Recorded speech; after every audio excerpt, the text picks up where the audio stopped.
What's going on, y'all? Another day, another you, another me. Ice Machine, what's happening? I was thinking of playing the worst Civ in the game today. That's what I was thinking. What do you guys reckon?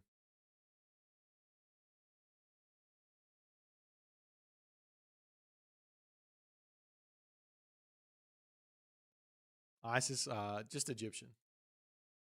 See how many ELO points I will lose. Let's go. I am searching already. Well, maybe I'll win. Maybe I'll change my mind. I'm always open to changing my mind. It's currently 33 degrees, 9 a.m. and at work after the Canadian Day or Canada Day holiday. I'm sorry. Hades the worst right now, needs buffs. I disagree. I've played Hades on this patch. He seems very good. Maybe a certain someone who was getting certain wins, which are otherwise undeserved, might just need to get a little better. Not pointing any fingers at anyone. Basically, all Hades mains, you're all bad. This is what happens.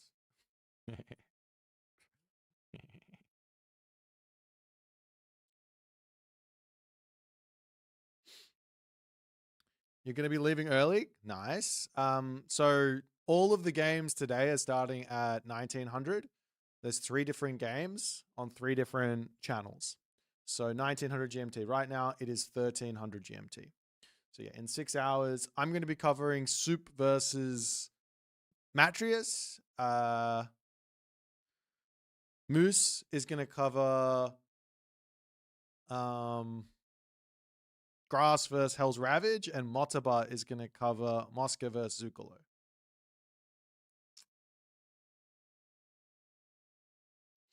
Lucky me, I'm not a Hades one trick. I don't know, man. You seem pretty Hades one trickish to me. Duh, super Cyanogen. Let's have a look. Let's have a look at the stats. Let's have a look at the stats. Games. 557 putrid Hades games with a God Elo over 200. Oh, the only god that's above your Hades is your Susanoo. Well, there you go. 2 gods in the same breath that both needed nerfs. There you go. One got nerfed, not by enough, and the other one didn't. No complaining. No complaining.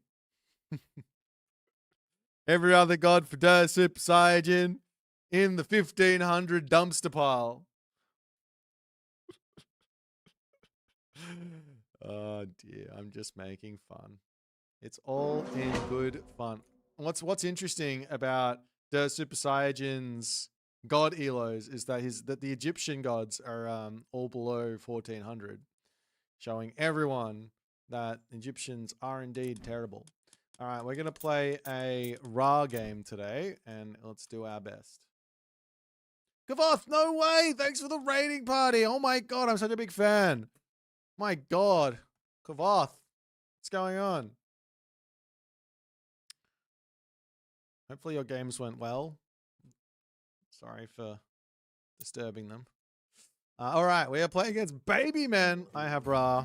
Okay, time to show everyone the Ra business or the lack of business. So the game plan is we only want to build, we don't want to build slingers. If we can avoid building slingers, we avoid building slingers at all costs. All right, that's the first little part. We're going to drop our monument here. We're going to send this guy. Actually, you can come over here so you can make this happen. We're going to shoot that down if we can. Fantastic. Okay, we go up to 9. This is my favorite map. This is the best map in the pool at the moment. Even if it's not the correct map, it's still real good. All right, come over here. Pharaoh empowers. Priest running over this way to empower up this one. Good luck, have fun. And then we're going to drop the mining camp. All right.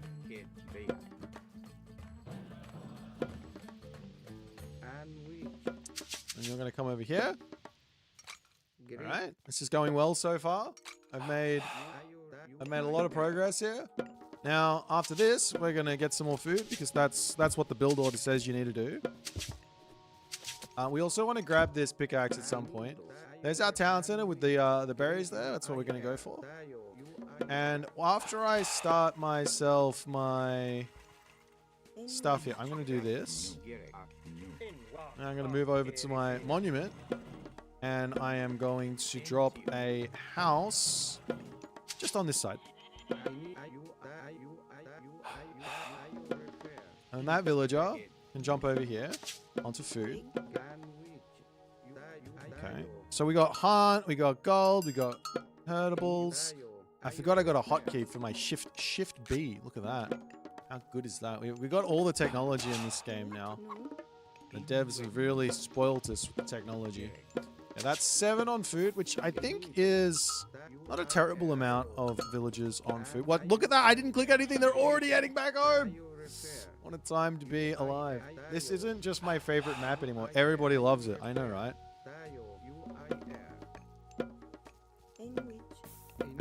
There's just nothing bad about it. Like, it's just a great map. Unfortunately, me going for this talent center is a little bit on the risky side because I don't know if there's anything behind this or not. Let me wander over to the other side. It might be best to, well, I mean, I can go for some early spearmen, I guess. That might be the idea. I'm gonna put a temple there and maybe wall off to there. I don't know. How long does that take? 35 seconds. I need an extra villager on this. Next villager can be the one. We do have a really nice town center over here with back food that I can herd in and a gold mine. It's a little far away, but I think that I'm going to be able to get it, especially if I get an extra priest out. I could also shifting sands onto it, which might be the right move. Let me grab these. Let me turn and attack that bloody thingamajiggy.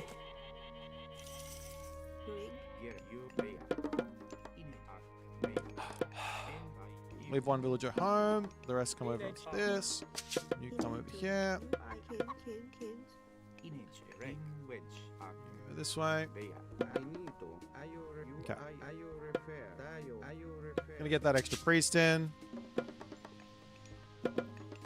Gonna start my villagers before I forget, because that's what I would do. It's something that only I would do. Forget those villagers. Gonna get that next priest out. This is just in case. I'm basically going to sit nice and forward on the town center just in case he goes for MooseAoM. And that should give me the time to kill it if it comes in. You just attack it before it gets close, and then hopefully we are good to go on that town center, because this is really nice. And then if he goes for 1 Udor, then I'm just gonna bring the guys over here. I'll get another obelisk here. I'll take 7. Okay, he does go MooseAoM, that's fine. I just need to be ready here. He's not scouted my villagers coming. Everyone comes forward.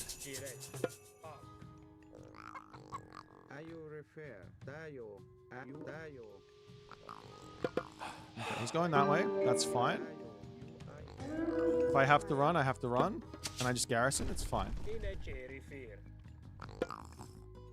Just want to be in the way.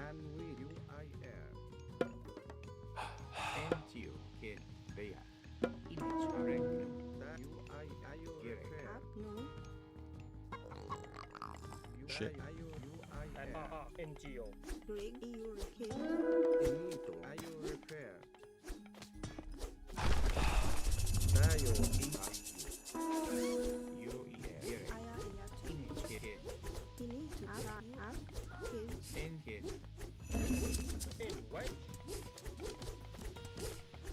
That was super unlucky. I don't think that could have been any more unlucky. Okay. I guess it's just Egyptian player being bad. My bad. Alright, now we come over here. Quick wall up on the back to prevent the raid on the back side here.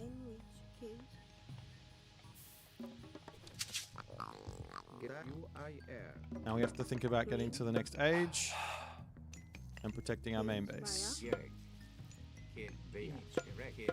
kid, kid, in kid, kid, kid, kid, in you, kid, in which, in Let's get some more of these. Priest in the main base. I would say there's not as much of a rush to get to the next age here, because, well, reasons.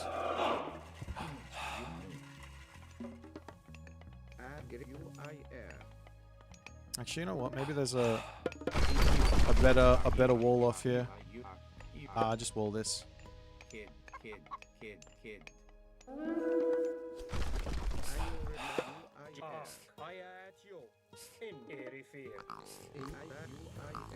That there is scary, but I don't want to build a barracks and then go into spears. He's here. I don't think I can attack that though. You go here.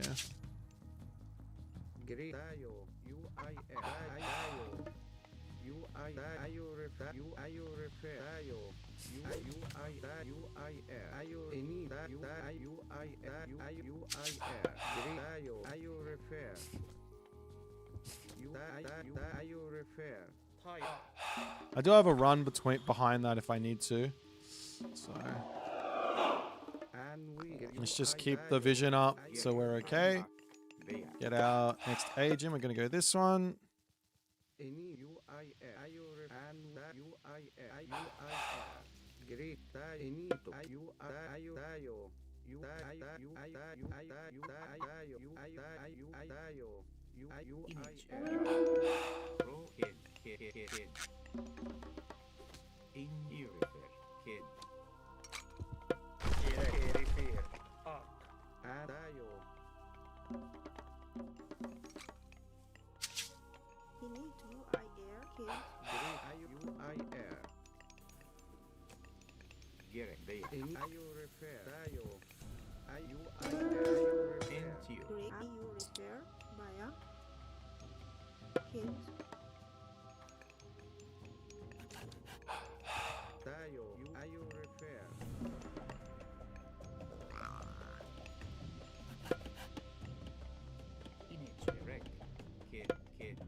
Thank you for the $2, Miguel. Appreciate it, my friends.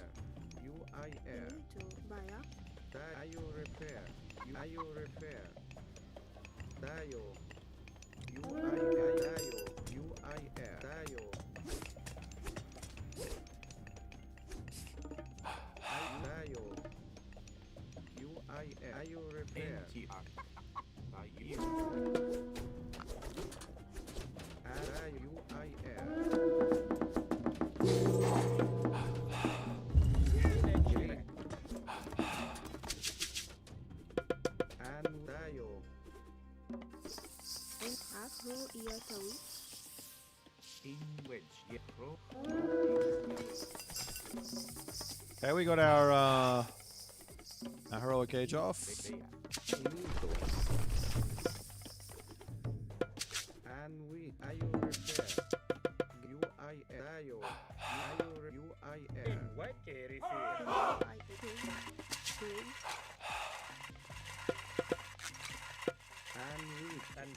Without losing too much.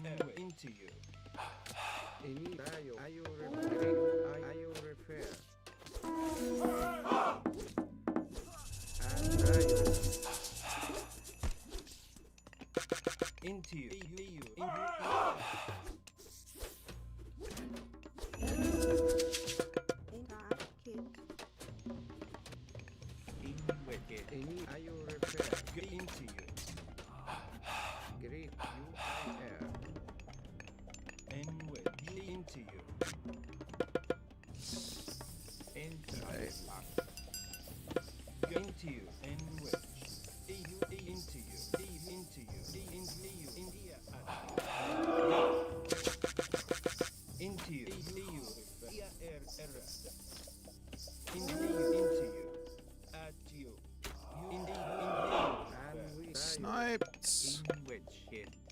I need another monument.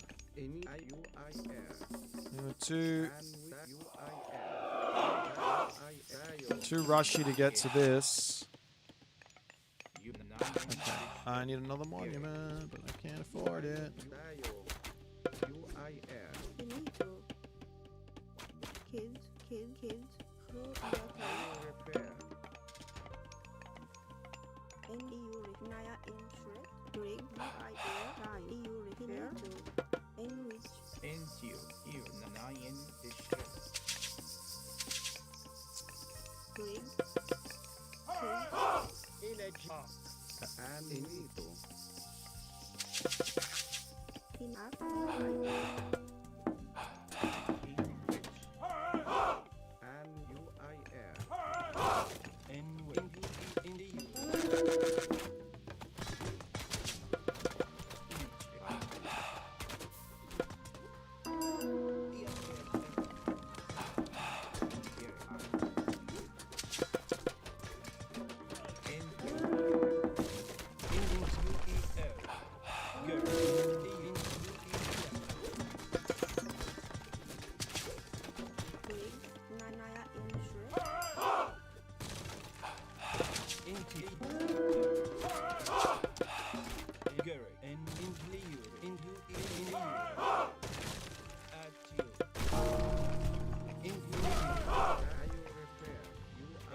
in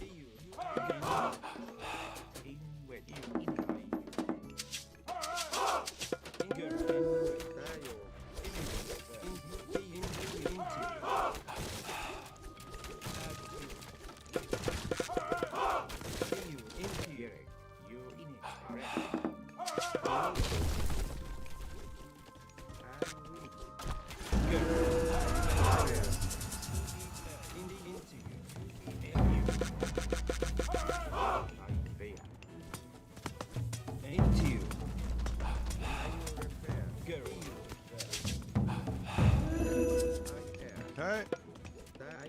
Just need one of these things.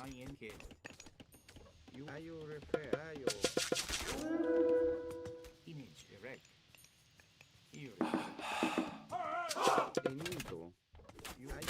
Little heals while we wait. Upgrades in.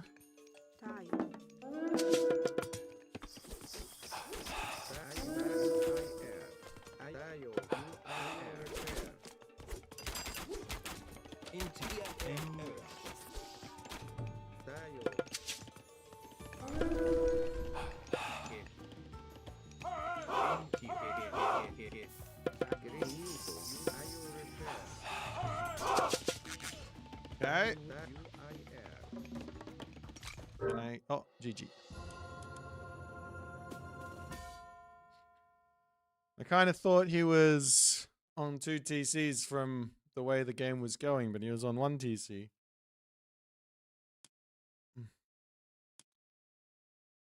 It looks like Egyptian's back to being #1.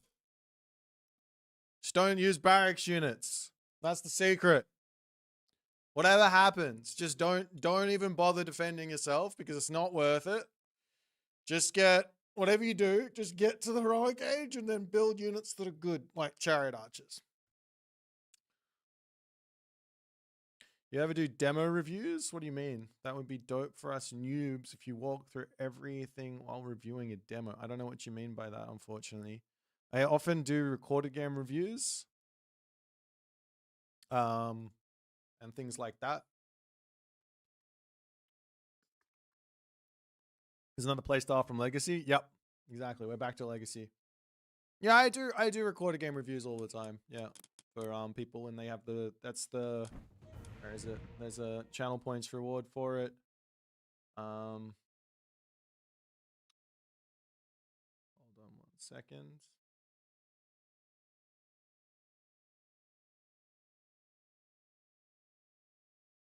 Jesus, what's happening here?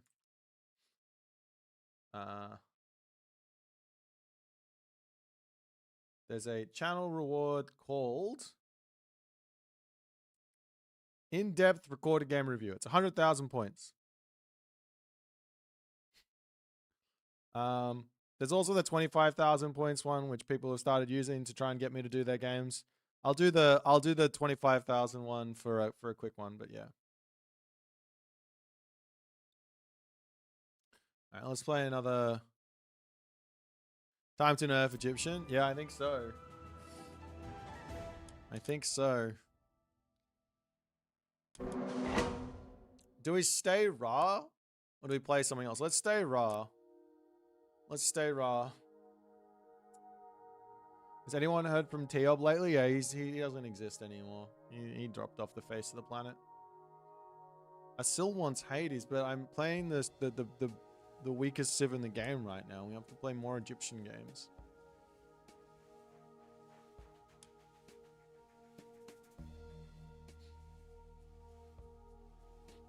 Okay, off we go.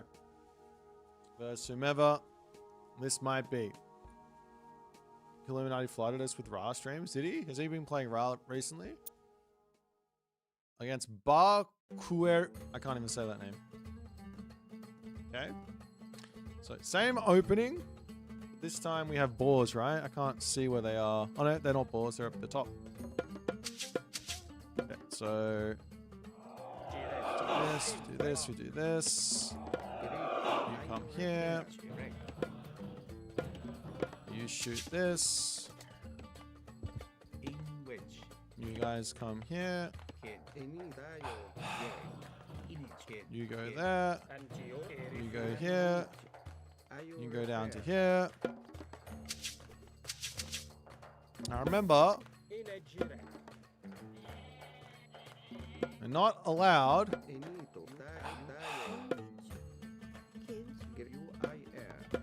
We're not allowed to build those barracks units. What's my elo on this account? It's 1900 plus. Tribe of Mythology, thank you for the 3,000 bits! You legend! Appreciate you, man. Thank you so much. Means a lot. Legend. Thank you, thank you, thank you. I'll try and get a win for you on this one. Good luck, have fun.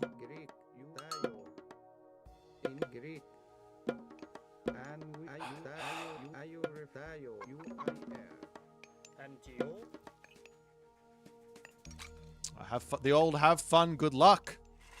The opposite of the other one. We have to get this. Okay, now that we have that, we do this now.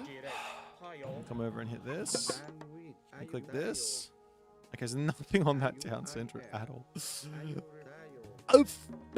There might be something behind it, but that town center is a big load of nothing.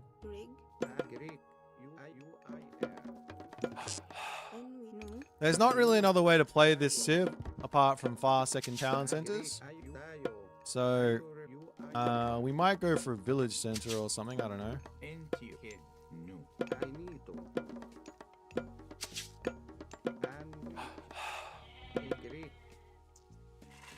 Just into the center of the map. Grab these. No other goats there, unfortunately. Let's see what's over on this side.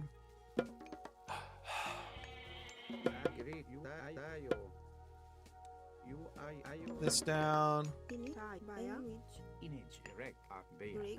One on the temple. Next villager onto the temple, so I get it up in time. Shoot that. Shoot that.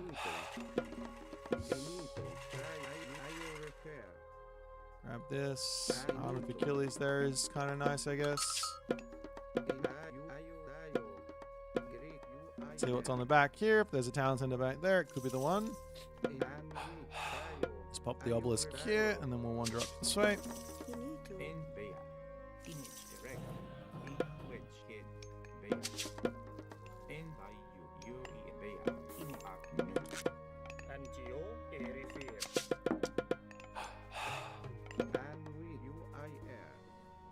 There is a town center here. There is food behind it. We will go for that one. It's going to be tough to get gold, but there's food, so that is enough. I'm not going to get another priest like last game. And we'll drop houses here, I think. Kid.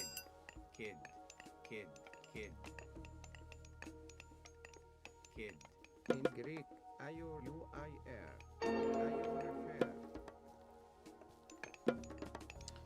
But yeah, the fact that there's some food back there means I should be able to get out of here and be okay. It's a somewhat fast advance from him, but I don't think he's going to be quick enough to get across the map.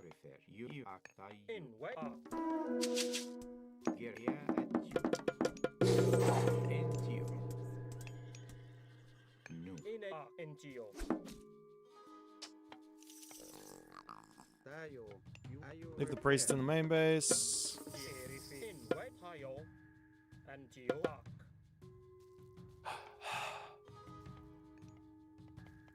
Bring the priest over.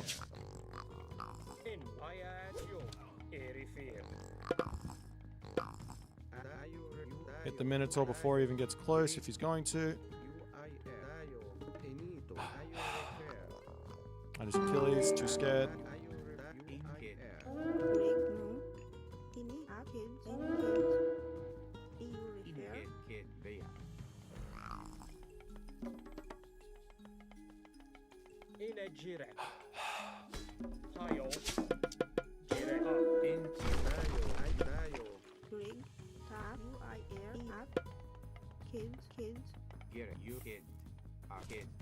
Quick wall.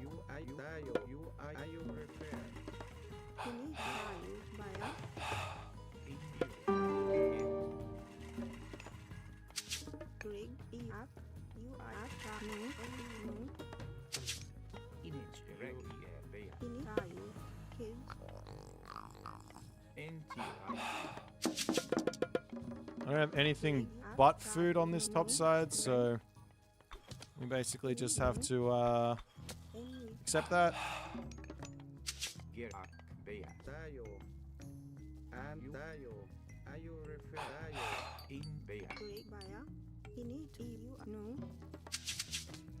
Okay. He has successfully killed my vision. I cannot see what he's doing, so we have to guess. So he's either going for a second town center himself, or some crazy fast heroic for a forward fortress to try and block me. I do have Shifting Sands, so we could go for a Shifting Sands Migdol if that does end up happening, or a Shifting Sands siege push onto his fortress to kill that off, or something like that, depending on what he's going to do, but I don't know what it is. We are going to go this one.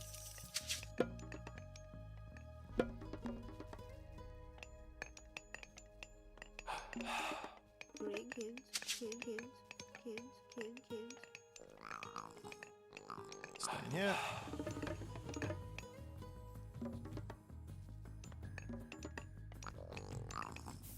Pre-queue this, pre-queue that. This is going to be one of those games, I think. Might not be.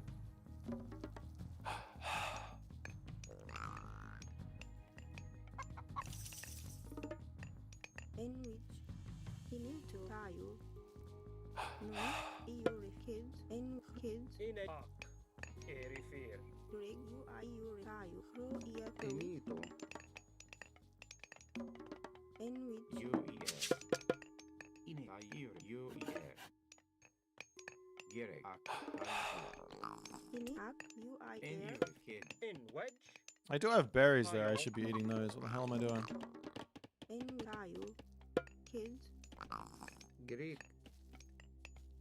It's the big problem that I got right now is that the food situation is no good.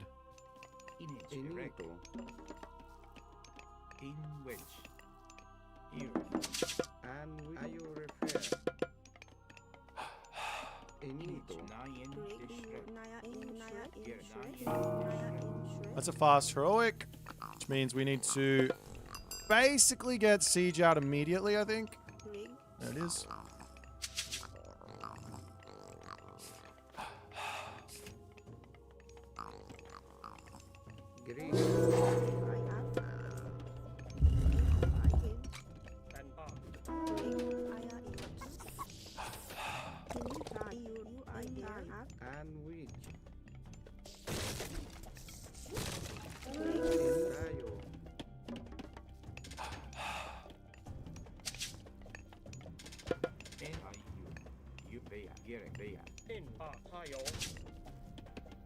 Just gonna build 3 of these, and then I'm gonna shifting sands on top of it and kill it. Already did some damage with the scarab. Wasn't meant to send the scarab in, but hey, what can you do? I'm gonna throw a market down as well.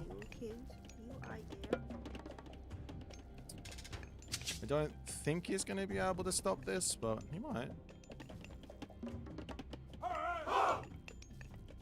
Finito. EU refer. Envia. Greg. Kill. And you repair.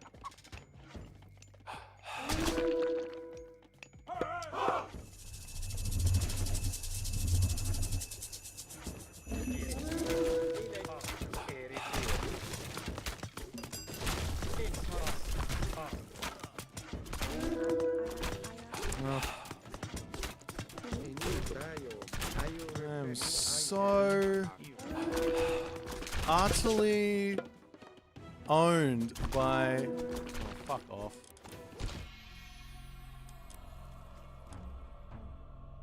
Maybe I needed an extra... I needed the scarab, obviously.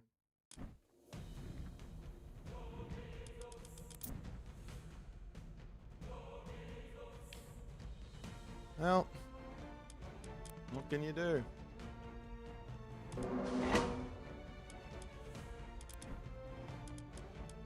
If I was set, I would have won that game because I would have had a little bit more food. But Ra, just a little slow to get going, unfortunately.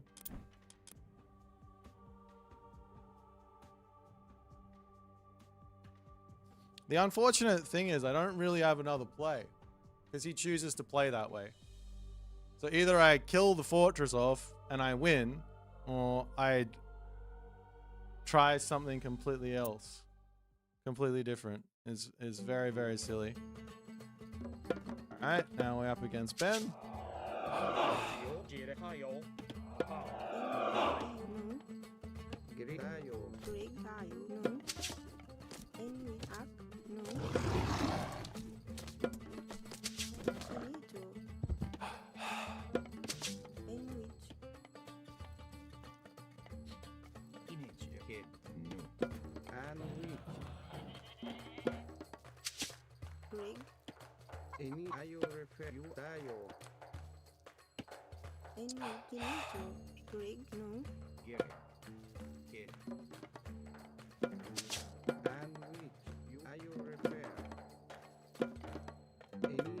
I don't know, guys. What are you supposed to do? You have to play such a stupid way to beat Hades. I think if I played it better, I probably would have won, but the fact that I have to do that stuff just to play a game versus that god is fucking stupid. Fortress in the face into fucking sentinels is very, very dumb. I should shifting sands and just sacrifice the main base, I guess, put the Migdol up elsewhere. There's a town center with Hunt behind it.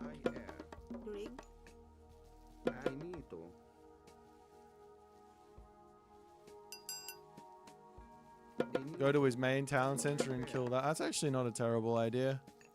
Should have done that. Villager rush. Makes sense, actually.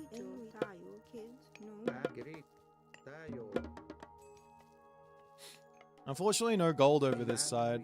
So if he decides to go 2 TC classical fight and full all in on the left, I'm kind of dead.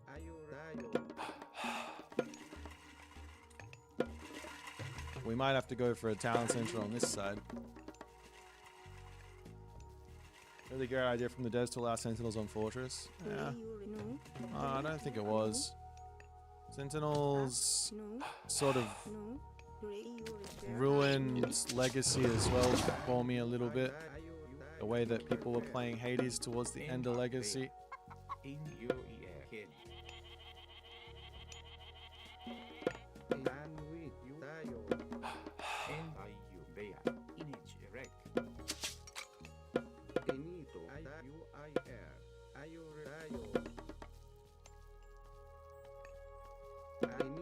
Yeah, the Hades is one talent, and I just didn't want to play it because I went to kill the fortress, which was the whole plan, and then it just didn't die.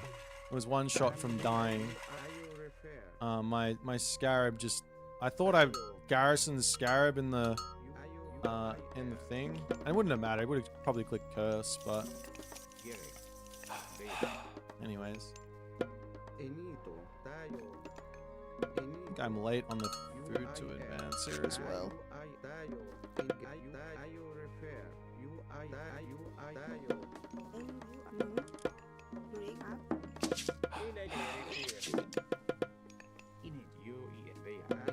This town center isn't good either, right? That ball's there. I mean, I'm playing against China, so it's less of an issue, actually. Unless there's a gold mine back here, which there might be. I don't think I'm going to be fast enough to check this out with a goat. We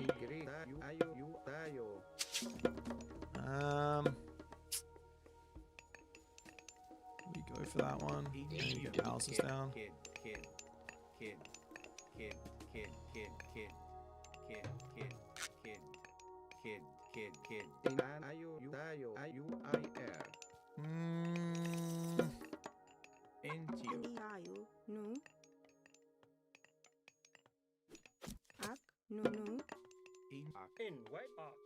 Let's go with that.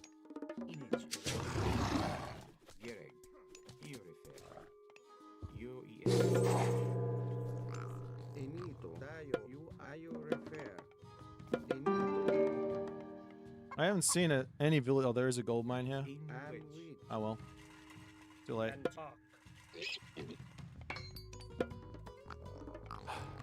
But if I got a gold mine like that, then he probably has one as well. Which means he'll probably go for the back town center, and we'll just be playing at 2 town center fast. We're both playing 2 town center fast heroic of some variety. Or he'll go 2 TC classical, fight into my chariot archers, and I'll try and survive. I've also got the back gold mine. I can wall this off if need be.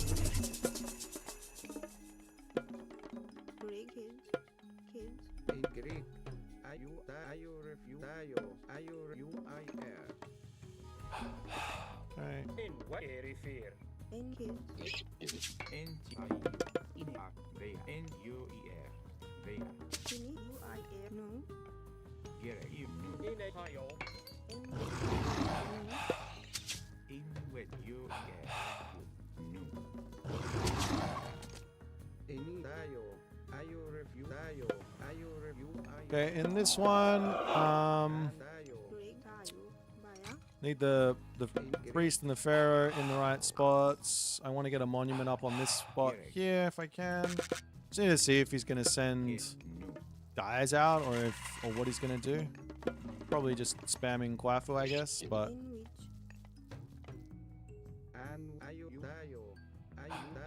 Just going to put one more obelisk over here, I think, and then we're going to bail out. There is a sky lantern. Worries.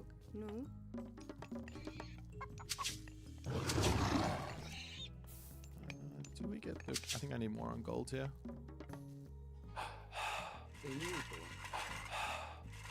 Okay, there's a Dow's. And he's not on... He's either on 1 town center or 2. This one obviously is what it is. So he's either up here or he's not. So my priest gets spotted. Wonderful. I'm going to run... I'm just going to sacrifice up to here. My priest is not faster than the Dow swordsman. Can't do any fancy footwork. Oh, my guy! Bait him.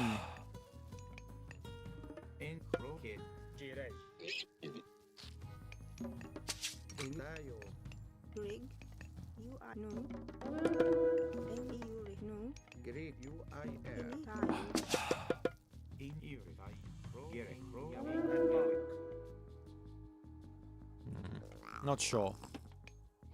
I'm really not sure, but it doesn't matter. We got our heroic age off. He didn't attack us. Happy days. It's only 1 Dow as well. Oh, there's the Cheong-Chi. No problems. I got priests. Get my upgrade as well for that. I think for now we're going to jump just a couple of villages off of this over to here. Got this. Let's get this. This town center can keep pumping onto this. He is making javeliniers. Makes some sense, seeing as I'm probably going to go into these guys. I'll get my ballistics right away, because why not?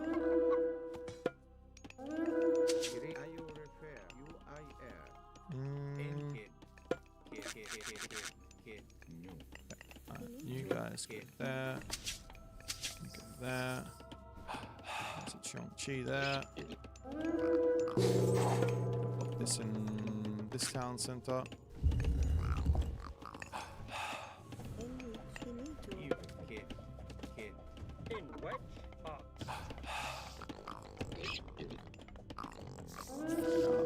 Thing up. Come over here. Have to remember Fey Beasts is going to be on my chariot archers at some point as well. Upgrades in. You guys go here. You go here. Yeah. I do not need any more villagers on that. I think we got enough. I am going to be looking for another Migdol here, but I want to move forward onto this position if I can. So I'll take these guys, I think.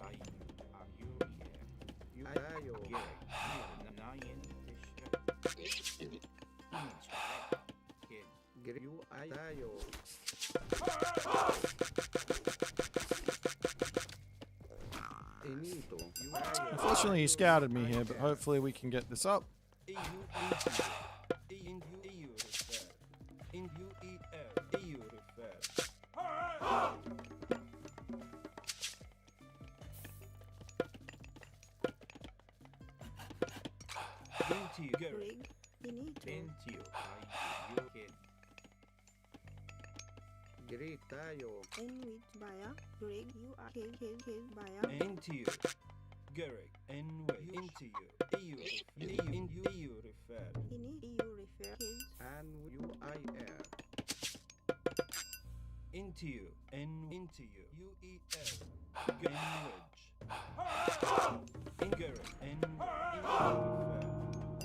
Alright.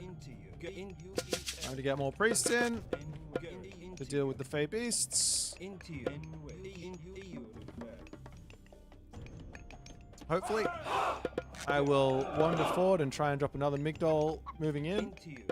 Yeah, just gonna be playing Migdol gameplay, I think.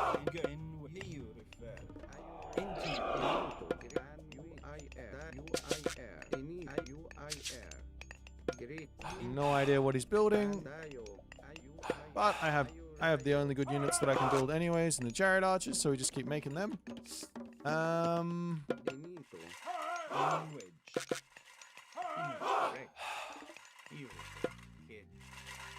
Now I might need to get some camels in, but I don't want to do that too soon.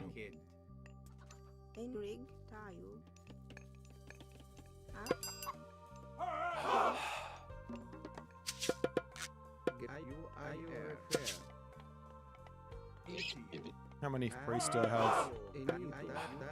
Not really enough, hey.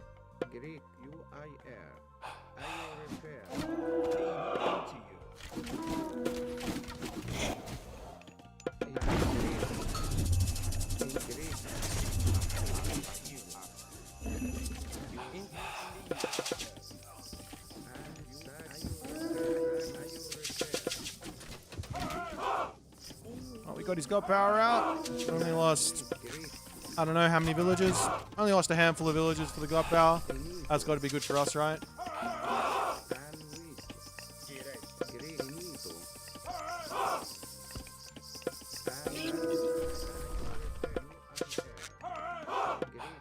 Let's look for a fair fight now. Push you guys forward.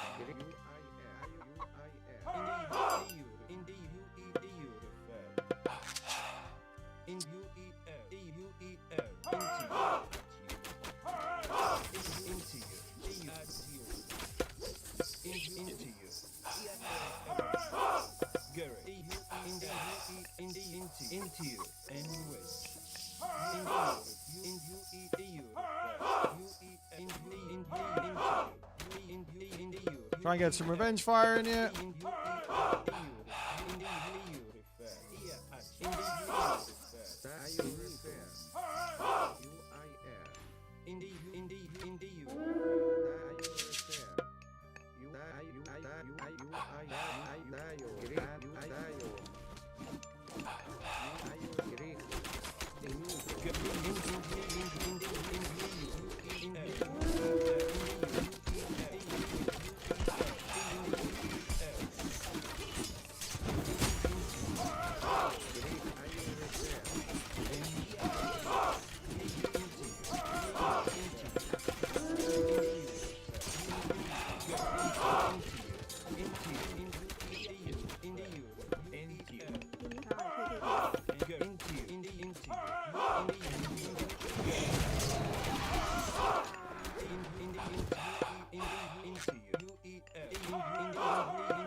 Please attack.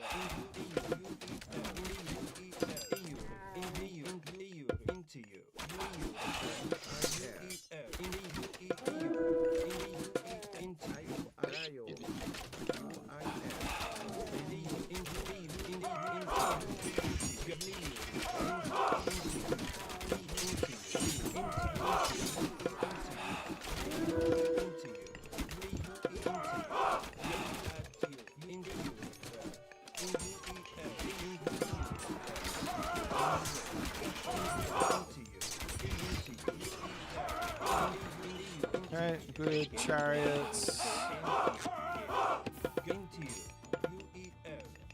Now we're going to try and get our Migdol back up on this spot again.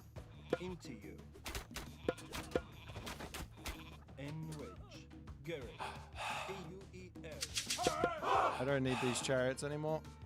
I have enough. Do I have farms my main base yet? Nope.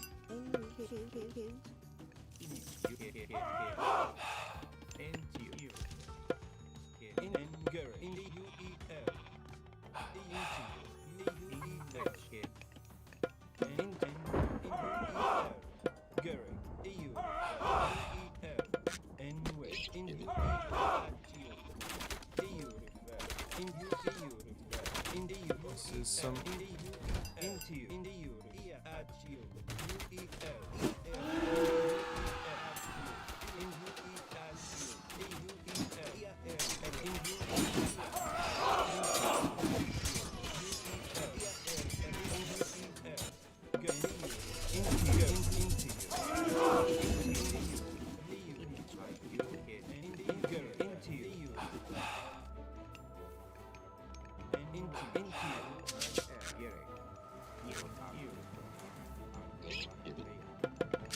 Need to get the priests in for dealing with his mythic age. I feel like that was not worth it, that attack, but what can you do?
I need more priests.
Okay.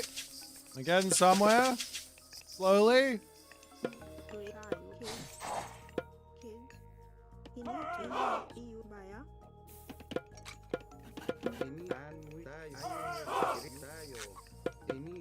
Let's heal everyone up.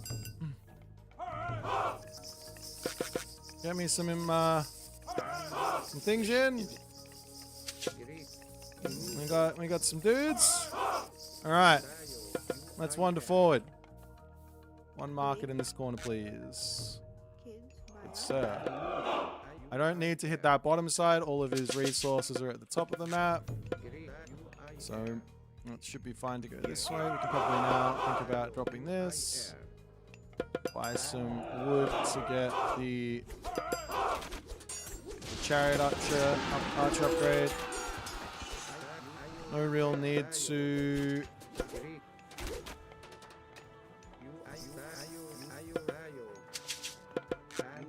Oh, we're gonna look for a raid over here, I think.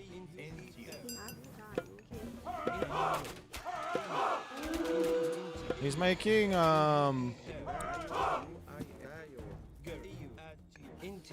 he's making a tiger cav. The one unit I probably can't beat with what I've got here.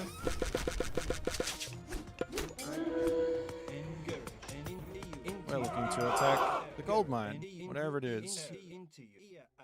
There is not a gold mine up here. Okay. Just keep searching, keep building up to max pop. Run away from these guys. This way. Get upgrades. Siege.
Well, he appears to have an army that just simply will not die, even though I have way more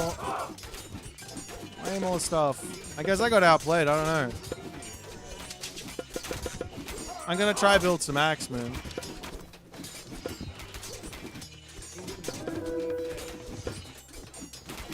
I need these gold mines, like, without question.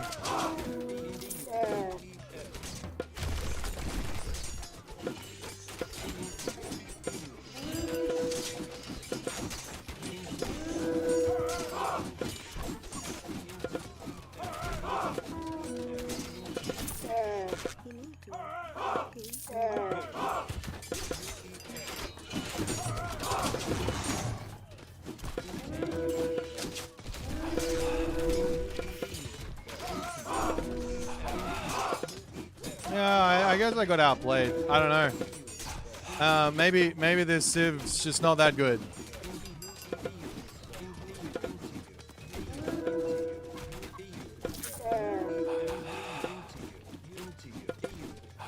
Got all this favor in the bank I can't use, unfortunately.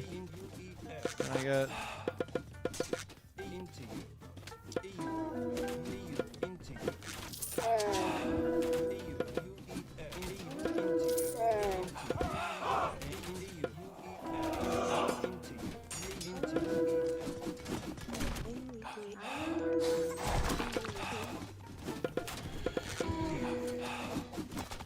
He somehow has... I have all this advantage in this game, but I couldn't keep him off the middle gold. Like, it just wasn't an option. I don't know.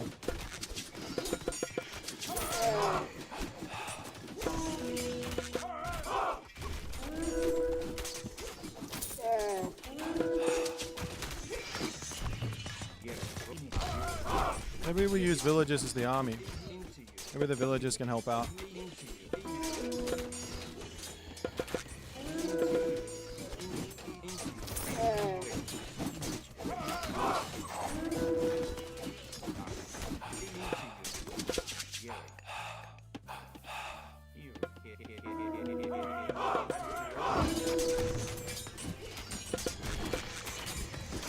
That doesn't seem to be working.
Well, I think that one, unfortunately here,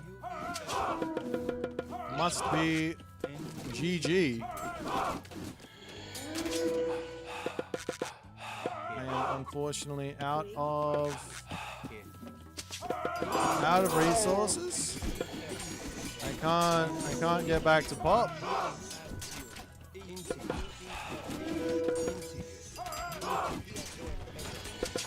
I can keep building mummies. Maybe the mummies can help me out.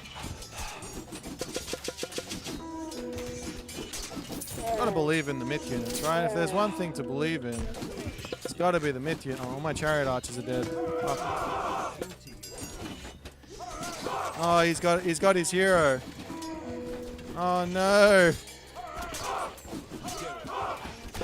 Oh, I've got one Migdol. GG.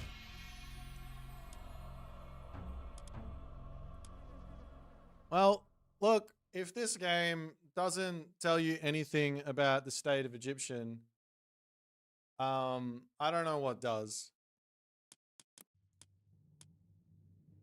This was the fight that I lost. That lost me the game. I just want you guys to just take a quick look at it, understand it, and once you fully comprehend the ridiculous nature of what just happened in that game, now we can possibly stop listening to all the bullshit from everyone else and understand that, no, there is something quite wrong here. And Egyptians are actually quite weak. Now, did I outplay to get into the position that I should be this far in front on military? That's a completely different question. Maybe I didn't. Maybe Ben was outplaying me before then. But I got to this position, regardless, with a grand total of 2,400 resources worth of units more than him. And I couldn't beat his army. Now, my army was basically fully upgraded. His wasn't. I had resources. He wasn't getting resources. He didn't have any gold mines left. You can actually see it, right? Right here. In the gold situation. He's got no resources in this moment.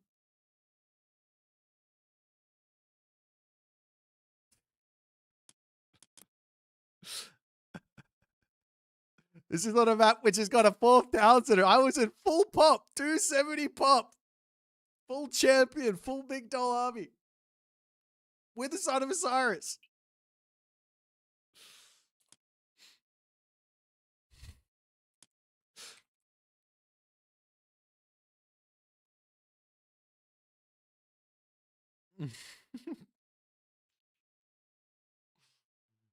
Oh dear. I just played it. I just played it bad. I agree. Did he have full iron at the end? I probably did. No, he didn't even have full iron at the end. I wasn't even behind. I was in front on armory. I was in front on armory. Oh dear. What are you supposed to do?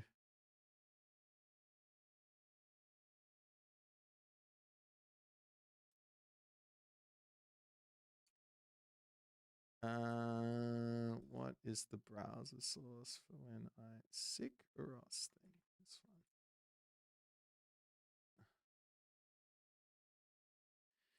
Might need to remind me when we switch scenes.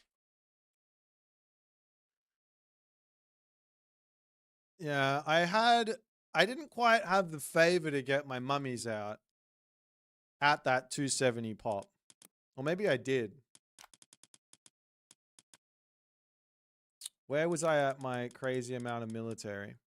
I was here at 22 minutes. Favor, 22 minutes. Yeah, I didn't quite have it. The favor came in here, so I was maybe a little late on getting my third and fourth monument down. It's probably the only thing that I think I could have done a little better was be a little more on top of the monument timing. Maybe I shouldn't have taken the middle.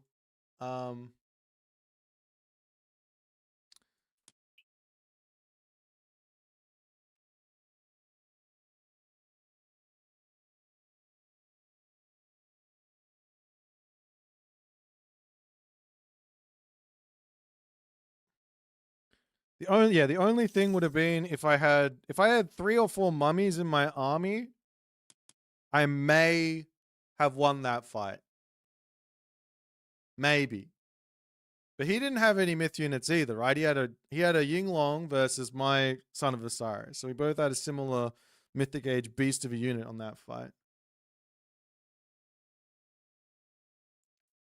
Maybe if I went into Axeman earlier to take out the champion Dow Swordsman. Maybe that was the other mistake. I should have dropped the barracks down. Did I have resources for that?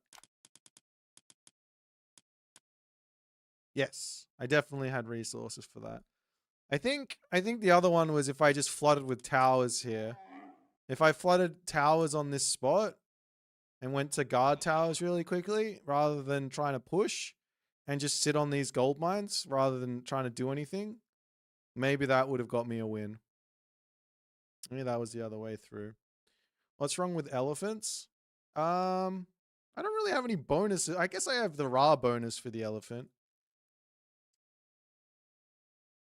I could have tried elephants, but I have this Osiris bonus for my camel riders. I want to use that, no? Doesn't this make sense? My opponent's building. I get 15% extra hit points, 15% melee attack damage. Plus, surely this is the unit you want to build rather than the elephant. Maybe it's not. Maybe that's the mistake.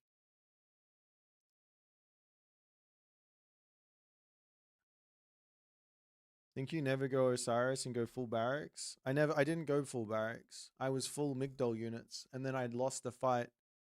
We could go back and take a look at it. Maybe I just didn't play the fight right. Maybe the fight was just really badly played. I mean, I was sitting under 2 Migdols, so I don't know. Maybe I should have retreated.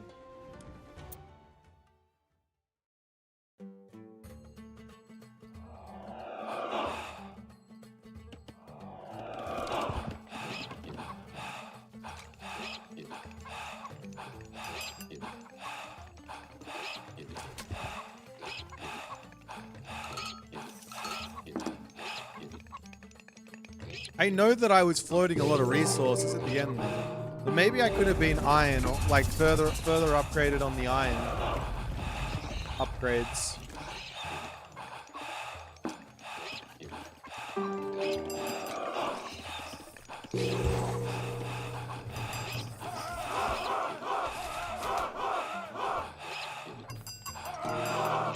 This second shifting sands I did was probably... That one was good. That Migdol here was probably a little overzealous. I probably could have dropped it here first, and then I could have moved forward to here. So, while that there has to be... Well, for me, I'm thinking it's like advantage for me because I didn't lose the entirety of my army to Fey Beasts. But I guess I could have also saved the villagers on the thing there.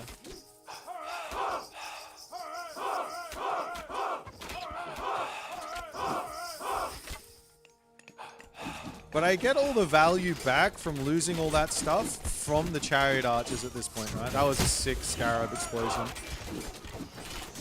So this fight here, did I not win this fight? I guess I kind of feel like I'm getting a lot of... I'm not really. I'm not getting a crazy amount of value there. Well, maybe I am. He keeps on charging at me. This is good for me, I think. Surely. Yeah, I'm doing well. I am killing units. I am making up for the fact that I'm behind in villages by killing off units. Yay. He's floating 2750 food. Crazy. This raid I should have killed and then ran.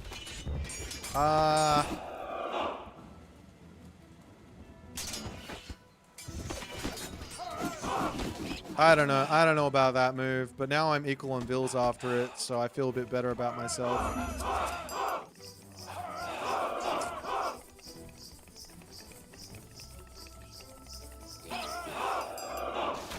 I mean, technically we're equal here after all is said and done. I'm just on 3 TCs, and he's on 2. I'm a little bit behind on my mythic age, but I have Citadel, right? So I advance a little quicker.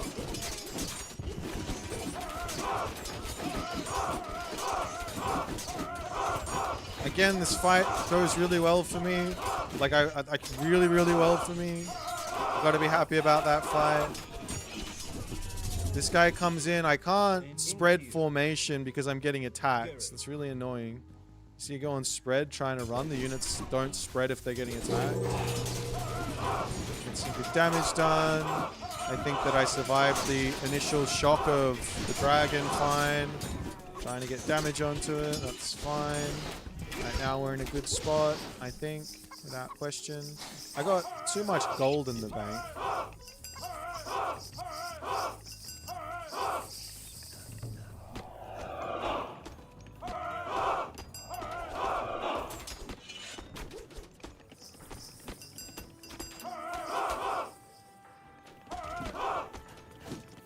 Here I should be sitting back,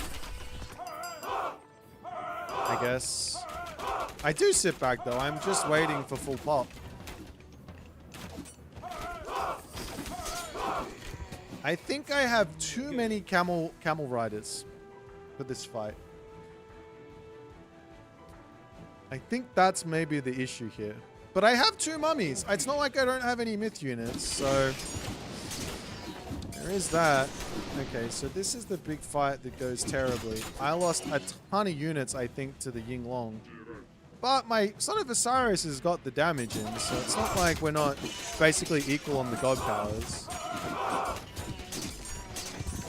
And I just lose everything. I guess it was just terrible control at the end. That's like all it can be, right? And I'm floating a ton of resources that I realistically need to be like 3 more Migdols in. Like I need those Migdols up so that I can actually spend the resources. I'm not mis-macroing. The resource, like the buildings are spamming out units. And I'm trying to get to these things, but I think I'm just lost here now. after I lose that fight. So I won like, I don't know how many, and then I just lost. And he wasn't out of gold. He has like 1,600 gold in the bank somehow. Oh, he's got the gold mine in his main base over here still. So he still had a gold mine on the push, which I thought he was out of. Think I'm making camels when camels do nothing? Well, they have high pierce armor. They have 15.2 hack with 1.25x versus archers. So they've got a grand total right now of 15.2 times 1.25 of 19 damage per second when they're hitting an archer. So I'm building them to kill off his Wuzu Javelineer so that I can kill off these guys. But I think you're right. I think I should just be full chariot. I don't think there's a reason to have any other unit but chariot archer. Maybe like 1 or 2 camel riders is fine, but the rest chariot archers. And maybe I can kill off all of his dows. Into you.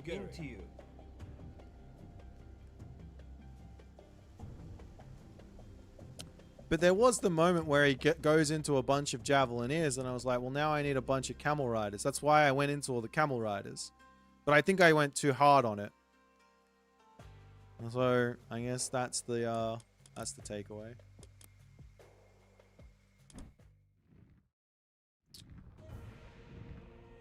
Change camels with axemen. But if there's axemen in there, you don't think there's going to be some other unit that's going to get made? Like the fire archer and stuff? I did start building axemen, but I didn't think that it was an option. I'm already teched into counter infantry on the chariot side, right? That was number 1. And I'm teched into counter archer on the camel rider. That's number 2. And then I tech into 3rd unit, which I thought was going to have to be spearmen because of tiger cav. But I didn't start building those. I went into axemen right after that.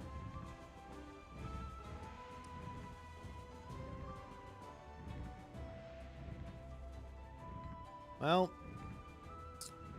just should have played it better, I guess. I think you're mistaken thinking chariots counter Dao and chariots counter Dao and chariots counter Wuzu. I think if I've got about 50 chariot archers that I might be able to kill the Dao. And I just consistently just shoot and scoot and I never get caught out. And the camels don't counter the Wuzu is... I don't think that's correct. The whole point is that the camels are there so that he can't attack move with the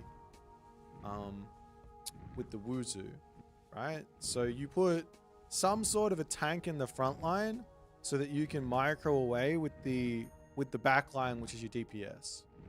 So the chariot archers are going to consistently micro backwards, and the camel riders are just there to be literally right in front of the Wuzu. And if he runs into the camel riders, then fantastic. That's what's supposed to happen. At least I think. And they do have a lot of HP at the end there. It's like plus 30%, right? You get plus 15% here, and then you get plus 15% here. So it's not a small amount of HP that they've got at the end as Ra. If I was playing as Set or Isis, I probably wouldn't make Camel Rider. I probably would have gone Thoth and made Elephant. This is a good clip, sure.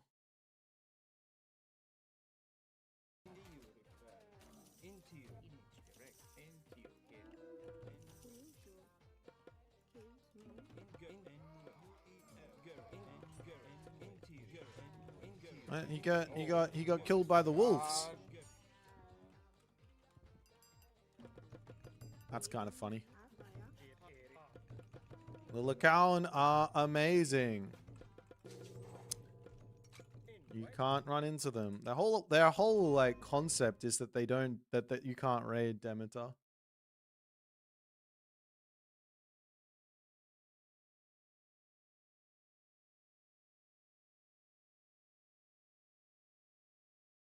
Get a Snickers, Boit. I'm not cranky. I'm just trying to figure out a solution to a problem that I think a lot of Egyptian players are struggling at. I mean, you can look at the stats. I'm on aomstats.io. Take a look at the Egyptians' win rate.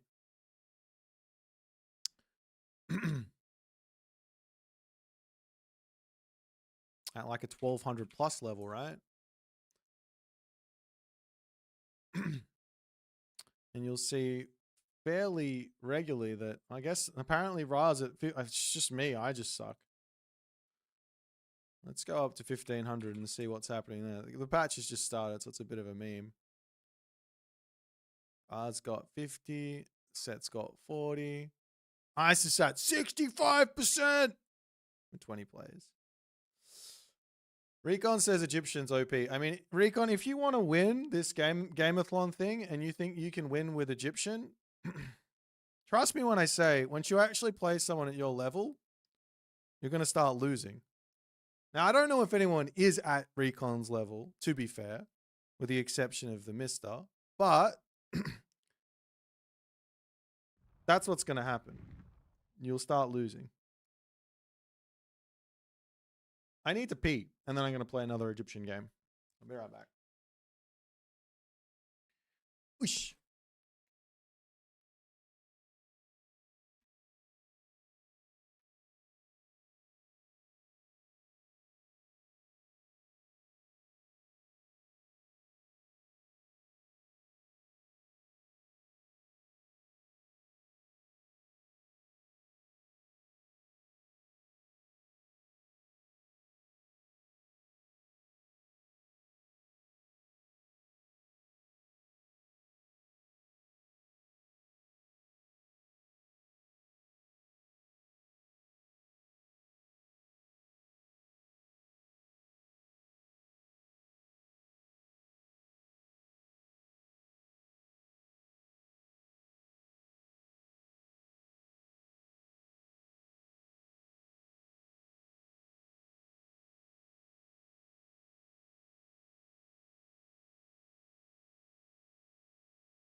Alright, let's try again.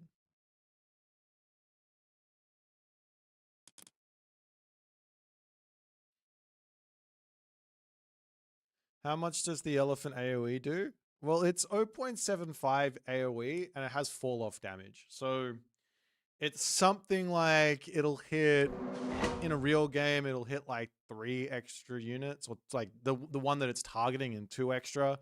And the fall off damage is like maybe 25% of the total damage that you do to the first unit or do to the other ones. Do we play one more Ra game before I give up with Ra? Let's go.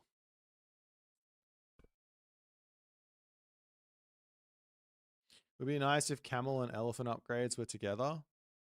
It's an interesting thought. Make the upgrades a tiny bit more expensive and tie them together. It's an interesting thought. Spear just need more anti-cav like the other spears. Right now, it's pretty close. The spearman's one of the units that I think is actually like decent for Egyptians. But yeah.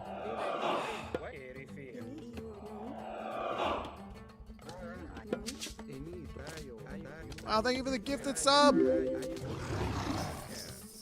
Sleels. Oh my god, the 5 gifteds. Thank you, my friends. Great kids, no.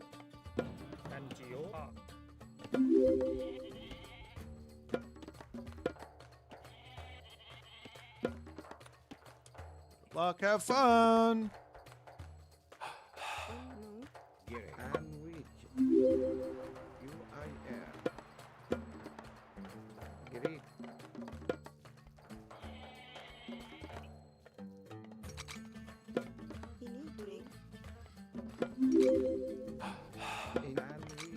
This is the first time in a long time that I've played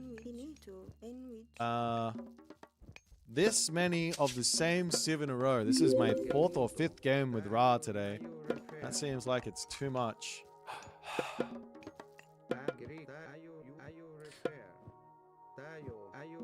Okay, this town center is quite good. It's got Orok on it. Don't really care where the gold is if you've got a town center like that. So we just go grab that one and hope for the best. True Egyptian. And we got a gold mine there. This is fantastic. Does not get any better than this. The only problem is I need to be ready for Kitsune and cavalry. No. But I have a really nice second town center.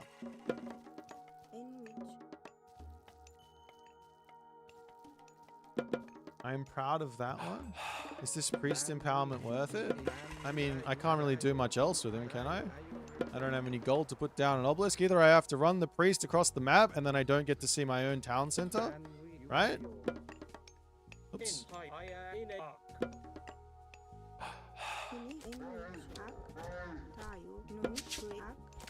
Or I empower the mining camp and then I go off.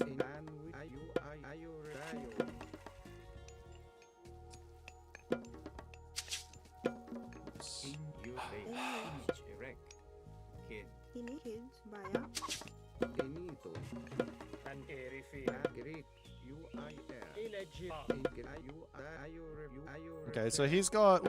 I'll take those. Scarab pendant.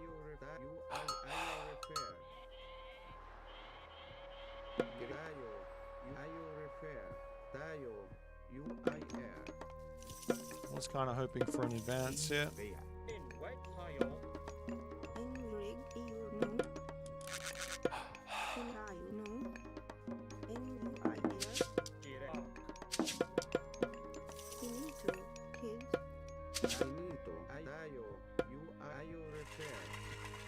No, those relics aren't worth it.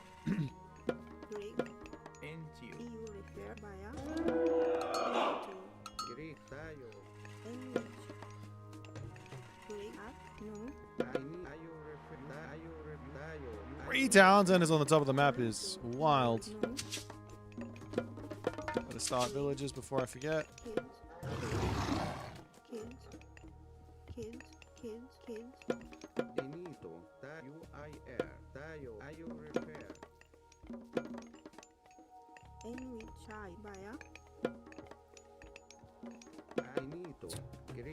So this guy will put this here and then come over into my base to defend against Kitsune.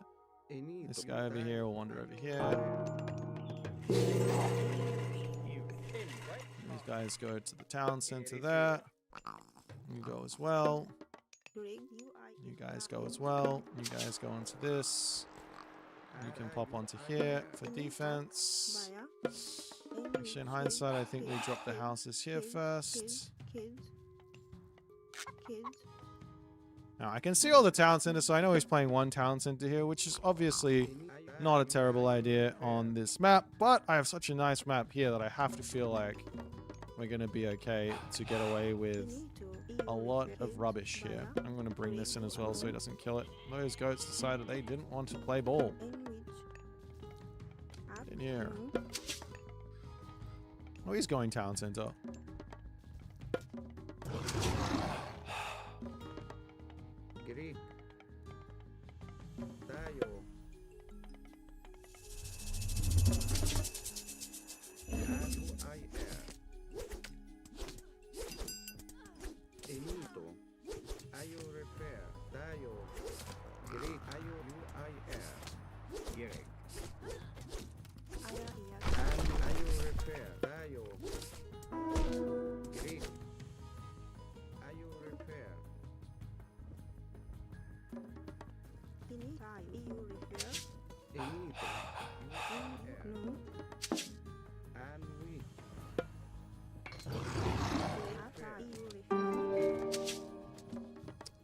Was that worth it?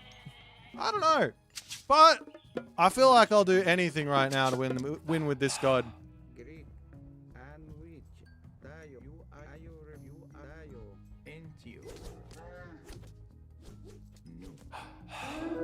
Time to drop a barracks. We can make some spearmen. We have to go off the we have to basically go off the script for a little bit. Get in here and heal up my guys. You can come over here.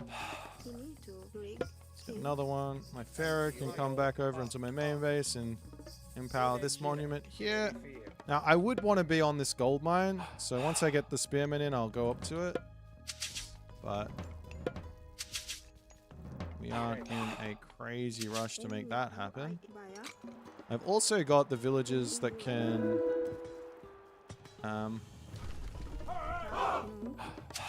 do some stuff here as well.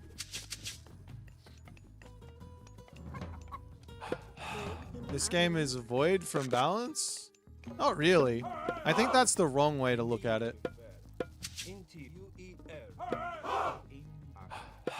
Especially if I lose the game. I'm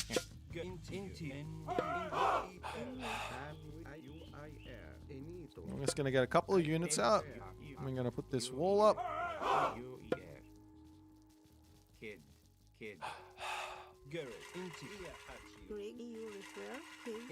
He's making his way into my main base.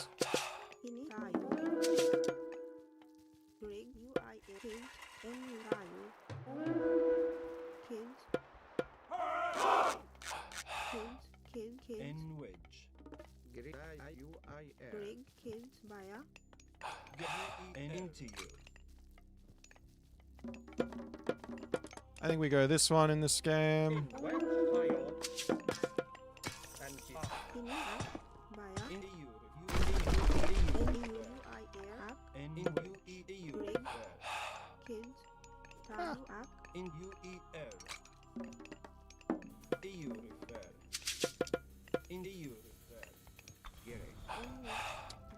Alright.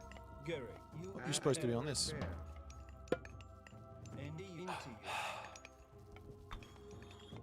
Well, that's nice. We get a pretty good heroic age off after all of that, I think. So chariot archers, spearmen, sounds pretty good to me. You guys go here. You guys go here.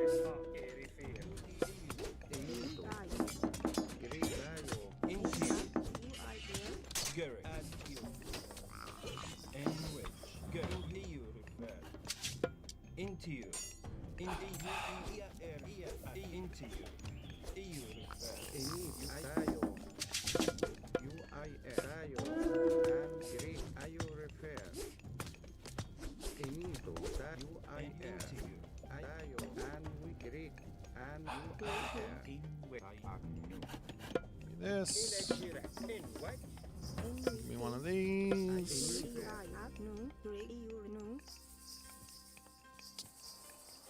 You come this way. Okay, I can come up here now for the moment. And upgrade my spearmen. Grab this tech. 3Q that tech.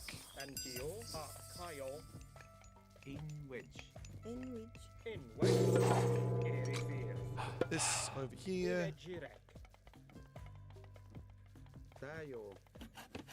I'm also going to grab that tech.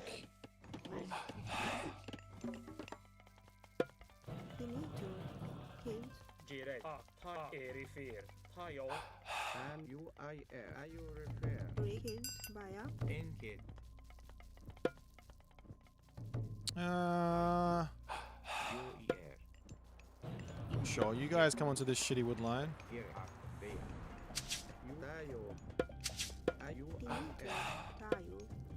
One more barracks here.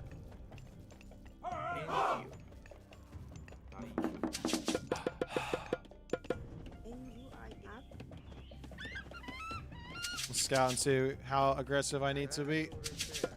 Let's get my upgrades in.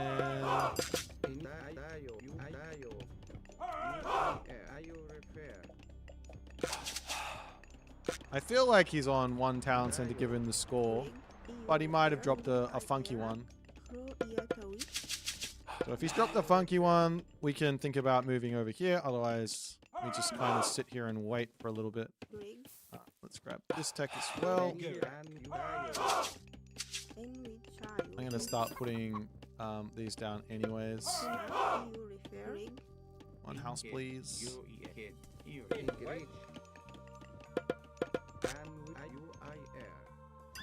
I think the other unit I might need here is the axeman.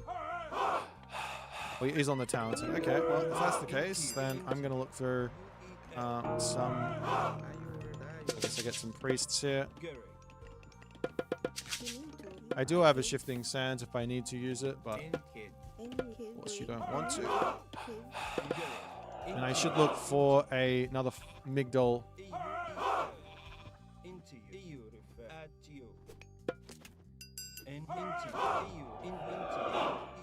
Okay.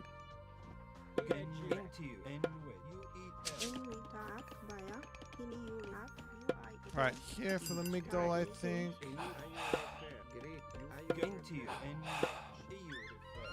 I'm gonna put the rock down. That's an escape route.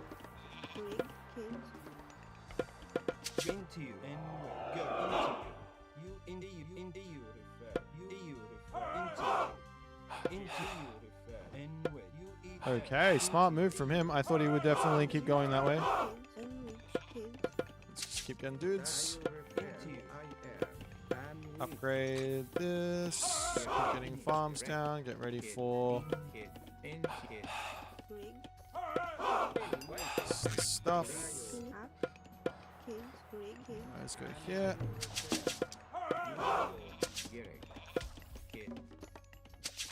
I think I got enough on wood for sure. I think if I move forward here and look for another, I think I just need to look for another migdol. Can I get this tech?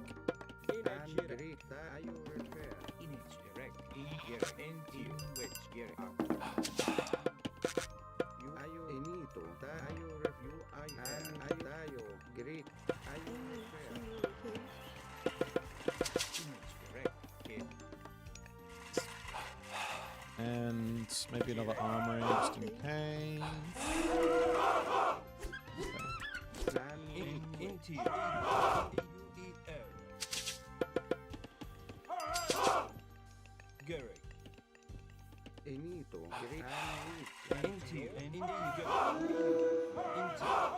Let's shift over here then.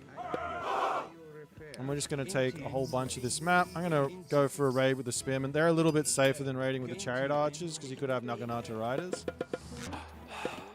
Alright, we're going to get another upgrade in armor departments.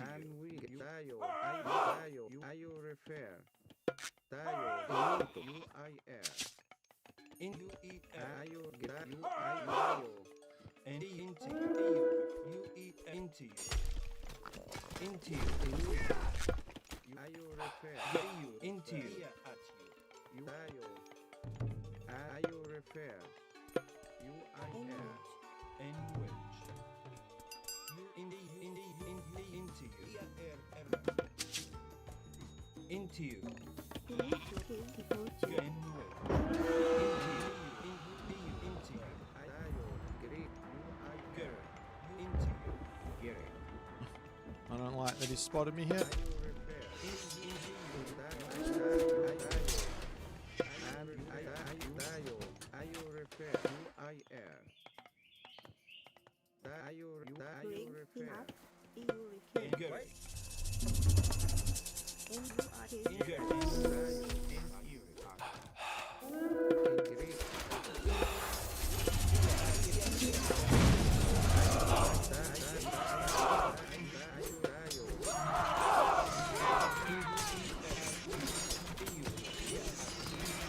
Huh?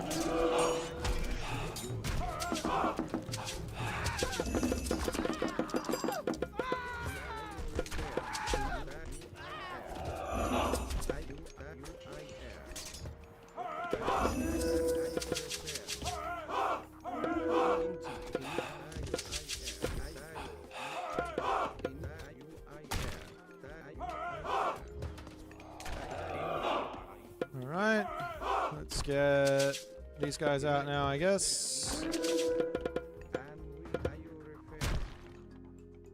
You are you repair. Dayo.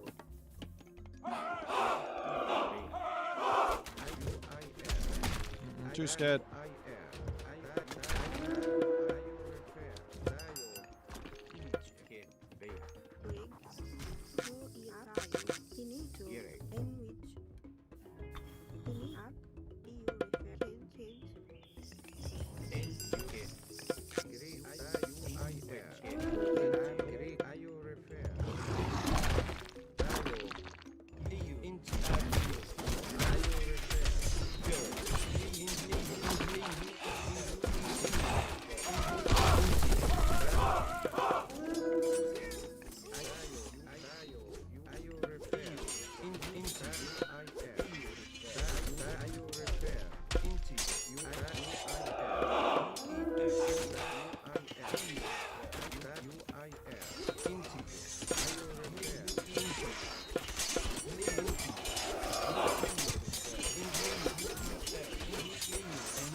Am I losing the game now?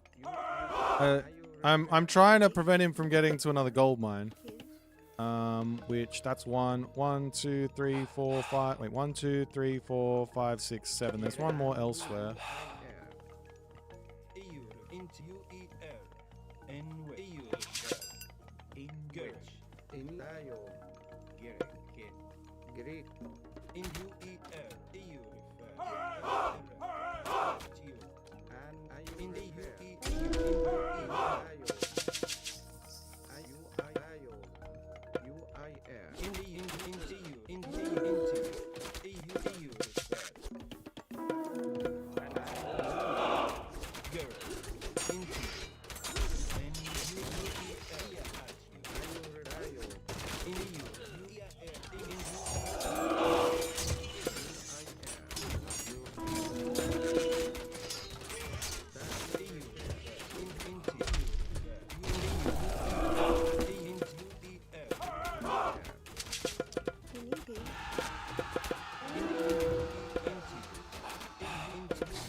think I won from bullshit.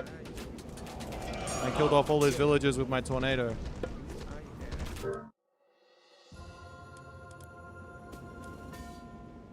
Oh, there were 3 gold mines down here. There you go.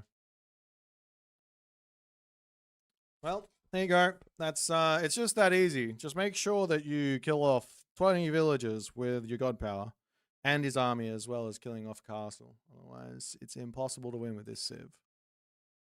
Yeah. Can we see the villager? Thank you, Neymar. What a game. What a game of me being about 10 gazillion in front, but still having the hardest game of my life to actually win. Slingers don't fucking work. They don't exist. They're a terrible unit. You understand that, right? They're terrible. They're the worst fucking unit in the game. Ah!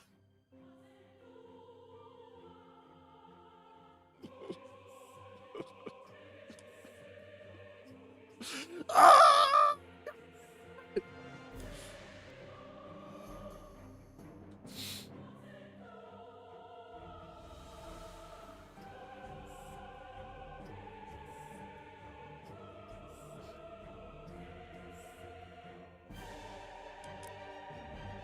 I thought I wasn't supposed to build Camel Rider because they weren't very good, so I was trying to build Chariot Archer. This is my counter archer unit.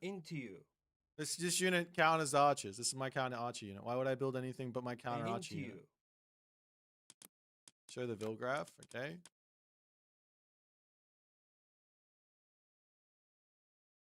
I got, yeah, about 20 Vils, 15 Vils.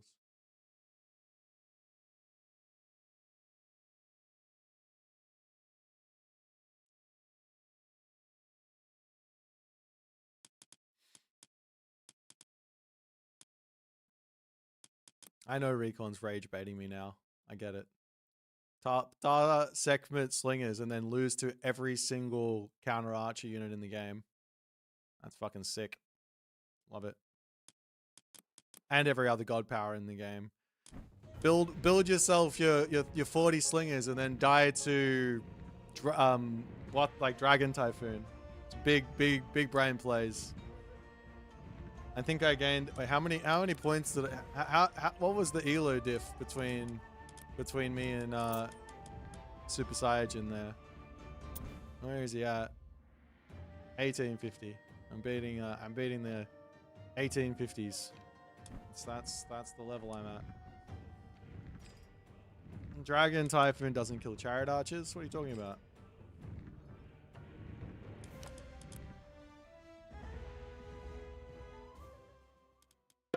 Let's have a look.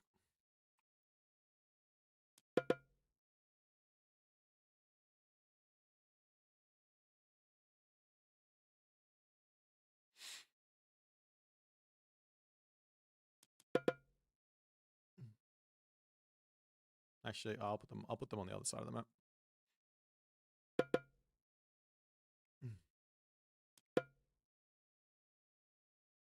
Actually, you know what? It's probably smarter to just put them on top, right? We'll just move both armies together. Go on.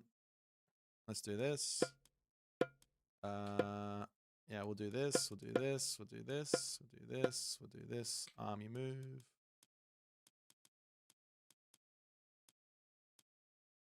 Not gonna lie, I built Chariot Archers against the Fey Beasts, and my Chariot Archers didn't die to the Fey Beasts. I build Slingers versus the Fey Beasts, and my army dies to the Fey Beasts. Army move. Make. Set. I think that's all I need. Yep. And then this guy can be Susanoo. This guy can be Set. Actually, we'll make it Ra because that's what I've been playing. Ra has extra HP on the Chariot Archers. If they can survive even longer, I'll even go Segment. Susanoo can have Watatsumi. And Is that all I need? Oh, I need a unit. Otherwise, it's going to put me out. I have one of these slingers. All right. So, play test is player 2. Test. Okay, so he's running this way. What do I do? Do I click all like this? I think I missed.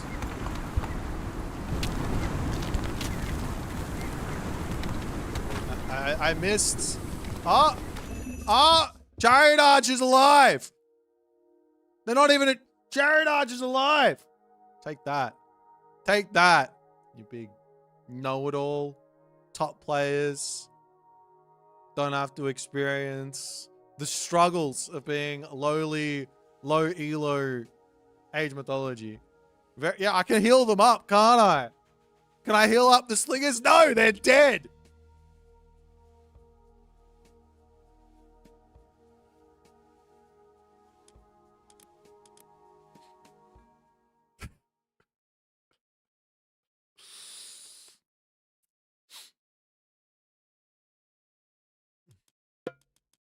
Alright. Back to the ranked grind. Set time point 1 week on 0. You can't make this shit up. You just can't. If anything, 0.1 recon 99. Alright, I'll take that. I'll take that. Take my 1.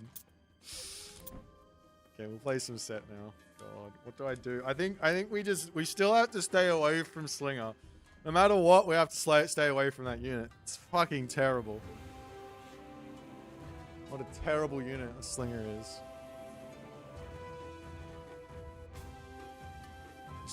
Shifting sand scarab.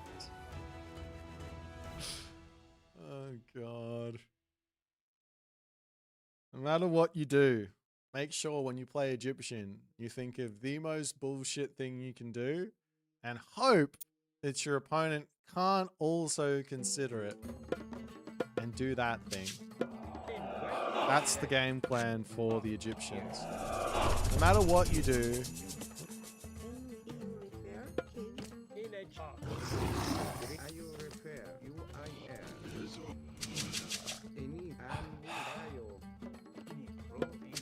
you know what? Fine. Chop the wood down, see if I care. It's not what I wanted you to do, but...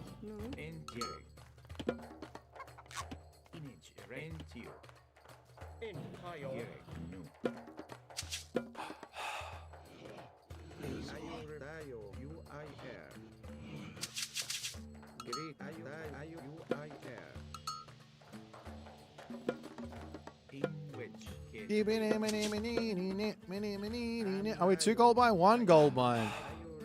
Holy moly.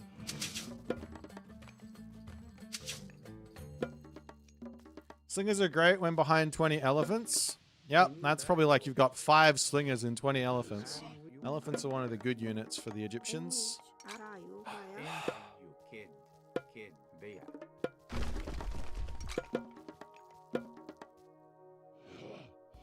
Wait, what the fuck?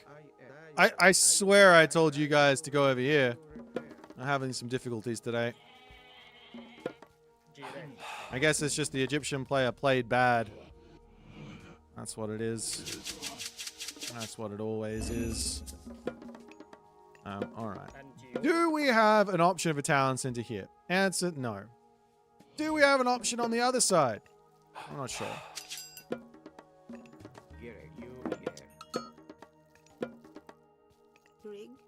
No. Oh. Well, he's come this way. That's unfortunate. No. Don't go into there. That is death. Death is not good. We don't want death. In fact, we want the opposite of death. I got the goats back.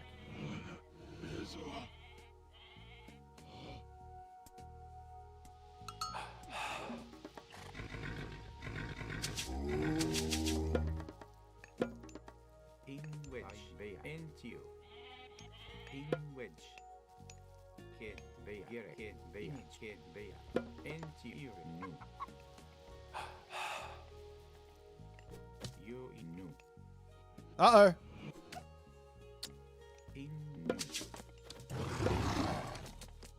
Sucks to be a set player.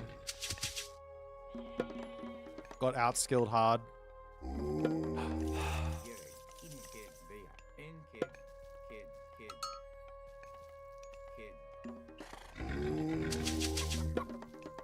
So, what should we do here? Do we go for a classical fight? Do we go for a new bites?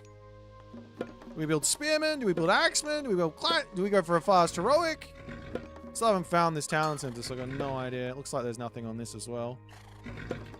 Let's. I wanted to advance then. There's nothing on this either, is there?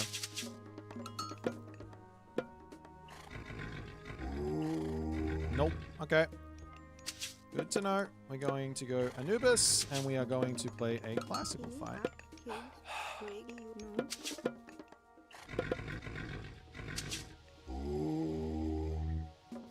Gold mine, gold mine. There is a gold mine in front of his town center. There's this gold mine. I could take this town center, to be honest. Nah, let's drop a monument.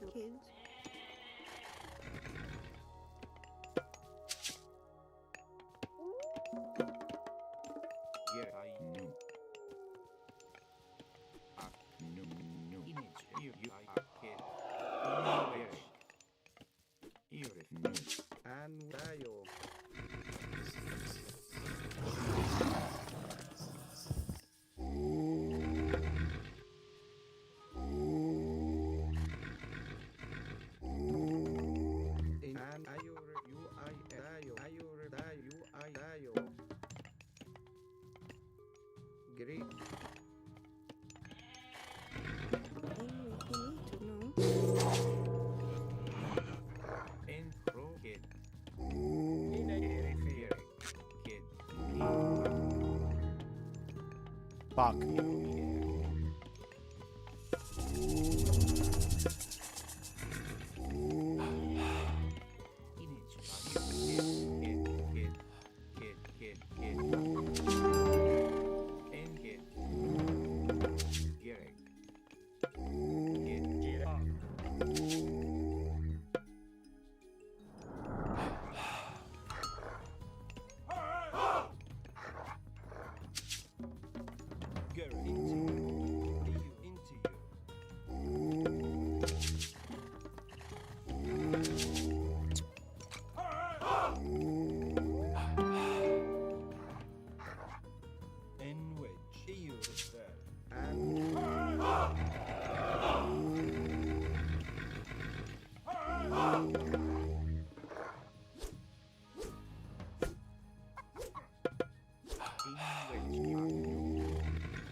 Greek tayo.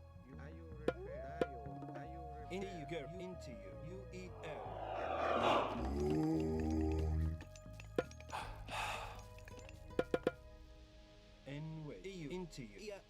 And we into you. Into you. Ia at you. Tayo. Greek. You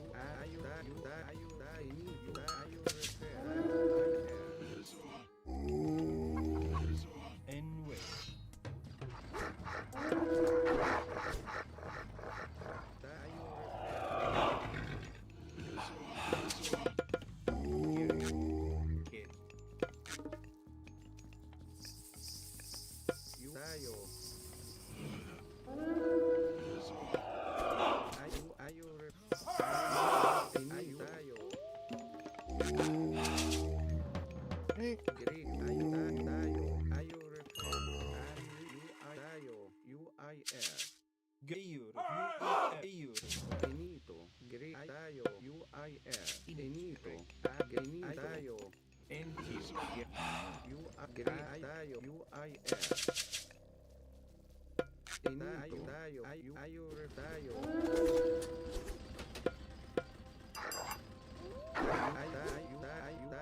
Can he put spider layers down on the thing?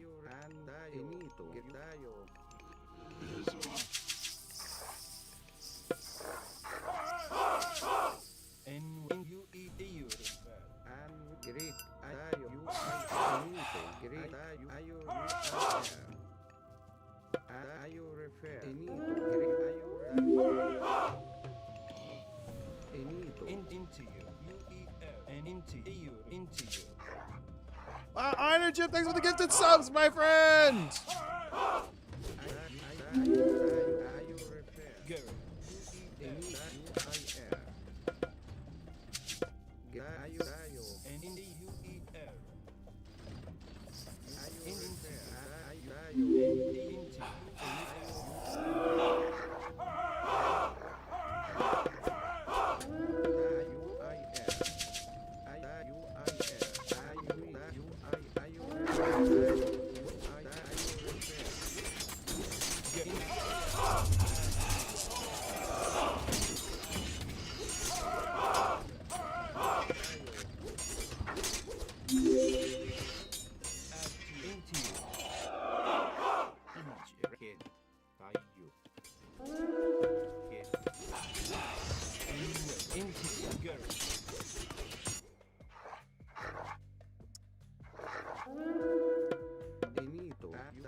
Into you and you I you refer Finito Dayo you I Dayo you Dayo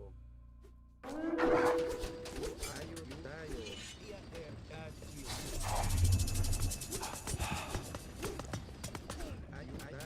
Dayo Big in pocket. and we I agree you refer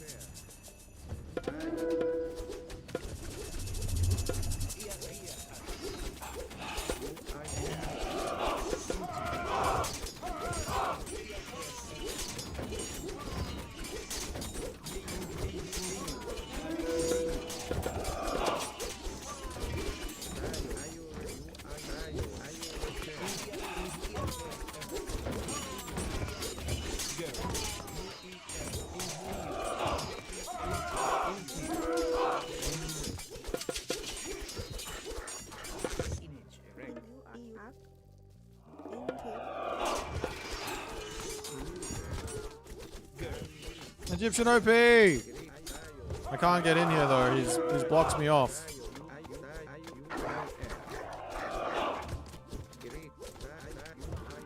Just kidding. I'm in here now.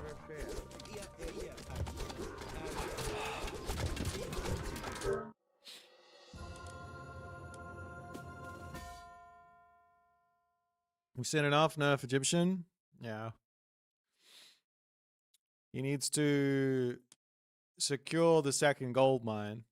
And it's very easy to do that versus a classical fight. Why does everyone play Leto wrong? He should, like, why is he attacking me here? This is silly. Like, just put spider layers down. Boom, boom, boom, boom, boom, boom, boom. Get your death ball and then go win. Making Egyptian look broken. Yeah. Why would you go Leto? Because it's the best god in the game, Eric? I know you don't get it, but that's alright.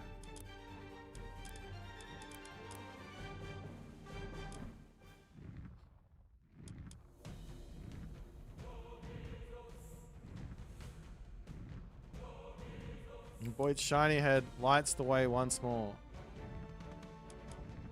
Leto not for all.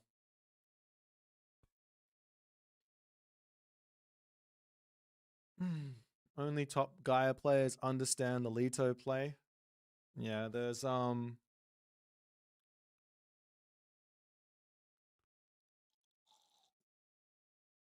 Dudu's waiting for me in the queue, but Dudu, if I play you, you're gonna play set, right? And then I have to play an Egyptian versus Egyptian mirror, which doesn't help my narrative at all. Like win or lose, it's all downhill.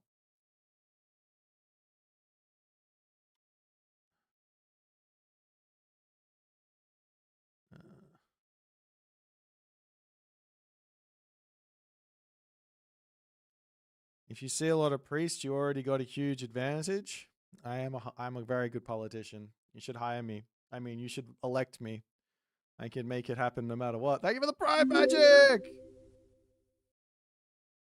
The thing with Leto is, again, it all depends on what your opponent's doing as to what your game plan with Leto is. So if your opponent is doing some sort of stupid one town center mass army classical fight like I was, all you have to do is survive the second gold mine and then you win the game as Gaia there. And if you don't get that and you don't understand what the issues with Egyptian are, I'll take your money. Give me that money.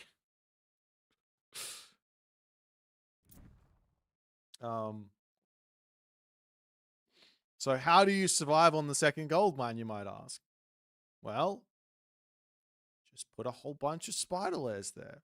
Now I can't attack it. Holy shit. It's fucking wild. What an insane idea. Dudu's ready. He wants to come kill me with his cheese. I don't think I want to play any more Egyptian.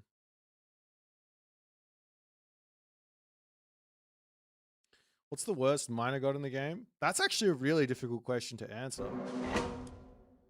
I don't have any idea. Let's go to play Odin. I want to play an Odin game. I'm in a HUSKSUPPE? I don't think so. Maybe on Tsukiyomi, but not on a Matreiuss. Sorry, Dudu. I should do your build. I don't know what your build is. Peg. The Peg Man, I don't know what your build is. I need to plug my phone. Not really, didn't really take major nerfs. It was just people just didn't know how to build their base. It's the build soup stole from you? Okay. I got it. I think I know what it is. Oh no. I changed off the god, so it's all over for me. Alright, so you come onto the gold first. Alright, that's right, isn't it? And then you herd. Apparently.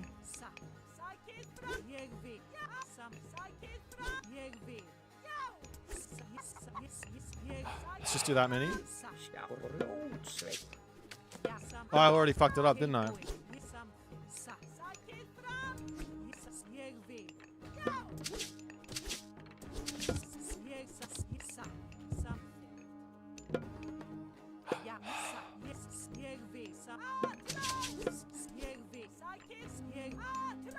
At some point we pull off this. Let's just call it now. I don't know when it is. I'm just taking some guesses here.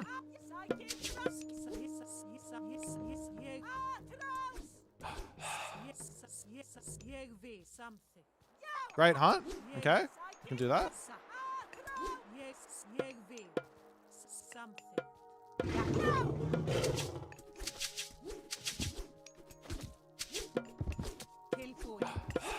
Alright, that'll do. There's one that I didn't herd, but I give up. I need to get my temple up soon. Is this the idea? Did I get it right? Did I nail it? Man, I hope one day players understand what a build order is about. Eric, we're not all as good as you, man. We just trying to play the game as best as we can. Do you know what I mean? That's all. I'm just trying to get to the level that I can be as, you know, as good as I possibly can be. That's all it's about. Right, I need to get this villager out before, because my house is late, unfortunately. Skipan. Veiðimaður. I think now I can start the Hursa, and then I'll just drop the house once this villager is ready.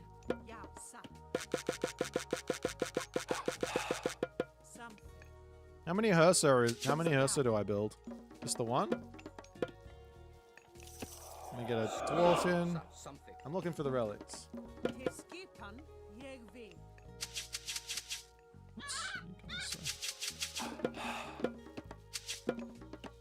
Imagine knowing specific build orders of 24 different gods!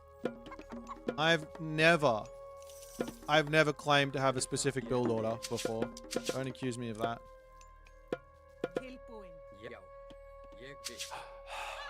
Where do the relics normally spawn?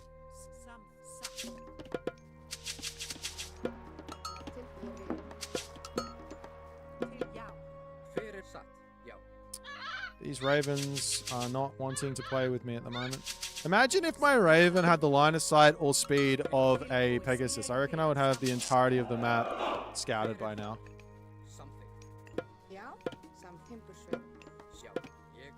Relic. That's a good one as well.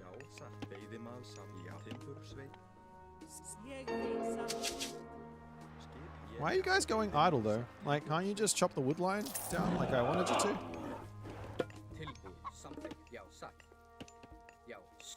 Oh, relic! Alright, let's... I'm gonna grab one dwarf first. Should I be attacking him with these Hursa now? I think I should.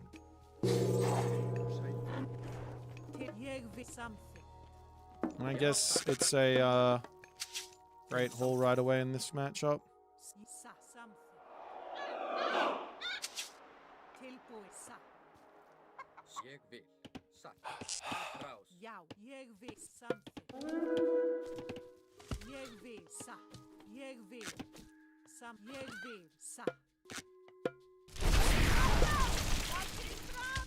Terrible. Hver þar? Something.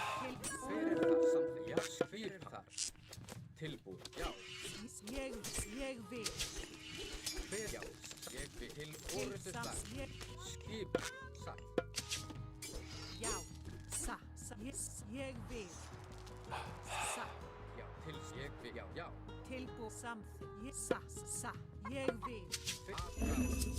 Satt. Samt ég vil. Satt.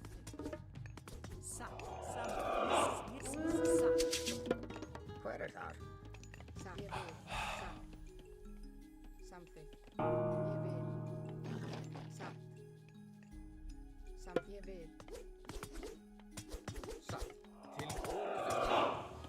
Sjá, hver þar? Samt ég, já.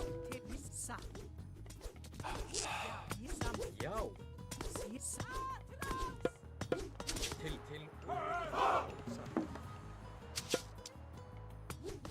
satt, já. Hver þar? Something. Ég vil. Veiðimaður. Já, fisk, ég satt. Something. Til, já. Ég vil. Oh, where's my dudes? Something. Já. Veiðimaður.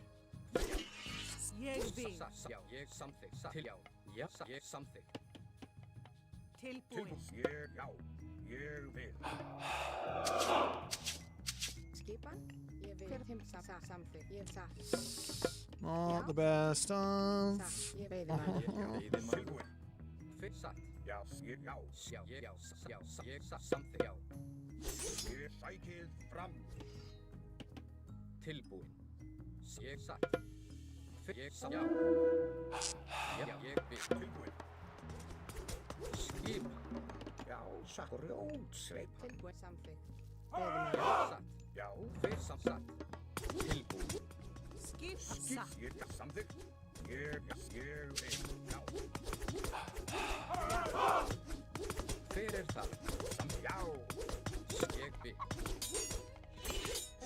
Já. Til ég aðra. Satt. Já. Tilbúin. Já, ég vil.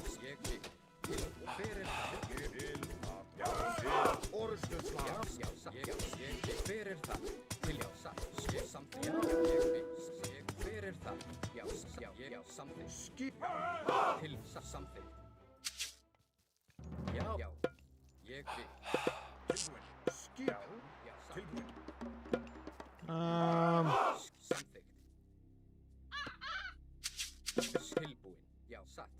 Something. Já. Tilbúin.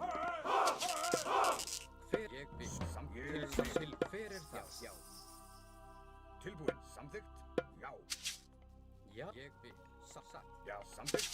Tilbúin. Já. Samþykkt. Tilbúin. Til já. Ég Too much getting housed. Ég vil. Samþykkt. Já. Ég vil. Samþykkt. Til já. Ég tilbúin. Já. Hver það? Samþykkt. Samþykkt. Tilbúin. Ég samþykkt. Já. Samþykkt. Ég vil. Já. Hver það? Samþykkt. Veiðimaður. Já. Ég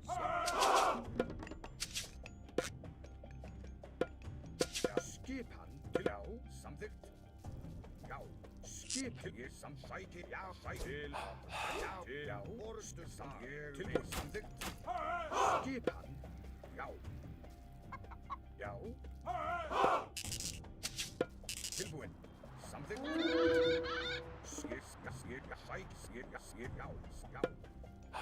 Ég samþykkt. Tilbúin. Já. Samþykkt. Já. Ég vil. Já. Til já. Samþykkt. Já. Já. Já. Samþykkt. Já. Já. Tilbúin. Samþykkt. Ég vil. Ég vil. Samþykkt. Já. Ég vil. Já. Já. Ég vil. Tilbúin. Samþykkt. Já. Tilbúin. Satt. Samþykkt. Já. Ég vil. Samþykkt. Tilbúin. Satt. Já. Samþykkt. Ég vil.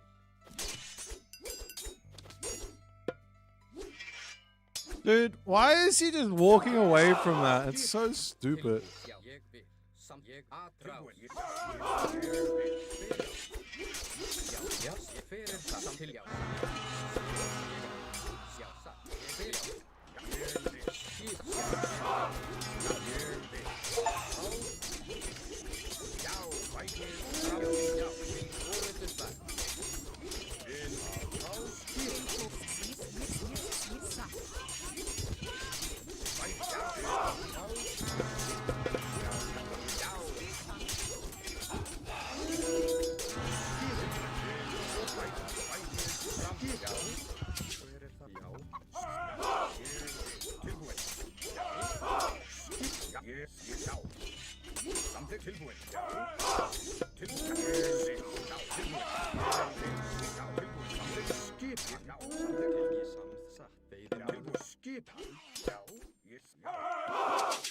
I don't understand.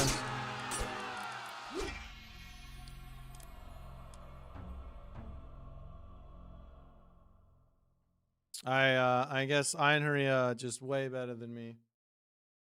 Is what it is. You just have way more stuff? Not really. That's fucking wild.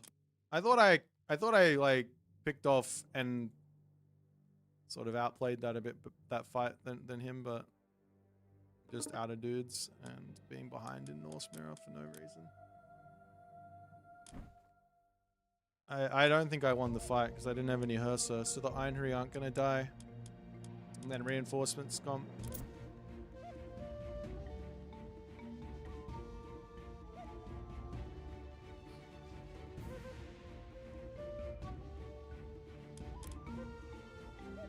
Yeah, I should have ran after rather than chasing. I don't know. Got my Valks out and keep raiding.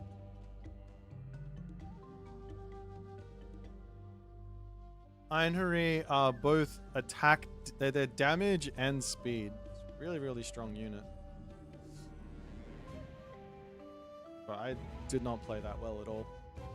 It's mostly Pegasus Rush's fault with the build order. Terrible build order.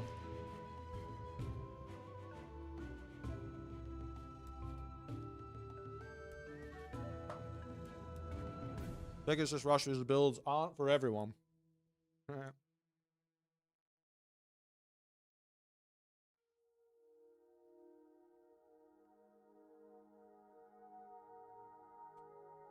No. The actual build order part of it was fine. But the what happens after the build order part of it, that one wasn't fine. And a bunch of my villagers just deciding to go idle instead of walking onto the food. Now, that could have been user error.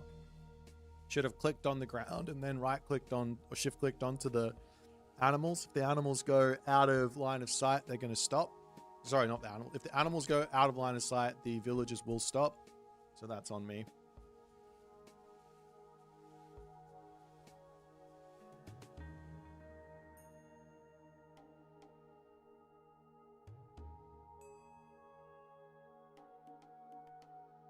I don't know, I find it weird that if somebody runs into you, their entire raiding cavalry army, and this is part of the reason why I think a lot of lower level players say raiding cavalry, or not raiding cavalry, but cavalry is too strong in this game, is they run straight into you, then they take a face full of damage, and then they run away, and they just gone type deal.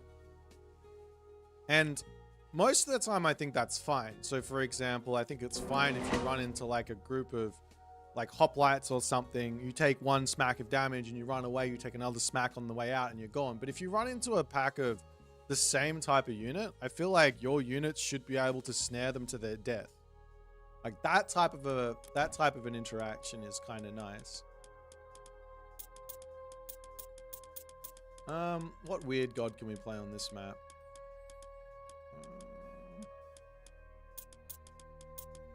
Let's play another Odin game.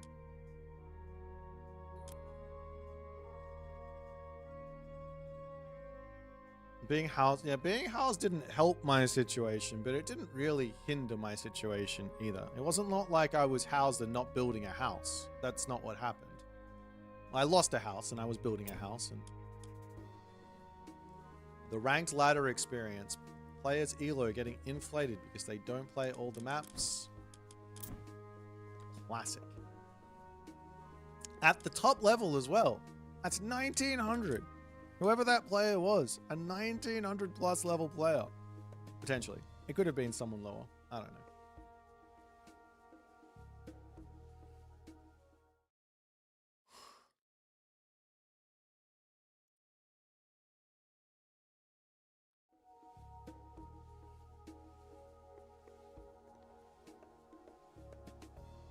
I also think it's because every tourney game, both players open Cav unless someone is Atlantean or Chinese. I don't think that's true. I think there are some Cav civs, like for example, like if you see Poseidon, you'll see Cav starting. If you see Tsukuyomi, you'll see Cav starting. But you're not gonna, you might see some Cav from Amaterasu or from Susanoo. This is a Cav civ to some degree with the Japanese. You're not really gonna see Cav with Hades, or Demeter is some of the time, Zeus is some of the time. You won't see cavalry openings with Egyptian, it's going to be spearmen. You are going to see cavalry with Norse, it's a Norse civ, Norse plays Cav, that's what happens. You won't see Cav with the Atlanteans until much later, of course the Aztecs much later, you won't see that either. So, I'm not, I mean there obviously are some civs that play Cav, but it's not every civ. And let's play a normal Odin game. Am I lobby bugged now as well? I'm lobby bugged, aren't I?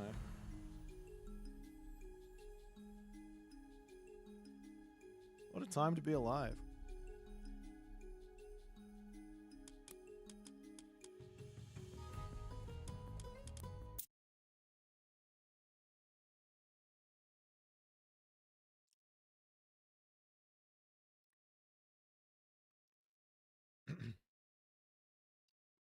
Is there an MMR penalty for dodging? No. I think there should be. That's the simplest way to implement, if you don't want to implement map bans, which is the best way to fix the problem, you should put in an MMR penalty for dodging.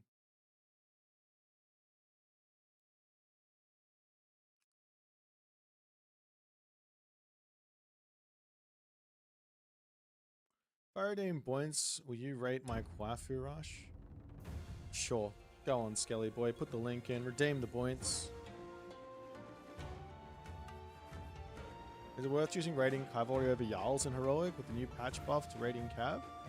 I think it might be. I haven't seen anyone try it yet, which probably means it's really good. Skelly boyo. All right. Put the link in the old chatteroony. The AOM stats link, please.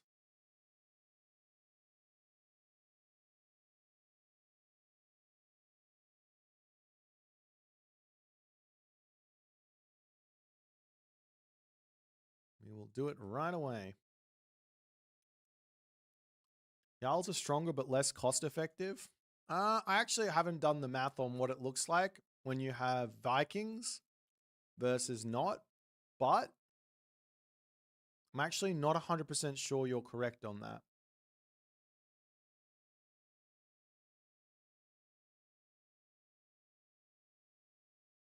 The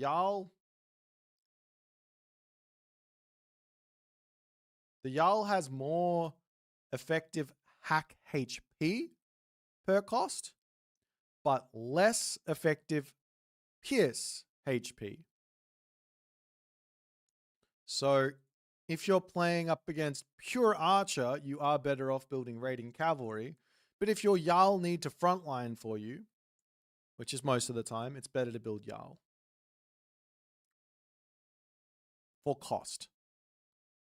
In terms of per pop, the Jarl has more in both stats, actually. So the Jarl is more tanky in both effective hack HP and ineffective pierce HP. But in terms of DPS per pop, it's doing less than the raiding cavalry. And in terms of dealing with archers, it's doing the worst. It's not even close. So there could be an argument that the Jarl, not the Jarl, there could be an argument that the raiding cavalry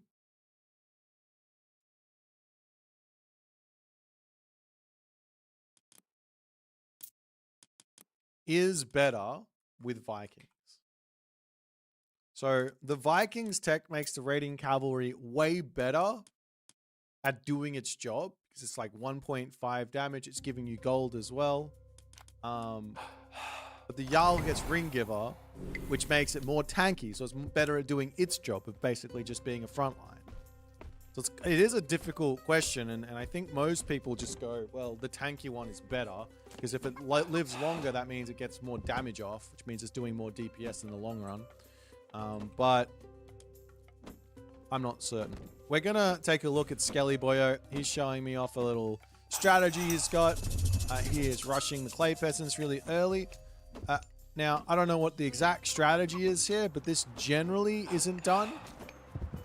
It's a very small boost to economy. You get 2 clay peasants at 0.85 for 2 minutes. Grand total of, let's just say 2 times 120 times 0.85. So it's 204 resources that you get from this. So the question is, are you actually going to utilize this in any specific way? I think the answer most of the time is no, as this is looking like a fairly standard build order. So I would stay away from using the clay peasants here. If you really do have a specific thing you need, just drop it in the classical age right away and enjoy an extra 200 and... what is it? What did I say? 202 resources or something like that.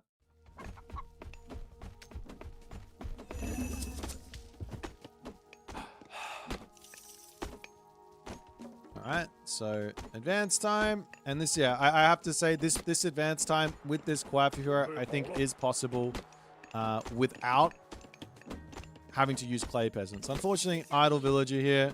It is showing you that it's idle. You have a thing. It's not some bug. You have a big thing sticking up. Make sure your villagers get back to work is the best way to play the game. Alright, so Waifu are off to the races. He gets his upgrade and he is charging across the map. He's also got Vanish here. So this is insanely all in. And you're playing versus Hades, who can very easily drop Sentinels. So I'm not 100% sure about this specific build. If I was not Magic, I would definitely drop the Sentinels right away and say, thank you very much. I'm very happy at this. Now, he is being incredibly kind to you by not doing that. You could also get watchtowers, which is very much worth it too. The Zom comes down, military camp comes up. There's a big weakness to this, which is you can just take the villagers over here and shank this military camp down once the towers get ready. Once the towers are in. You can actually see how much damage it does. Of course, the villagers here can kill them off, which is interesting. Now, the other problem here is that Skelly Boyo doesn't have any vision on the map. If he didn't drop his pioneers and he was using the lanterns to check on this side, I think this would be a really nice position to be in. Unfortunately, I'm not Magic. Didn't really want to play against this cheese. So he resigned, but this is not a game-winning position just yet, unfortunately. This is not at all a game-winning position. But you got the dub. So improvements here, I would say, would be number one is you probably don't need to clay peasants right away. Probably share the silo on this position. Make sure you continuously building pioneers here for the attack so that you can utilize the lanterns to see anything that's going on. And then if you can save on the creation, then look to creation on in the middle of the map, for example, to lock off these positions as well. You could creation here, drop a building, and then mine the gold mine, for example. That's a nice way to go. But I don't have any other hot tips for your cheese, unfortunately. You can also go for this a little earlier if you're really feeling up to it, and this probably does play into the early creation side of things, where you sort of run at your opponent and you drop a wall like this here in front of the gold mine. And that there, you can micro between the wall with a gate, and you can hit the villagers, run behind, and then run behind, and you can continue to do that. And that's a way to get some big value. But I probably wouldn't do it versus Hades because the Sentinels, but still, you could give it a go.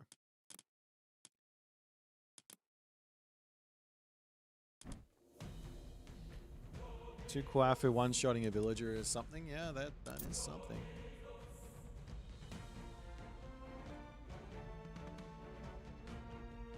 Is Tsukiyomi an ethical god?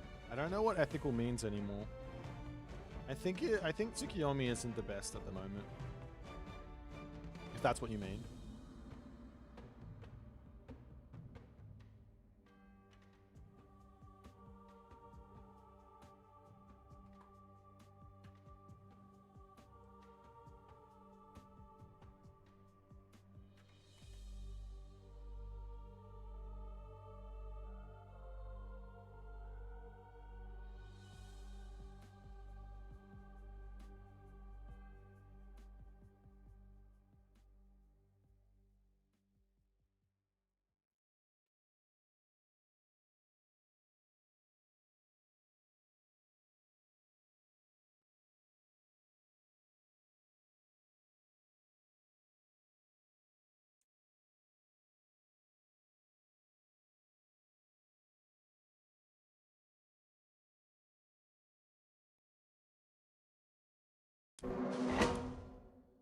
Ah, another chance at Midgard. Yay, I want to play Odin on this map.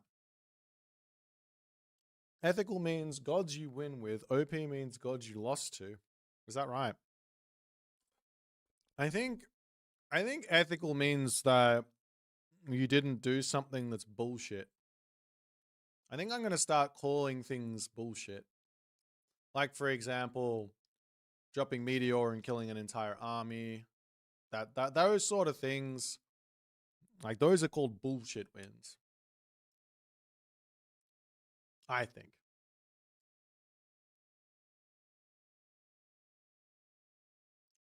Lightning Storm equal... Lightning Storm's a little bit less problematic. Pegasus! Bom, bom, bom, bom. Boom, boom, boom, boom. Boom, boom, boom, boom. Can I increase my mic volume? I don't think so.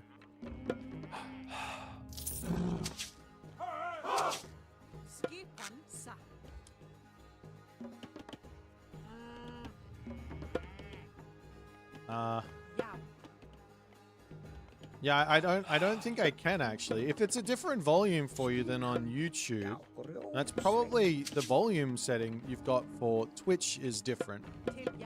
That's my guess. Yes. Beggars is one of the best players in the world currently. So I am going to do my best, but he is a player that is very, very good. Everything's max and you can barely hear me. Well, I'm sorry, you've got something wrong because I don't believe that. Check your, especially if it's fine on YouTube, because I'm literally sending the same settings to YouTube that I'm sending to Twitch. So if I was you, I would check some mixing settings on Windows and that sort of stuff.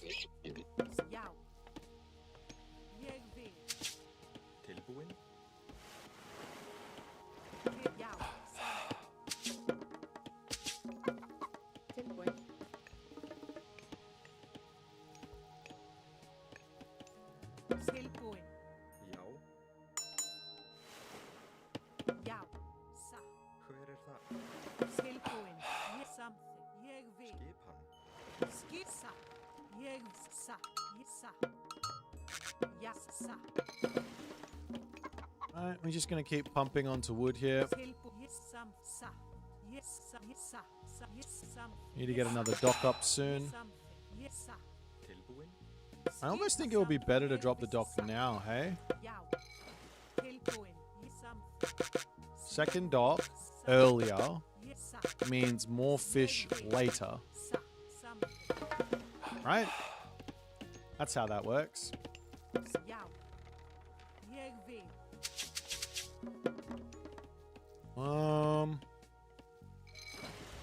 I can use this dock as well to produce onto this side and grab that so I can look over to the other side for more things.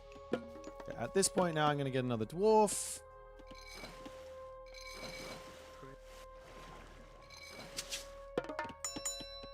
I will need another house here soon. House can come down here.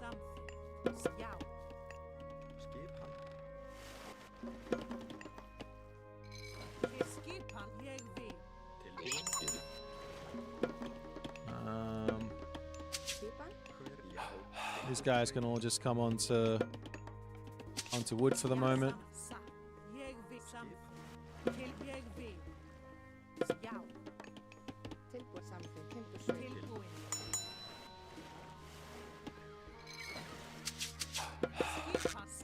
Alright, I'm gonna stop building fish, get my temple started.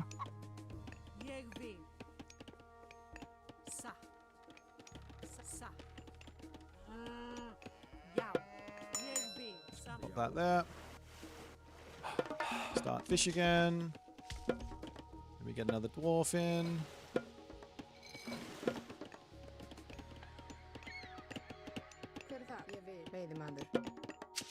I'm gonna shoot this guy over here so that I have guaranteed the existence of some things here.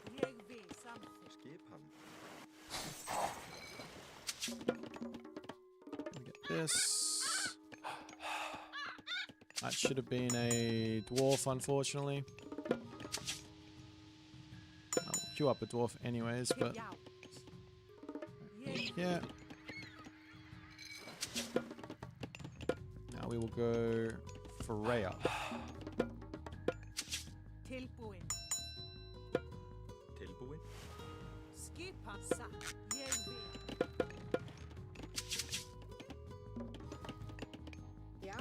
These guys have got all their upgrades in.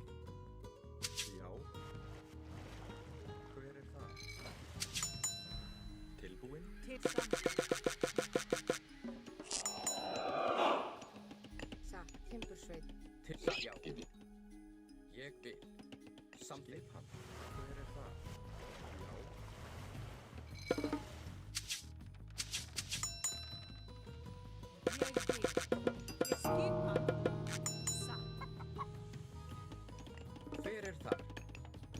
Satt.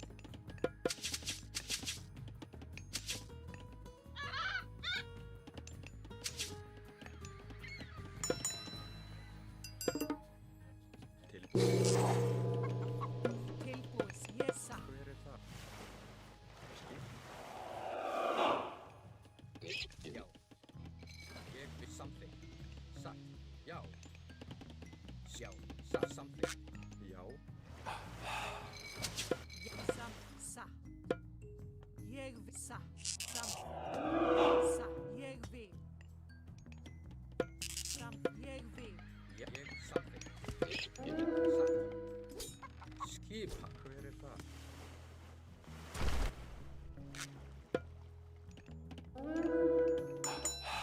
Til satt, samt. Tilbúin. Já. Skipa, satt. Tilbú. Skipa.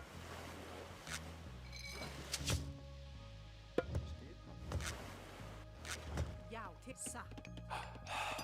Samþykkt. Ég vil. Tilbúin. Já. Satt. Hver þar? Já.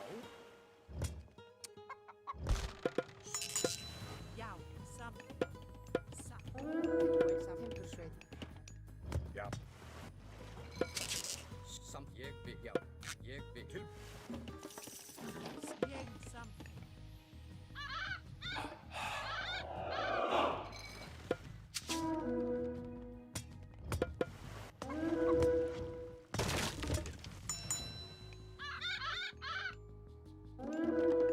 Já. Samþykkt. Ég vil. Já. Já. Já.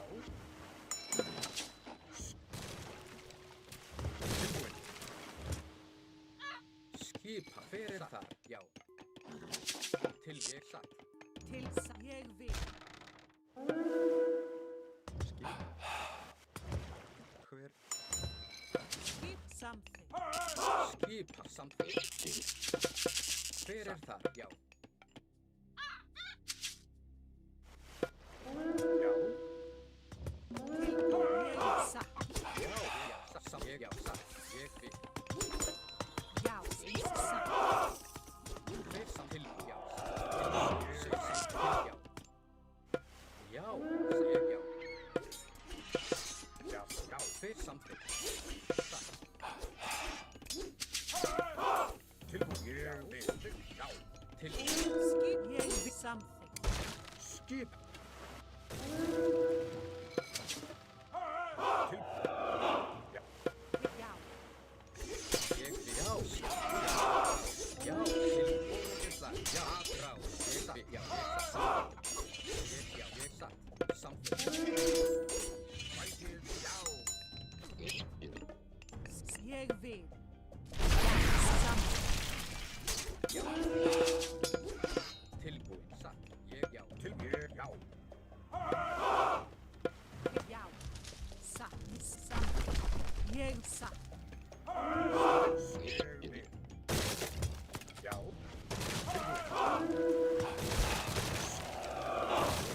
Tilbúin. Já. Tilbúin. Satt. Já. Já. Samþykkt. Samþykkt. Ég satt. Ég vil. Ég vil. Satt. Já. Samþykkt. Hver já? Satt. Ég vil. Já. Tilbúin. Til. Já. Til. Hver í samþykkt grjótveit. Til. Skila. Já. Já. Skipa. Tilbúin. Tilbúin. Já. Skipan. Hver já. Já. Já. Skip. Já. Ég samþykkt. Hver það? Já. Matreiuss. Satt. Ég vil. Já. Tilbúin. Hver já. Já. Til.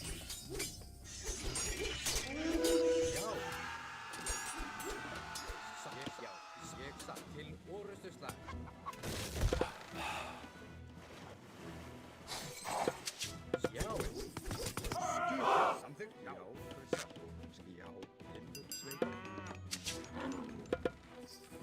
Fyrir það. Something? Já, ég vil. Já. Satra. Já. Ég vil. Skipækir til orðsturslag. Sa. Já, ég vil. Something ég vil. Til skjá. Til já.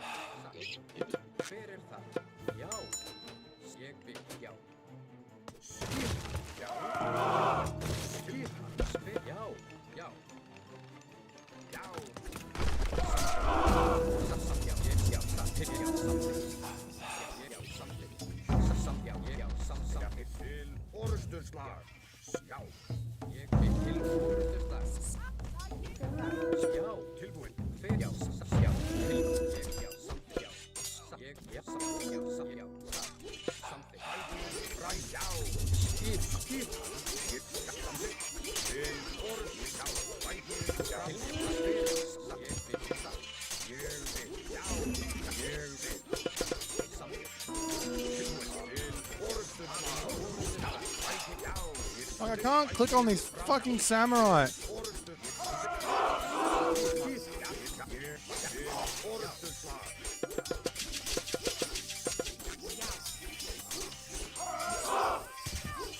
Til sam. Sa. Jeg vil. Sam. Jeg vil. Skipan. Ja. Sa. Jeg vil. Sa. Ég til orðsturslag. Sa. Jeg vil. Sa.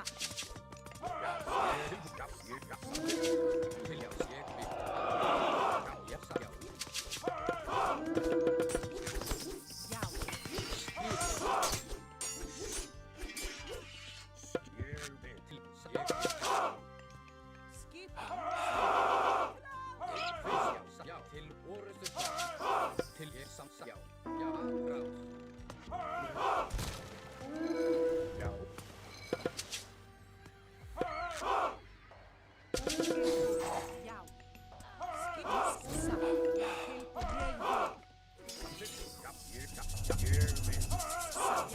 Jeg vil. Sa.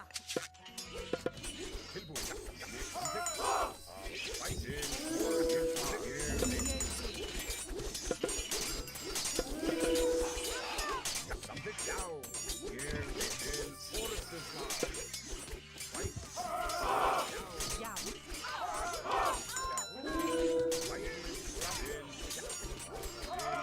Til sa.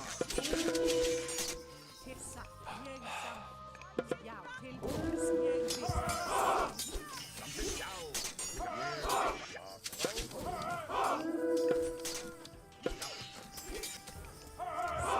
til. Skip til på. Sa. Ja. Something here big. Já, grjót. Skip. Something tilbúin. Já, ég vil. Skip hann. Já. Já. Hver þar? Grjótsveit. Skip hann. Já. Já. Já. Já. Já. Ég Matreiuss. Ég something. Já. Já. Ég something bætir fram. Já.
Skipan. Hver er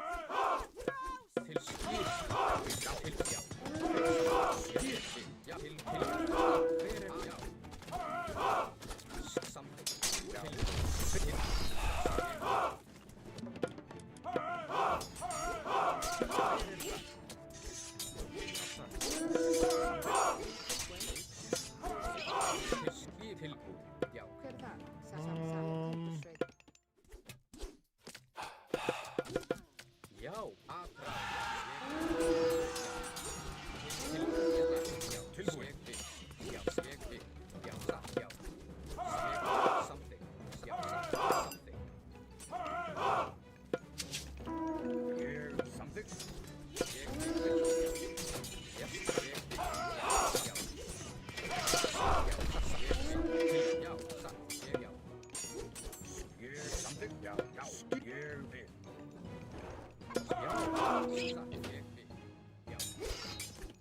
Já.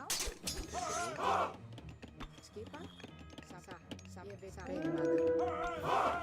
Samþykkt. Já, ég veit ádrátt.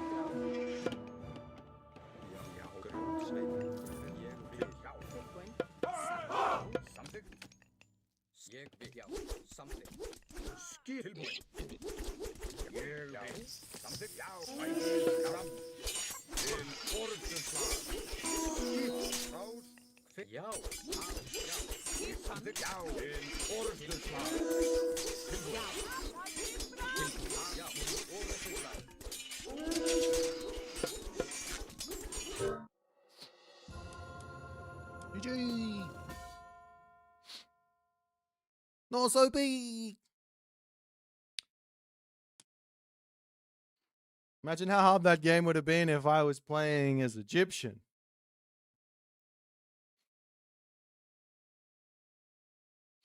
Magico!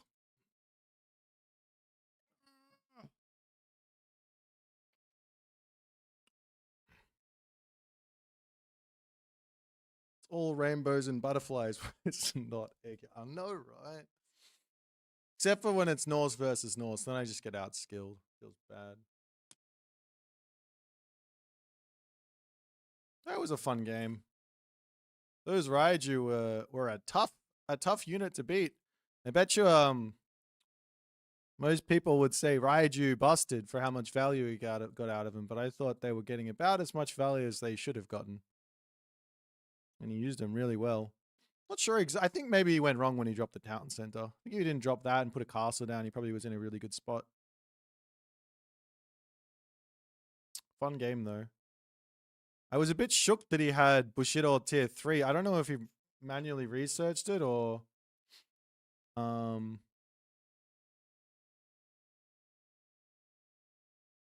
not.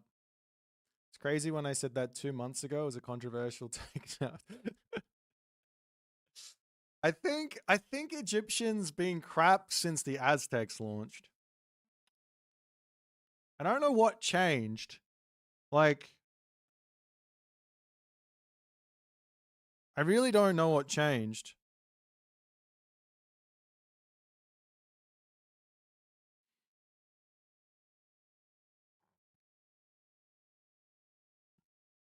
Like, I always felt like Egyptian was okay into Japan. I felt like Egyptian was, like, playable into the Atlanteans, but it was a tough matchup. And I thought, of course, Egyptian just fine into Norse. And then I thought, so long as I don't screw up in the early game, as long as I get my second town center up fast enough, I'm okay versus Greek. But now it's like, mate, you better not make any mistake. And even then, you're probably still going to have a tough game. That's the feeling I'm getting at the moment. He didn't blow up his army in the forest fight. Yeah, he went onto the forest a little bit too early.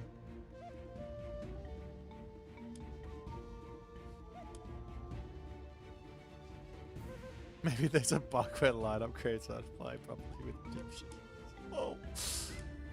Oh. Okay. What are we gonna do? We've got another 3 hours until game time. Fast mythic strats were nerfed. I didn't feel like... I felt like the fast mythic strat was always there, and I think it's still there, to be fair. Like, it is. You can still do a fast mythic with Thoth, and it's still strong. But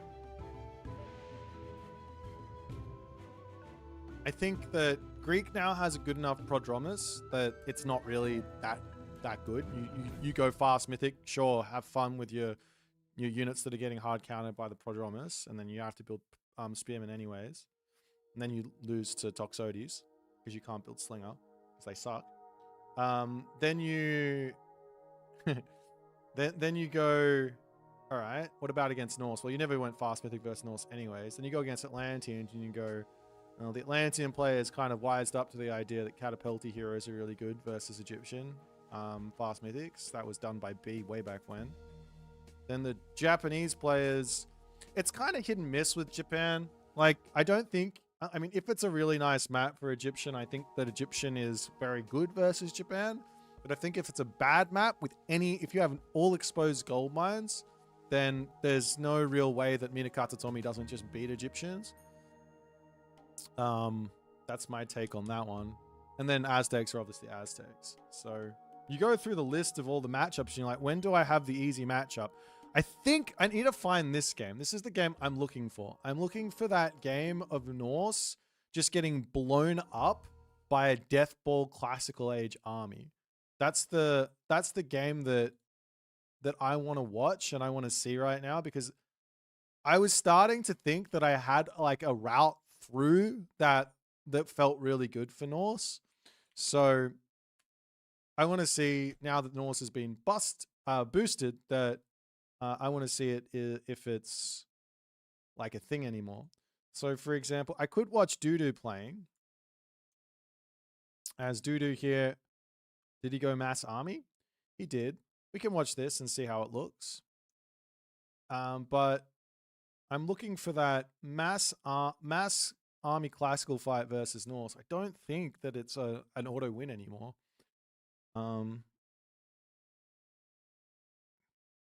But then again, there's just no Norse players for some reason.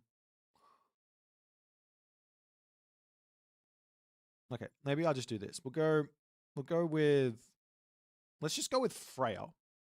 Let's look at Freya versus Anubis. I think that'll help me find what I'm looking for, because that's pretty straight down the line. Not that I think that anything's ever going to change or anything like that. There's one game with Freya versus Anubis, which is the game I just downloaded. All right, let's watch this. I guess you could also go Freya versus Ptah. That's probably the other classical fight that is popular.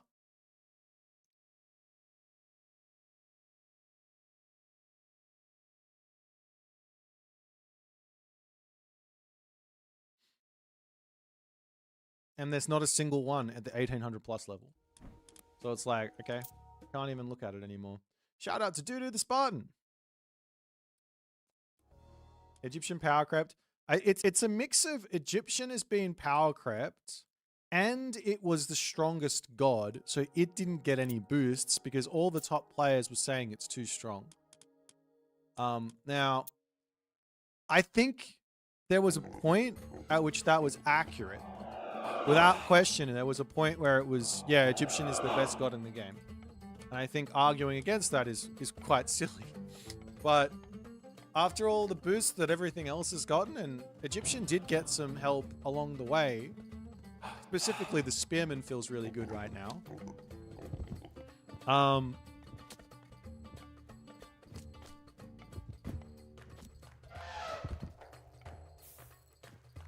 Yeah, I don't know.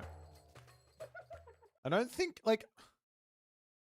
that the Electrum bullets is the solution. I thought it was fun to have the slinger ball actually feel strong, but obviously no one else thought that, so that's fine. But what the slinger needs is it needs to be a unit that you can rely on to beat the Eagle Warrior, basically. It should be able to beat the Eagle Warrior, and it just doesn't. even with electron bullets. And you only have one upgrade that you can grab versus, I think. Does this help? Yeah, you've only got one upgrade you can grab that helps versus the Eagle Warriors, which is the electron bullets.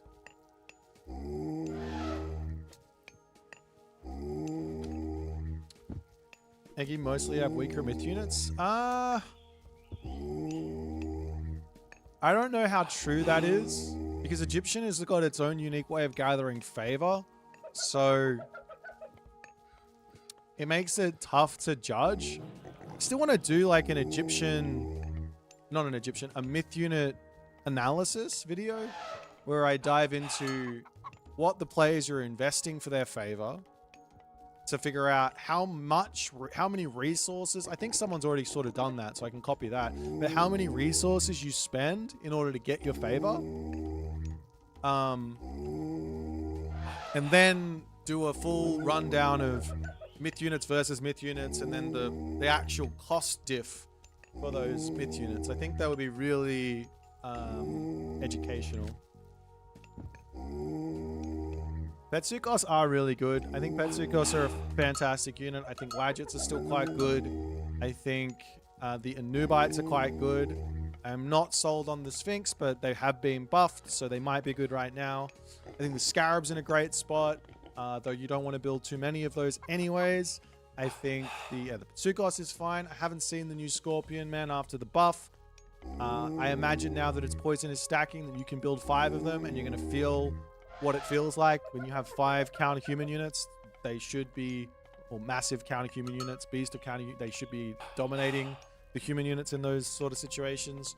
So we'll see. And then we've got the Phoenix, which I'm not sold on being any good anymore because, well, you just build your ranged heroes and they will do a lot of damage, but it might be good. I don't know. With good micro and having 5 out, it might be fine. I'm going to have to try it at some point. And then the Mummy is definitely good right now. It's definitely a unit you want to be building. And the Avenger just recently got buffed, so I have to imagine it's good, but I don't know. Hello, Boit. Who won yesterday between Izamadu and Magic? Well, if this works, I don't know. Is it taking me to the right spot?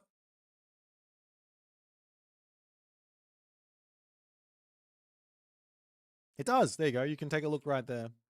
No spoilers. If you don't want spoilers, you haven't seen the games. I did put up one of the games today on YouTube, and as I expected, it was not watched as much as I would have liked. Actually, I don't know. I haven't looked yet. Yeah, it's not the problem. Unfortunately, the problem, and I don't know what the solution is. The people who want to watch this tournament are watching it live. That's what's going on, and I think that's great. But I also watch. Okay, so maybe you guys can help me out. Maybe you guys can help me out. EGC TV, fantastic organization for organizing Age of Empires 4 stuff, is. Let me have a look at this actually quickly. I think it's relatively good to judge myself or compare myself to what's going on Age of Empires 4. So they put out these videos pretty much every day, like 5K views, 3K views. Their lives are getting 19K, 17K, 19K, 15K, etc. So their lives are getting about 4x the views of what they get on their VODs, maybe even more. I'm not sure, depending on how good the game was. Okay, I think my point here that I'm trying to bring up is, should I just start a new YouTube channel which is specifically there for tournament VODs for random games that I play on YouTube, and then I keep the Boit TV for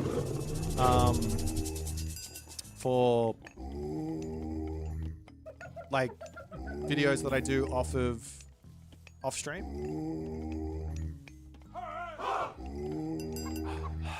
Doo-doo, mate. Actually, is that a good idea, you think? I feel like having just one channel is better, but I don't know. Well, it's not even... Like, I've just got so much content that gets, like, brutalized by the algorithm because people who watch the content have already seen it. And I'm like, and I want the people who haven't watched the content to also see it. Because they're not going to go and find the live stream and then search through the live stream and then watch the game. If that makes sense. So you guys are the guys that, to be honest, are gonna want to watch the games. Regardless, you're gonna go find them, and I love you guys for that. But I'm talking about the people that aren't gonna go watch the games, that don't want to go and search or want to get recommended it. So I want that's like kind of like a clips channel, yeah, kind of. It's just like Boit VODs or whatever. Like I see Beastie doing it, and of course, like the Beastie channel is about like 5x, 6x, 100x, 10x, whatever, bigger than me. I'm not in the same league as him. But the idea of just having that going and just going, I'm going to keep doing the one video a day on YouTube, but it's only going to be the YouTube video, and then have the VOD video, which is literally just cutting it up and then chucking it up onto the VOD channel. It's not like it's a time sync, and just see what happens.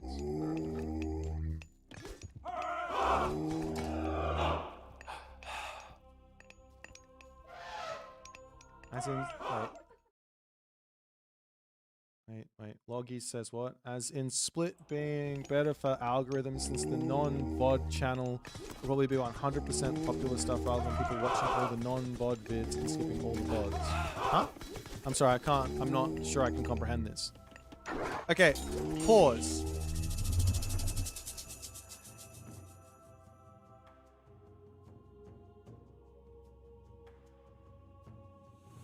What happened in this game?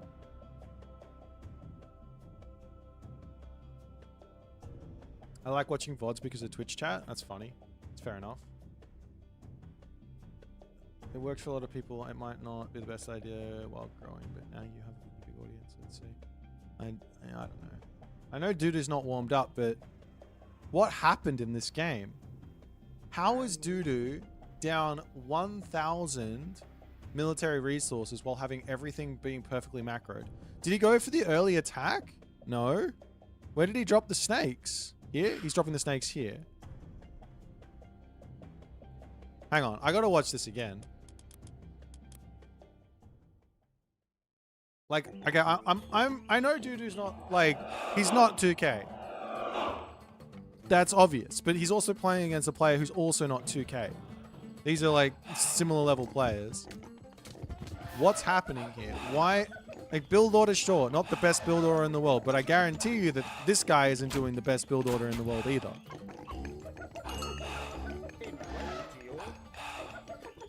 Did he go for the forward pharaoh? Bullshit. What happened? Oh, he did. No, he went for a relic. I don't think you should do that, but it's a good relic. Is he going for this one as well? Okay, so well, that's going to be losing maybe... How many resources would that be worth? If he's got 7 villages that he would be empowering. 7 villages at 7 times 15 times 0.9 equals times 0.2. He's missing out on about 18.9 resources every time these guys drop off, which they're probably going to drop off, I'd say 3 or 4 times for this. So he's probably lost out a little bit less than 100 resources here. So it probably is about what this, but he bought this tech as well. So I'm here scratching my head. But anyways, let's just say that he's lost 100 resources here. He is gathering. There's no idle time. That's not ideal, but it's fine. He goes all techs. Is that the problem then? He goes all techs. I think that's the problem. Does his opponent get techs before they fight? No techs here. He dropped a spearman. He dropped an Anubite. Okay, losing the Anubite is not good. Okay. If he didn't go techs, he would have 2 more, maybe 4 more Axemen out.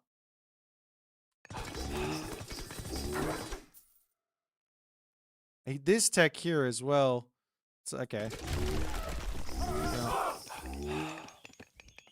Of course, that explains it. That explains it.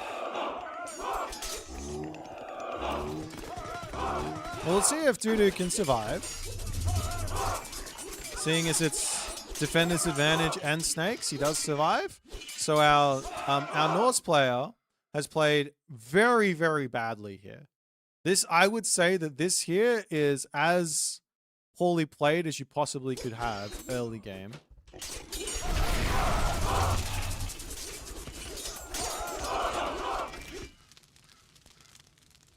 How did he win that fight? That's weird, but okay. He makes a turnaround somehow, and now he's back in front. I swear I'm not even trying to make this up. Like, this is the first game that I'm seeing of the Norse players versus the Egyptians, and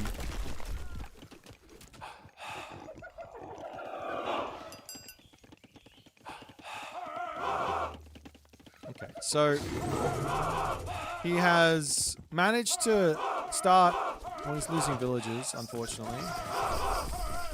He should be able to take this fight, right? This should be a winning fight for him. He should look for a fight now, right? We'll see if he's going to go out there and do it. Units coming over here. Unfortunately, he's losing dudes, but that's okay. Egyptian is OP, right? Shouldn't matter. His opponent is floating about 600 gold, so the advantage that he's gotten from the villager diff doesn't matter. Dudu's macroing really well. Gets a nice start of the fight here before the guys come in. Let's have a look at the micro here. Unfortunately, oh, there he goes. He is microing onto the guys here. It's a close fight. Okay, nice movement in. He's got to get the axeman to protect his slingers so the slingers can kill the thrown axeman. He can't run. Running is not going to help him here. Unfortunate. He probably could have won that fight. But then again, I mean, it's a micro fight, right? I think that this Norse player could have played that fight better as well.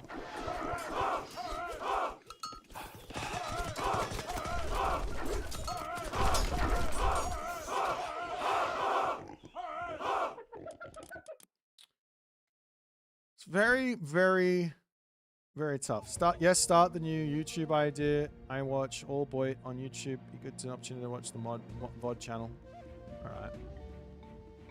I'm gonna do it. I'm gonna put the Super's playing Peggy. Sure, let's watch that.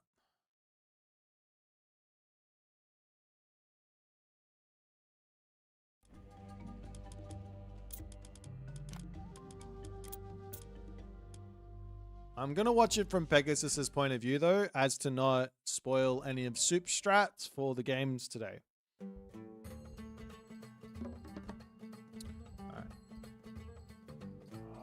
Show those. Dudo, unfortunately, the only matchup that I care about right now for Egyptian, the only one that I want to see is Egyptian versus Norse. Everything else I'm not really caring about at the moment. From what I'm trying to figure out is the actual root cause of the issue for Egyptians. We're going to watch Pegasus here. I really need to learn how to Tsukiyomi better. And if there's a player to learn how to play one of these Japanese gods, isn't Soup my alternate channel? No. I love me some Soup AOM. He is Very, very good. Actually, I have some food I need to eat. It is food time, so I'm going to quickly go grab my food. It's already prepared because my partner is amazing. What do you think of Egyptian versus Centaur? I remember saying they should nerf Centaur HP and increase their armor. Did I say that? I don't think I said that. I think you might be thinking of someone else. I don't think that's something I would say. Oh, you said that. No, I don't think so. Hang on, I'll be right back. I can talk about it.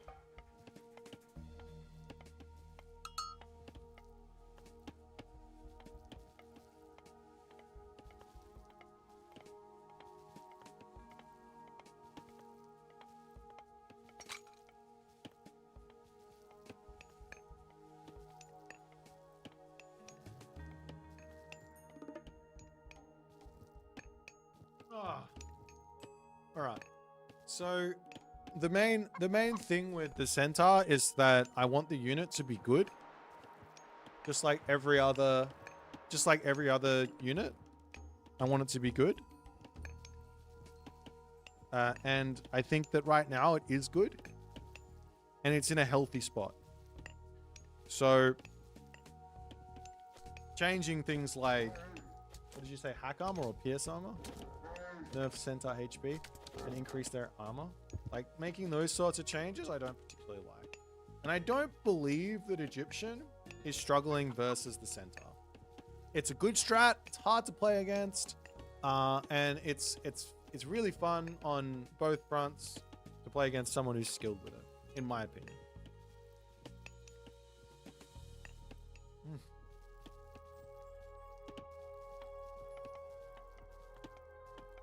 And the recent change to the Centaur basically took away from the really, really, really sweaty micro and pushed the unit into more of a try and get more of these guys out because they're going to be a lot stronger, they're going to last longer, and you trade HP for HP, which is good.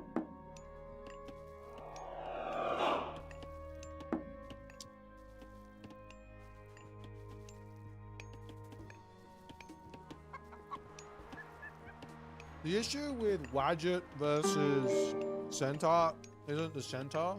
It's the Second Age Greek heroes. They're really hard to kill. You can't body block them. Yeah. Tito, what's happening, ma'am?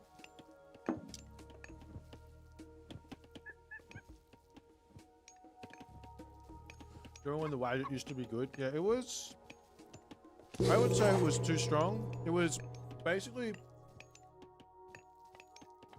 It was able to 1 versus 1 a Valkyrie, which didn't make any sense.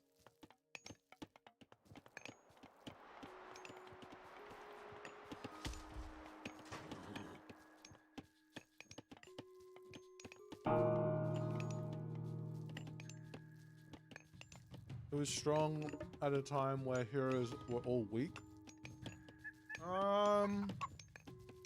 Kinda, yeah. That's a fair point. Yeah, that's a fair point. I think the hero myth unit balance right now is actually quite good. I think the devs, it took them a while. It's not easy. It took them a while, but I think they have struck a really good balance of it feeling like the heroes are countering the myth units, feeling like the myth units are countering human units. The only thing right now that I think isn't quite right, I'm not sure how to fix it, is hero units countering human units. That doesn't feel quite right.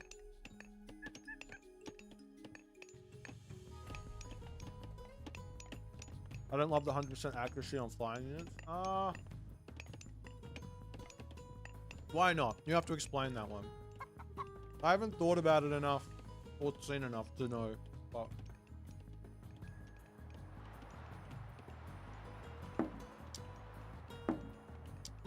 Still beats Valk in 1 versus 1 for pop. Well, I was just saying that a Valkyrie should, in a 1 versus 1 with nothing in between it, the Valkyrie should beat the Wadjet. That was my comment on the whole balance issue. That just doesn't, it just didn't make sense. It negates good micro? What are you talking about? Good micro from who? The person who sent the myth unit into range of the enemy hero unit disrespected that and then lost their myth unit?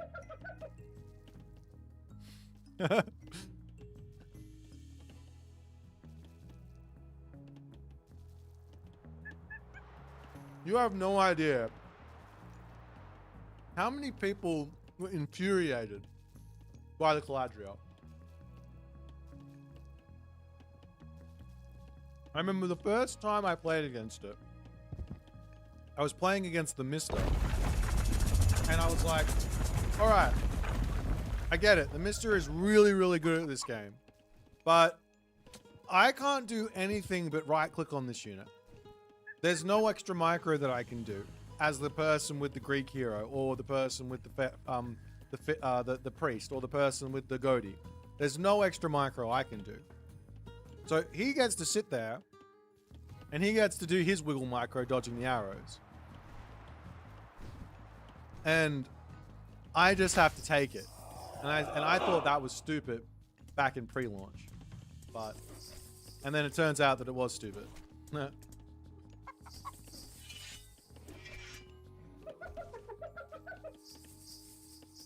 I think the middle ground is that flying units have more HP, take damage if they get shot at. That's the middle ground. Just like every other unit.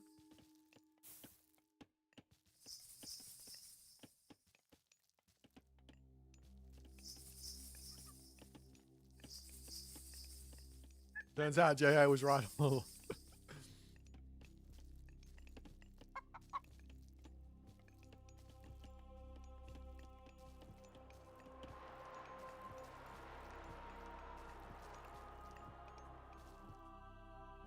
Yeah, all ranged heroes got homing ballistics versus flying units. There needs to be a bad multiplier and a good multiplier. Heroes have good multipliers versus myth, and should have bad multipliers versus humans.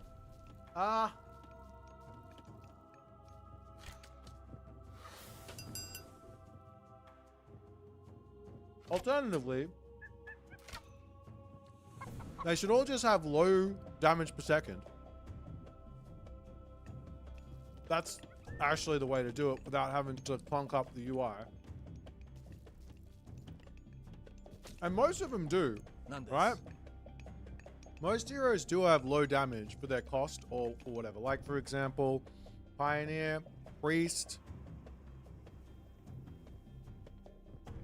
Actually, that's it. Maybe you can argue that the Greek heroes have got low damage for their cost. I think you probably can.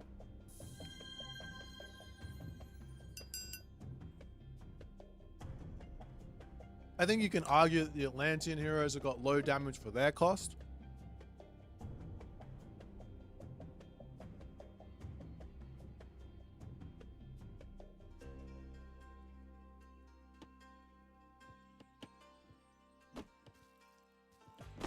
Warrior Priests have too much base damage. I think their damage versus myth units is fine. But their damage versus human units is not. That should come down. You don't need warrior priests to be doing as much damage as they do. That unit is incorrect at the moment, in my opinion.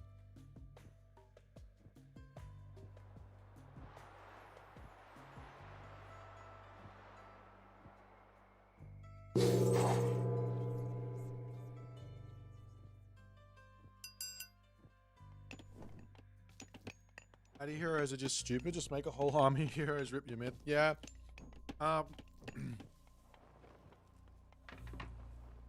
I agree.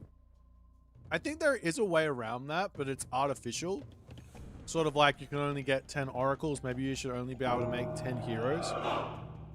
And maybe that should be applied globally or something. But that feels bad if your opponent has got 30 myth and you can't make yourself 30 heroes. So there's too many problems.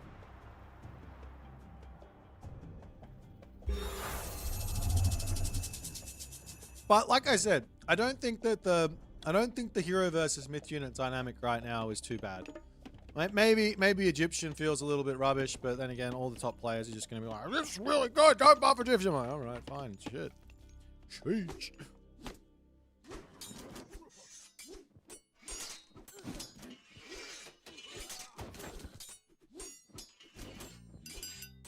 Warrior Priest versus Egyptian Spearman is a tie?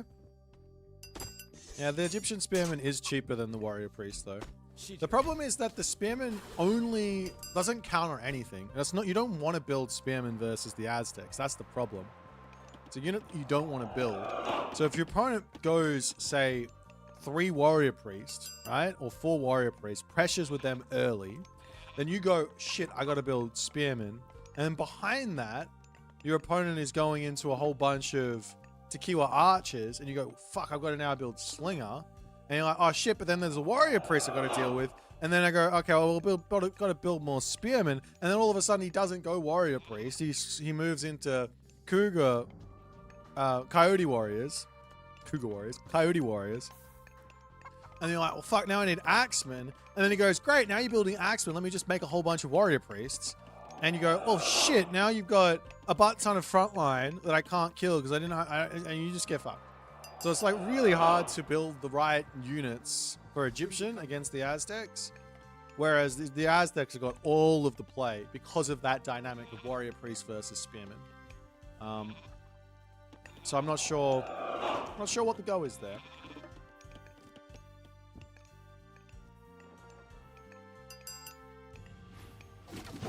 Atlantean heroes shouldn't be stronger than the Atlantean army. They should work as Samurai Bushi. That's a good point, Neymar. You're probably right on that one.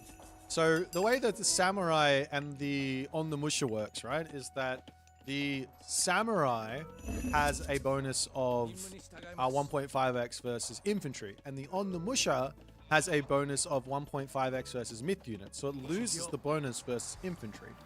And that's the same as the Bushi as well. This unit also loses the bonus versus infantry. And the same thing for the Daimyo. So that would be good. The only issue is that there's a whole bunch of different types of units for the Atlanteans. So the Murmillo, for example, doesn't have any bonus versus cavalry. Right? So when it gets converted, it's not going to get any worse. Then we go, what about the Arcus? That has bonus versus infantry. It could get taken down, sure. What about the Contaris? It's got bonus versus archers. It could get taken down, sure. But then you look at, what about the Catapulti or the Terma or the Karabala stuff? Now I'm like, I don't even want to convert those into heroes, which is maybe the right idea. So now those units never get converted. I don't know about this fight from Soup, but we'll see how he goes.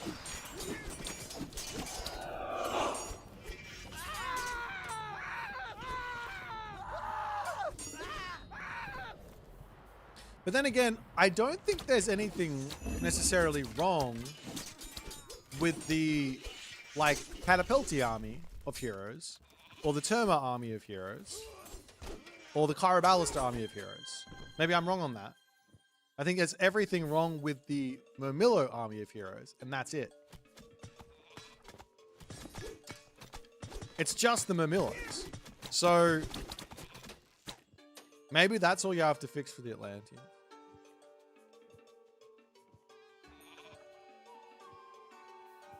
It's just the Murmillo heroes. It's Arcus as well? I don't know.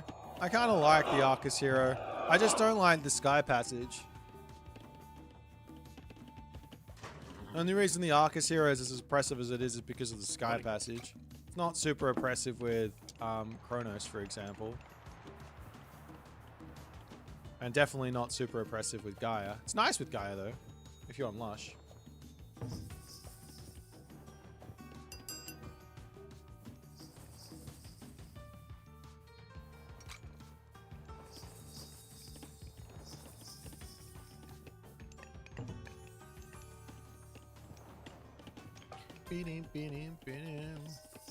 Surprised that he wants to go Okuninushi here.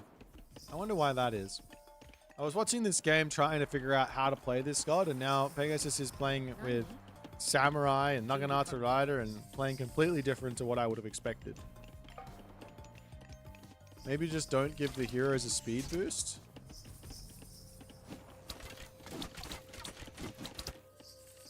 Do these heroes get a speed boost?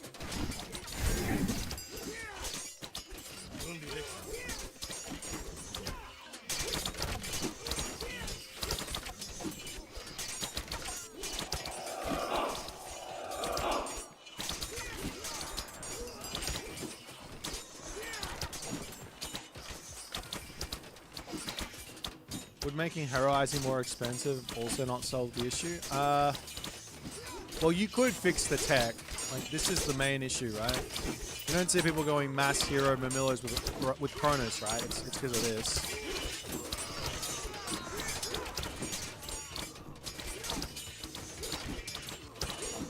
I see. I like the double Shogun from Tsukiyomi, from Pegasus. I think that's maybe the thing to go for. Maybe that's where I'm going wrong. Spend the favor on the Shogun against gods that have got a lot of heroes. You got mass hero with Kronos? Really? I don't believe you. I don't think it's good. There's no way that's good. The amount of Kronos... No. The amount of Cronoses that I've boned by playing Myth Unit is very, very high. And it's like when I play versus Prometheus Uranus as well, I'm very happy to build Myth Units.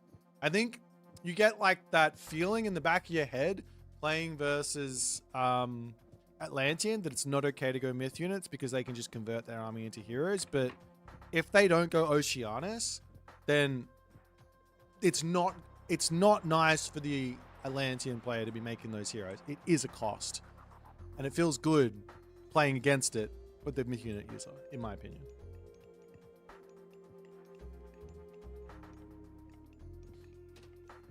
Legacy Heart of the Titans wins again. What did Legacy Heart of the Titans do?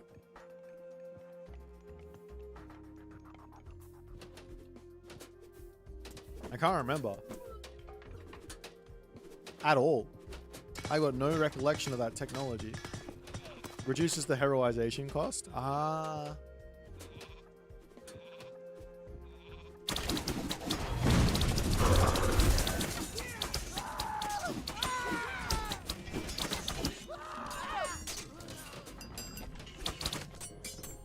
Like, I feel like in this game that, like, when you play versus China, it kind of feels bad to make myth. But that cast of Swampland, of course, it allowed him to get the town center up. But if he didn't do that and instead had 5 Tengu, then he would have won this fight. And now he can put another Swampland down, and that's like mentally difficult to deal with on the side of Soup.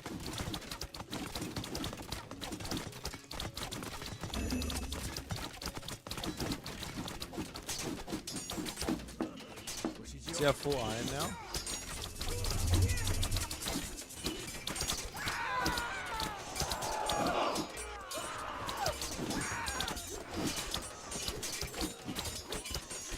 Yeah, Shinobi are back now. They got buffed. They got some HP now. They feel great. They're really, really strong.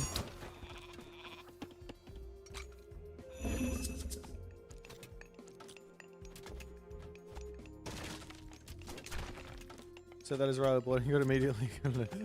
Loggy! Hit that subscribe button. Guys, as well, if you haven't already realized, I do have a merch store.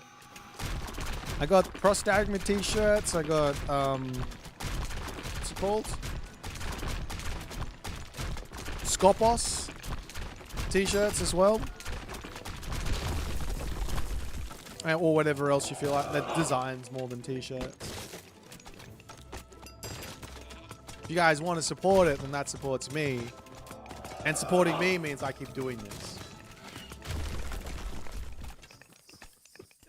Also, don't feel obliged either. It's fine. I just want you guys to know that it exists, just in case you do feel like getting one of those.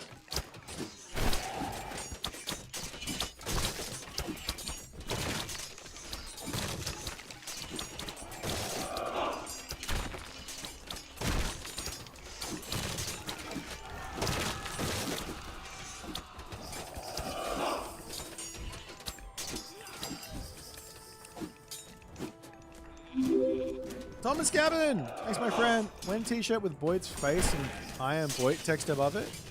Yeah, we could do that. Sure. I thought it was a little lame, but if you want that, I'll do it. I don't mind. It's not difficult for me.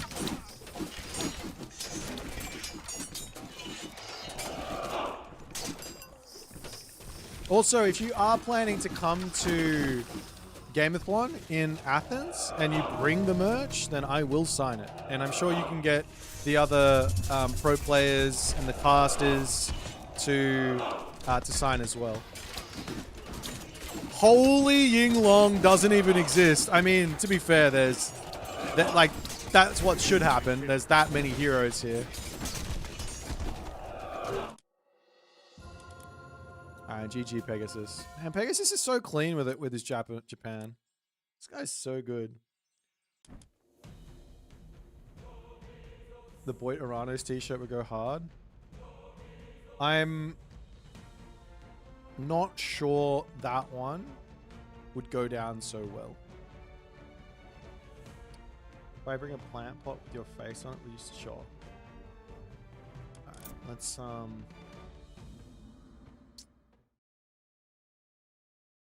we've got about an hour to we got about 2 hours and 20 minutes till game time. The Boit Centaurs. I've seen that one, that's funny.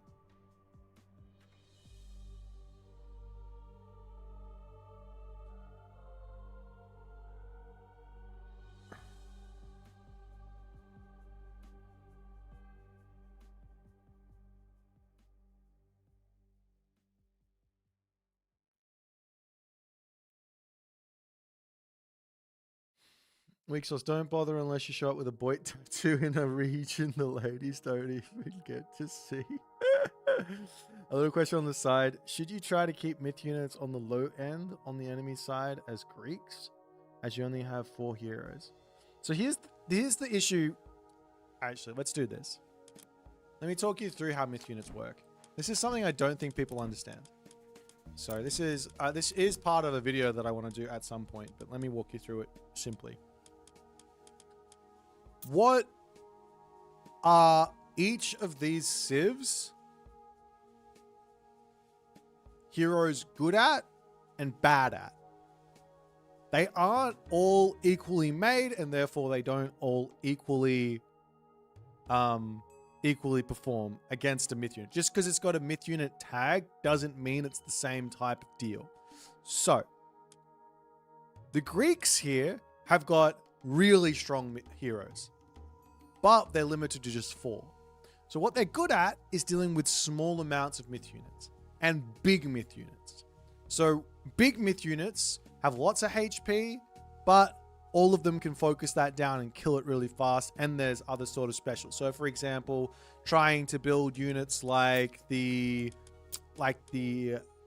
Santa Manus, like the Mountain Giant, like the I don't know, let's just call the Scarab, like the Hundun versus the Greeks is a little bit difficult because they cost a lot of favor. It's hard to get a lot of them out.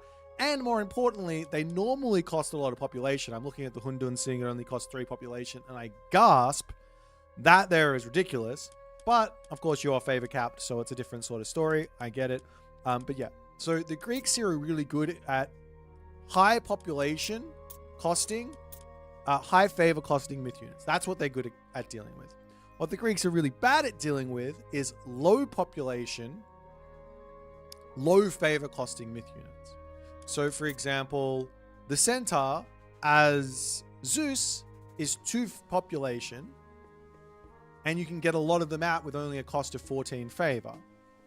Minotaur, same deal, 2 population, 14 favor. If you're playing against Greek and you're in the late game and you got 200 favor, you should probably build Minotaur. It's probably the myth unit to build. Or you should probably build Centaur. Or you might want a little Cyclops because they're 3 population, they're 18 favor. It's a little expensive, right? You maybe should build Lycaon, right? Those sort of things. They're going to be really good versus Greeks. you should stay away from the other ones. All right, so that's Greeks. So you want to build against Greeks. Like another example is Prometheans or automatons, really good versus Greeks.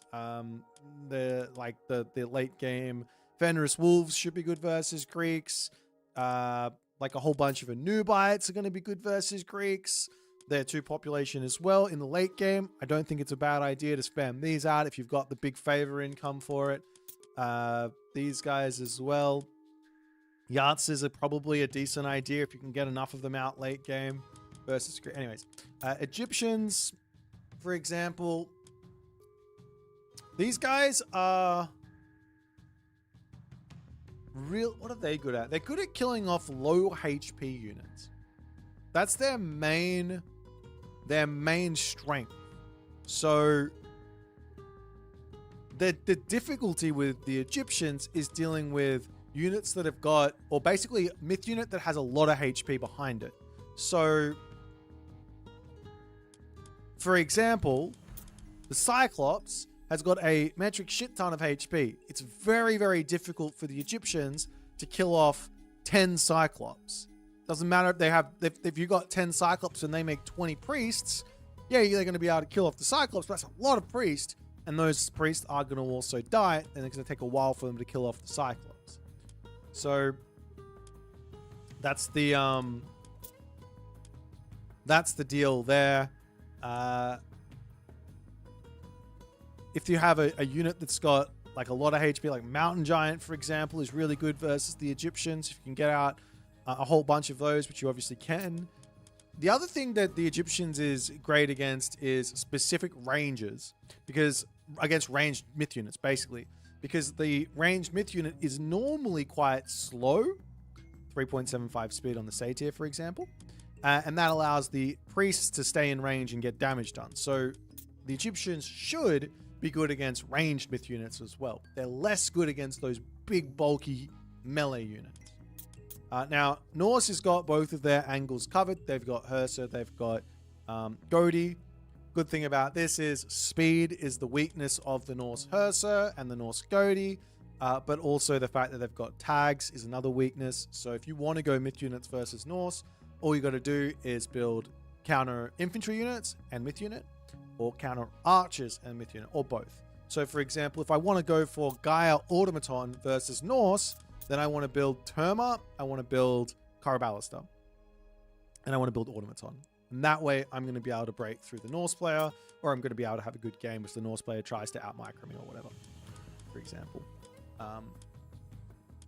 All right, and then, of course, the Atlanteans are actually exactly the same problem as the Norse, in that all of their heroes have got a tag. So if I want to build myth units versus Atlanteans, I want to build myself units that counter their units. So if they've got Murmillo heroes, I want to make sure that I've got myself counter infantry units. If they've got Contarius heroes, I want to build counter cavalry units. And if they've got Toxotes, I want to build counter archers while I'm making my myth units, right? That's where they struggle. Of course, the problem is once the Atlantean gets to their mass of heroes, there's no point in having myth units anymore. But the great thing is once you knock the hero army out and you deal with it, then you mass in your myth units. And the other thing about the weakness of the hero units as the Atlanteans is they're weak to the big god powers. So if you can't spend on myth unit because they've got all the heroes, you can spend on god power and erase their army. China's weakness is pierce, so any sort of high pierce damage or high pierce armor myth unit is quite good versus China. You've got, well, you can see here that it's not the Minotaur. I think the Cyclops has got some decent pierce. The Cyclops is probably pretty good versus the Chinese, but I haven't seen anyone doing it. But high pierce armor units are going to be good there. Definitely the Automaton is one that comes to mind. But I'm sure if you just look at the myth units, you can go, oh, that unit's probably pretty good versus Chinese. For example, the one Udor is high on pierce armor as well at 857, so it's quite good versus the Chinese. Also, it comes in the same issue as the Godi and as the Arcus hero. It's a archer in the pioneer form. Once China gets to the heroic age, they become kind of hybrid Greek issue. in that they've got those sages. You can still build myth units versus the sages now that they're not absolutely and utterly broken. But you basically want to make sure you got high damage human units dealing with those sages. If that makes any sense. And then Japan's problem is the same as Atlanteans. So you can, like what I'm saying with the automatons, you can go automaton Termakara Ballista versus Japan because they've only got Samurai Hero, Ondamusha, and Bushi, Archer Hero. So you can make that work with good micro. You can go automaton, Terma, Carabalista, and you don't even have to worry about a front line of infantry because that's there inside the automaton. And then the Aztecs have got the warrior priest. The warrior priest's main weakness is generalist units, high damage generalist units. I'm talking Berserk, I'm talking Murmillo, I'm talking Spearmen, should be Spearmen, or Chariot Archer. I'm talking Hippias as the Greeks, as the Chinese Dao, or the Tiger Cav, or the White Horse Cav, I guess. Japan's got their Naginata Riders, which are good against the warrior priests. And of course, the Aztecs have got their Ocelotl Warriors, which are good against the priests. That's my rant. Do you guys have any questions at this point in your regularly scheduled Age of Mythology 101 lecture?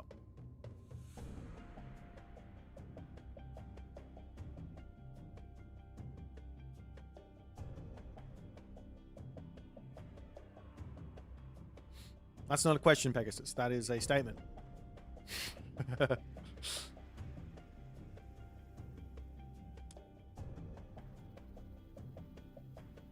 I was asking for questions. Or do you want me to comment on the Japanese heroes need to be either stronger or cheaper?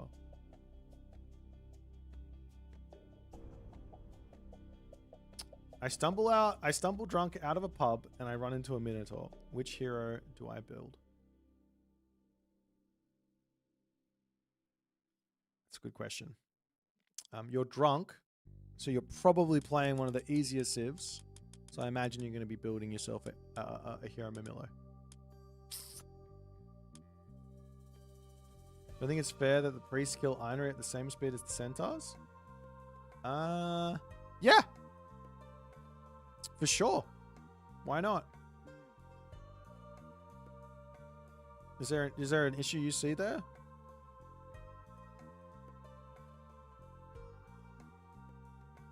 What hero is optimal for killing the laser turret boy? That is the priest. The priest is the best at the laser turret boy. Laser turrets!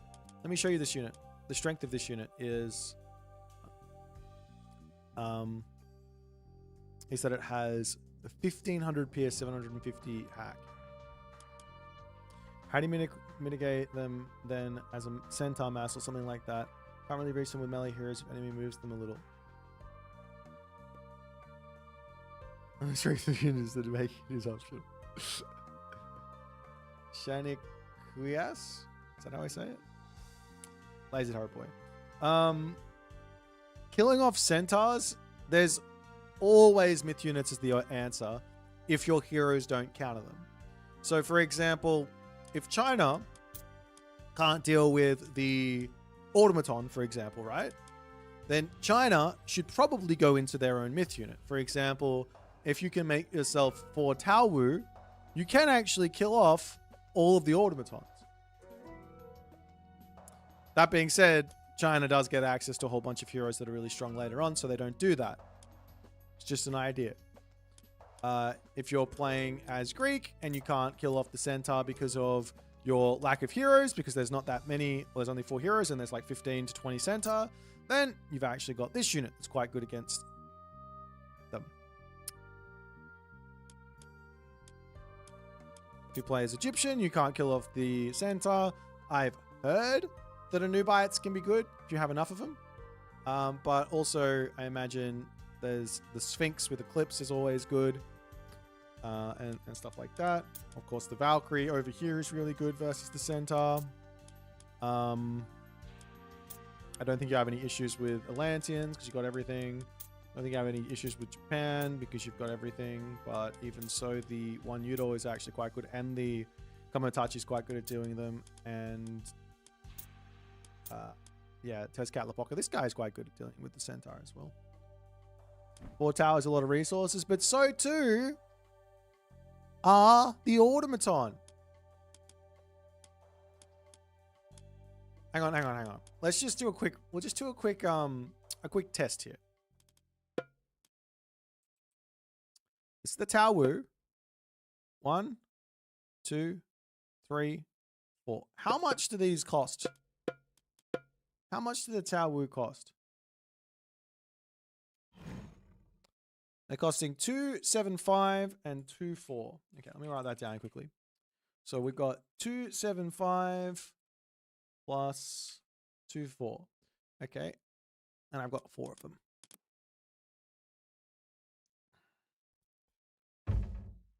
How much does the automaton cost? It's like 90 and 6, right? So if I just ignore the favor cost, sorry, if I don't ignore the favor cost, if I just count the favor cost, 6 into 24 goes 4 times, right? So I can build 4 automaton per Deuterino here.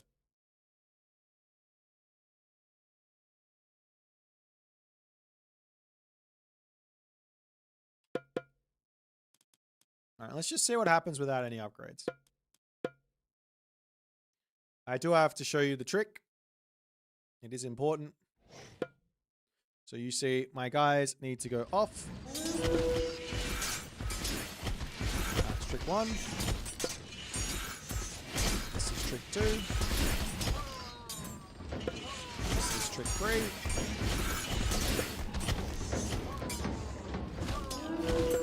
This is trick 4.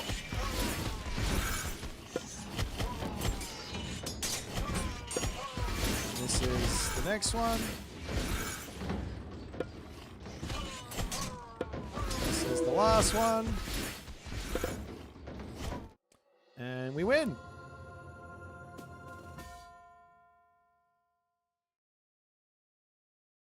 So that's without any upgrades though.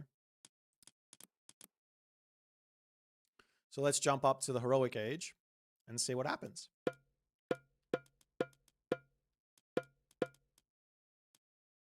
You will be Ushi with the heroic age. Whoops. Did I do that? Fushi with the heroic age, Gormang, and you will be as, let's go with Kronos as Lito. Let's try it again. You're an AOM player, I don't micro. Apologies. Unfortunately, micro is a part of this game, whether people want to tell me it's not.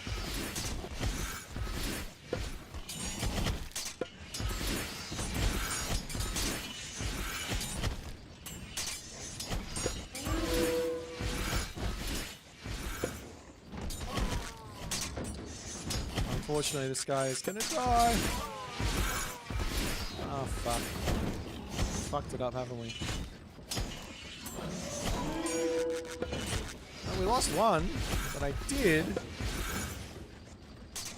manage to kill all the other ones. Uh-oh. He's rebuilding them. Oh no, we lost.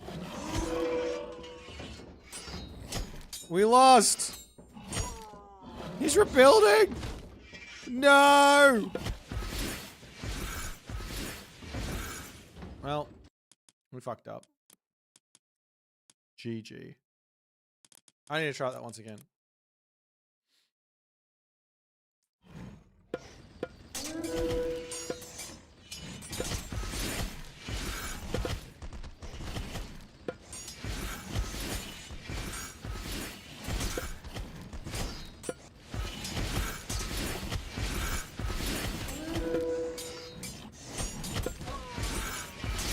No, I lost another one.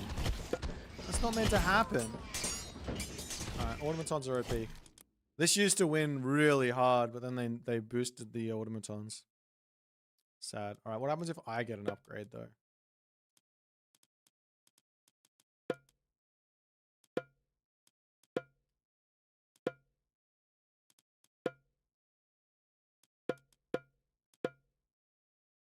Test Arcus versus Dallas.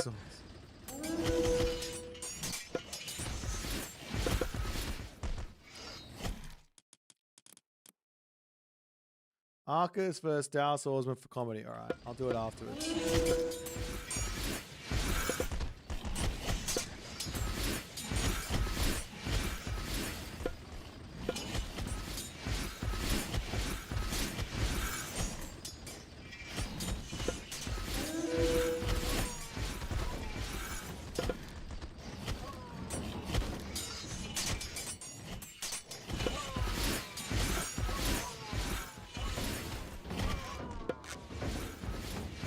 Look, it's better now.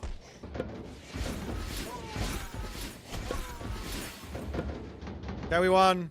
Get wrecked, all you non-believers.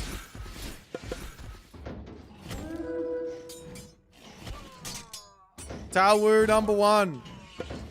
Dude. Taowu are #1. Okay, victory. In the Mythic Age. Just get Mythic Age. Alright. Dow versus Arcus. How many do I get to use magic?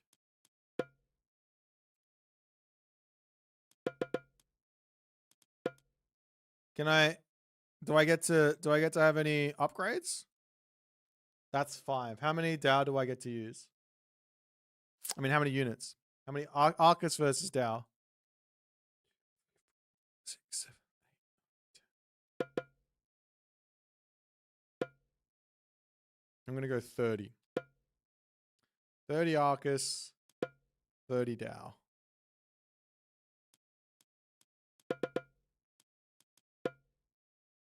Even though the Dow are more expensive than the Arcus. Are they? Actually, they might not be. 1, 5, 10, 15, 20, 25, 30. Get in here.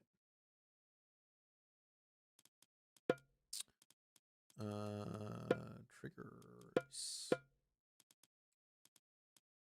Army. Army move. Where's my army move gone? There it is.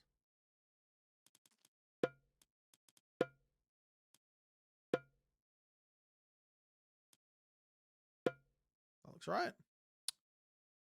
All right.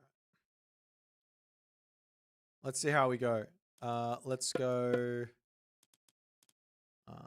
Let's go with Uranus versus Shenong, both in the heroic age for now, and then we can deal with it later.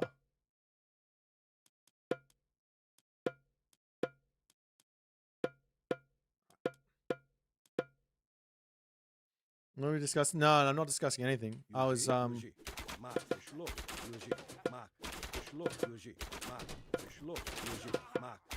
just trying to see if the Arcus are any good.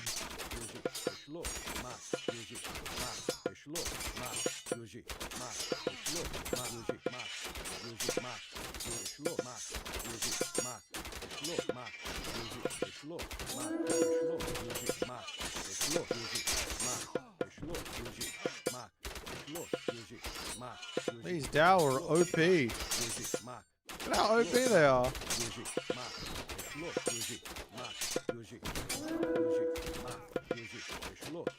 The Arcus are going to come out on top though.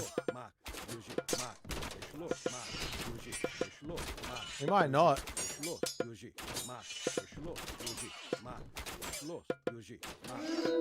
Nerf the Dow! Nerf the Dow!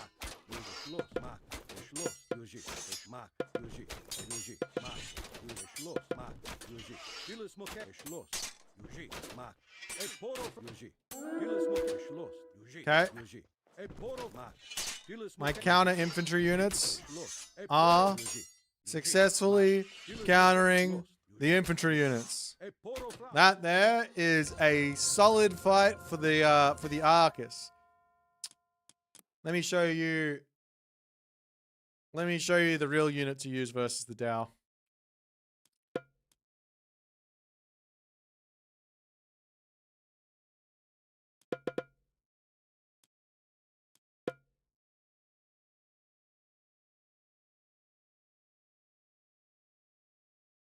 30 times 2 is 60. This is 40. No, 4. 4 times 5 is 20. That there. And let's just throw some Terma in here for good luck.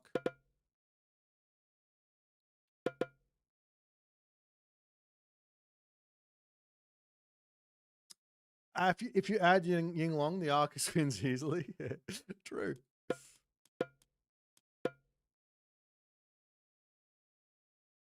Skopos, Mak, Schloss, Schloss, Mak, Schloss, Mak, Schloss, Mak, Schloss, Mak, Schloss, Mak, Schloss, Mak, Schloss, Mak, Mak, Schloss, Mak, Schloss, Schloss, Schloss, Mak, Schloss, Mak,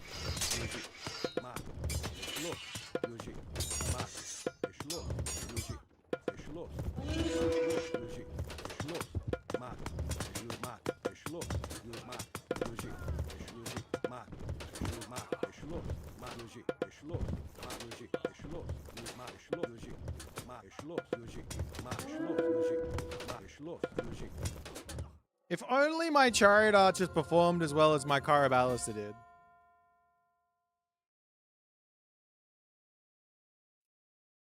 Now I'm going to one-up it.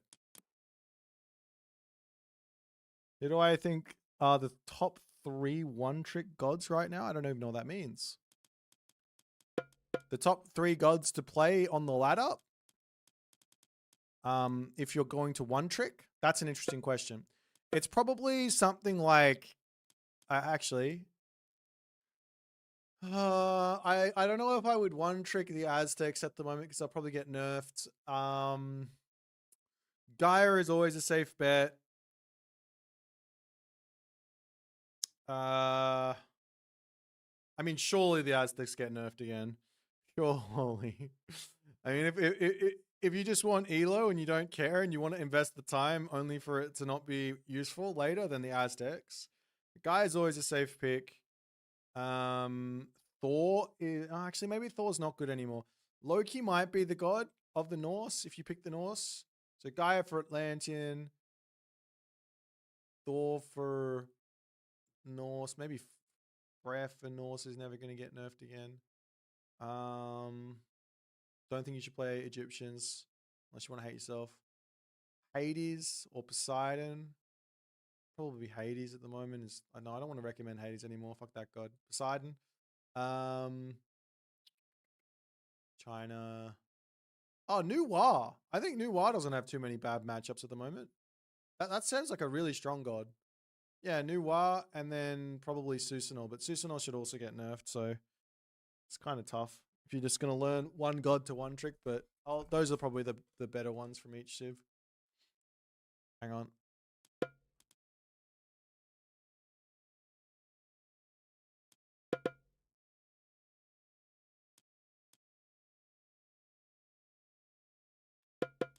Is this lush going to grow straight away? Or are we screwed? Skopos, Mak, Schloss, Mak, Schloss, Mak, Schloss, Mak, Schloss, Schloss, Mak, Schloss, Mak, Schloss. Why is my lush not grow? The whole point here was to show the Caraballister moving faster than 4 speed, so it absolutely dominates the Dow.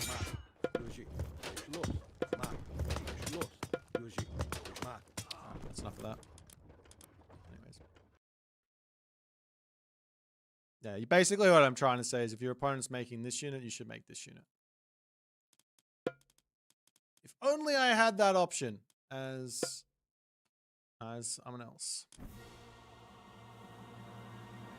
So please address this. How can Tez survive nerfs when he's got one strat works right now? I thought that it would be nice to change this unique bonus here to a bonus that works with devoting settlers, so that you devote settlers and then you get a trickle of resources as well. Not to the maybe not to the extent that you would get a trickle of resources of what the villager was worth. So the villager is worth about 1 0.1 resources per second. Wait, that's wrong. 1 resource per second. So less than that, but something like that would be cool. And then it would go up to a certain amount, like maybe up to like insert random number, maybe like up to 1 or... Wait, hang on. Am I stupid? How much are you giving? 1.75, yeah. So maybe up to like 10 or 20 resources per second on the sacrifices, but you get like 0.5 per villager sack or 0.4 per sack or something like that. That's what I would say.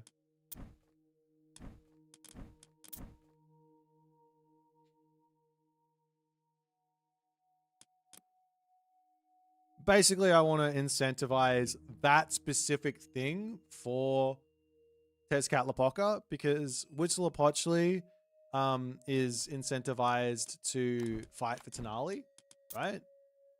Right here. Let's play a different god. I want to play another. I want to play another set game on this map. Yeah, and Quetzalcoatl is incentivized to bloodlet. So it'd be nice to give an incentive to Tezcatlipoca to actually use his thing. Okay, so we've got Set versus Norse here. Let's see how we go. Bidding, bidding, ding, ding, ding, ding. Bing, bidding, bidding, ding, ding, ding, ding, ding, ding, ding, ding. Ding, ding, ding, ding, ding. Ding, ding, ding, ding, ding. Hi, Bar. Feed your hamster. Come on, you gotta feed him.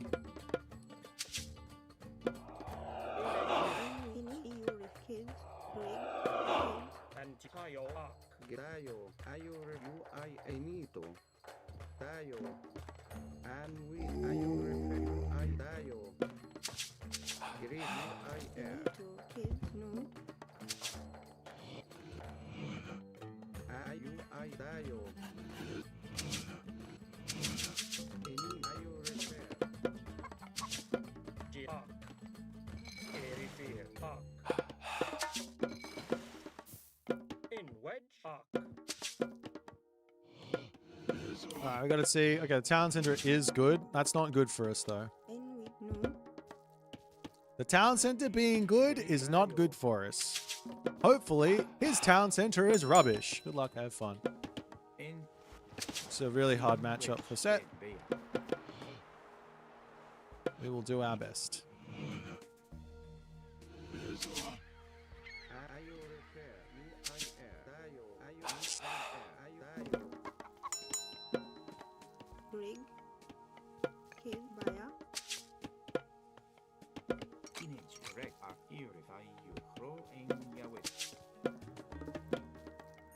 Okay. Need a strong cheese here.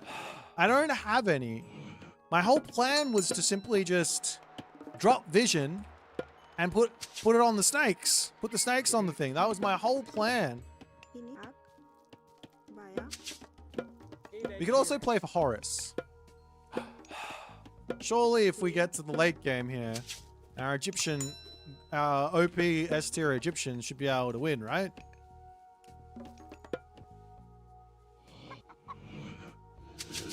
Scarab to break the town center, shifting sands to the main town center after the Gulin Bursty. As an idea? Yeah? Maybe? Do I play for a classical fight though and then do that afterwards? Shifting sands threat for the fortress as well. Would be nice.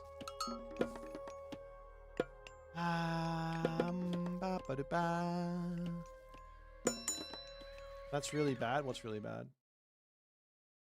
Are you talking to me or are you talking to someone else? I'm scared.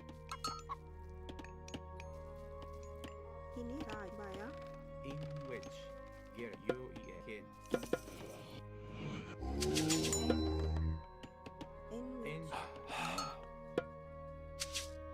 Got 2 more fish to grab.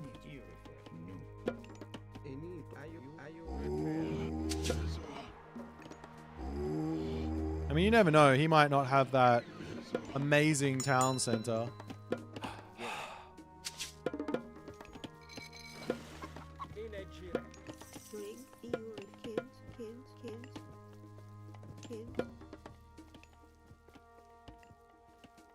Okay, no vision snakes. We're going tar.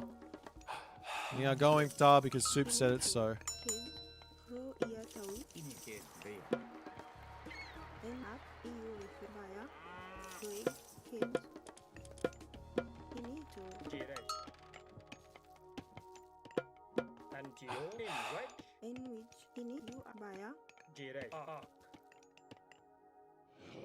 Oh, there's a gold mine there. We might have gotten lucky here.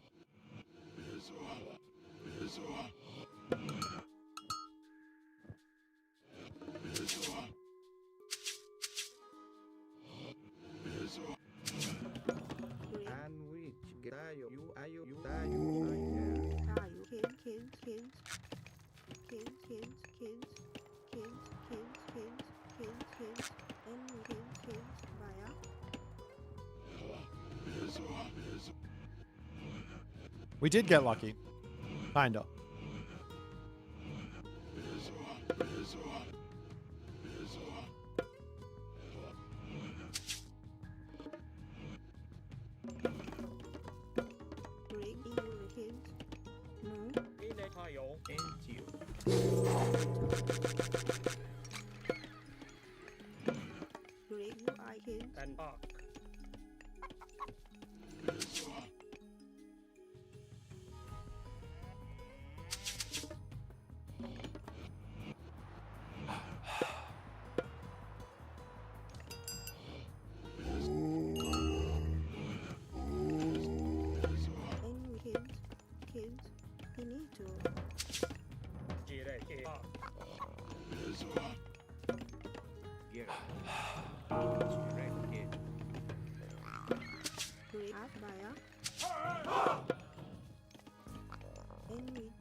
The fuck?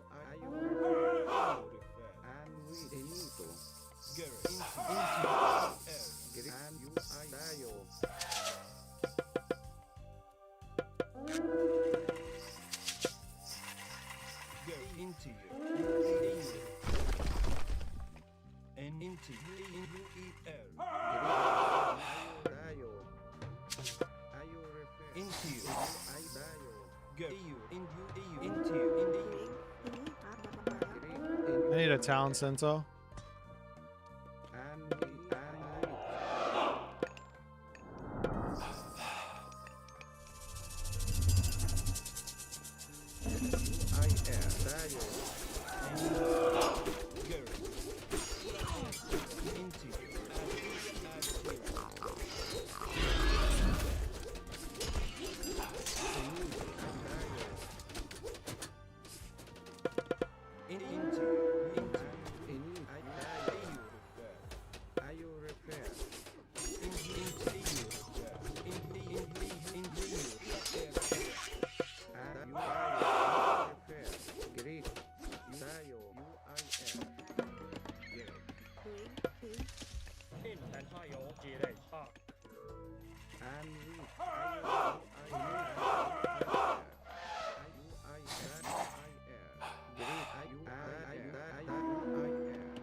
Oh my god!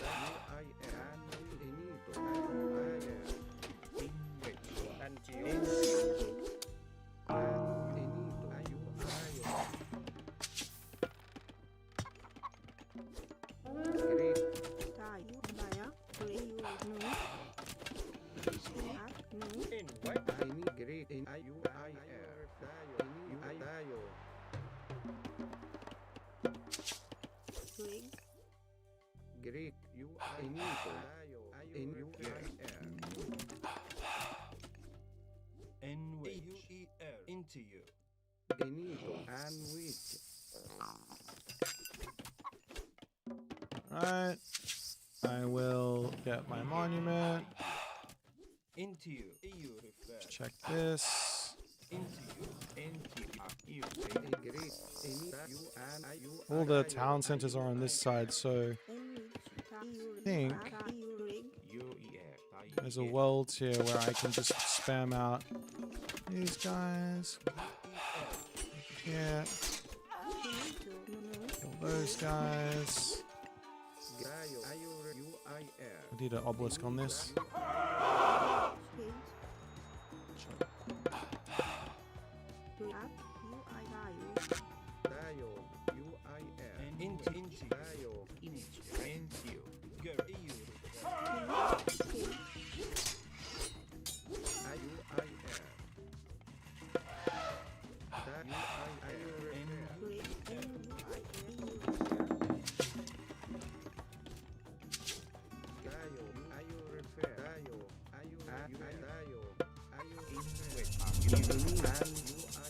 It's fine.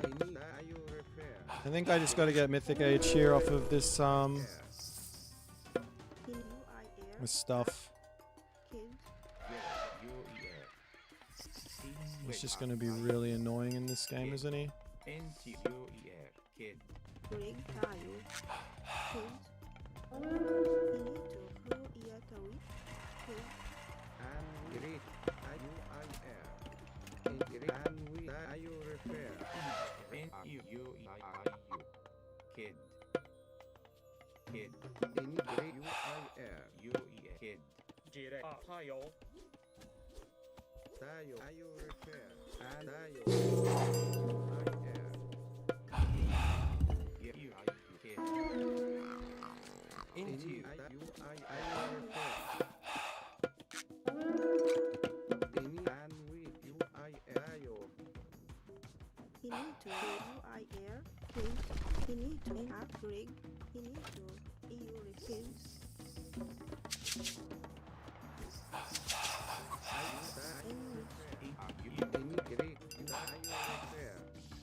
Got any food anywhere?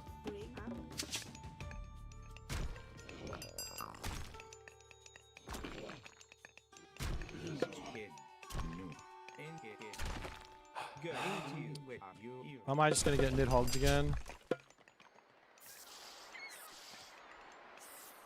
I do have a lot of priests, so maybe I don't have to care so much.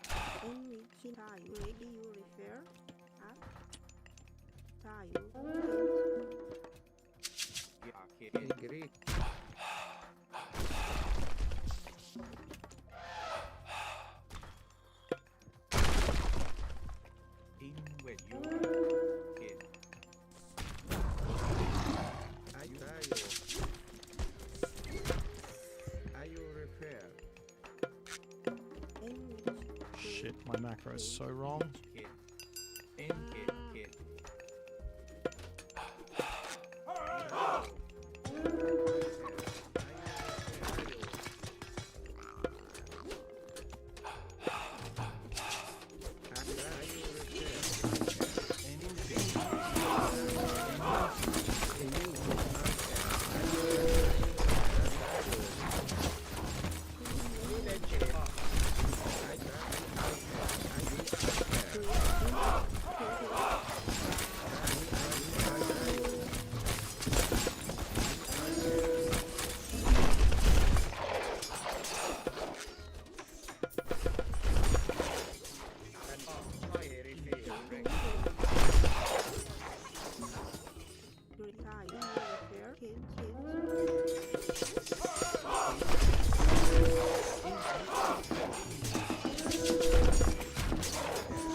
Joy, joy!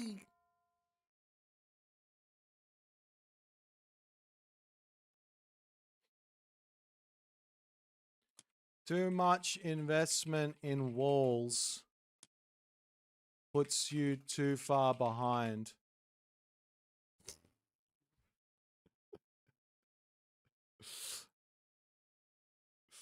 I feel like he came at me with a purpose here. He's like, look at me. Let me show you these walls that you didn't want to get nerfed. Expensive. Ha! Take that, Kyber.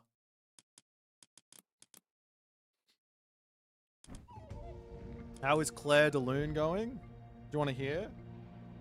Should we take a quick break? It's not going very well, I'm not going to lie.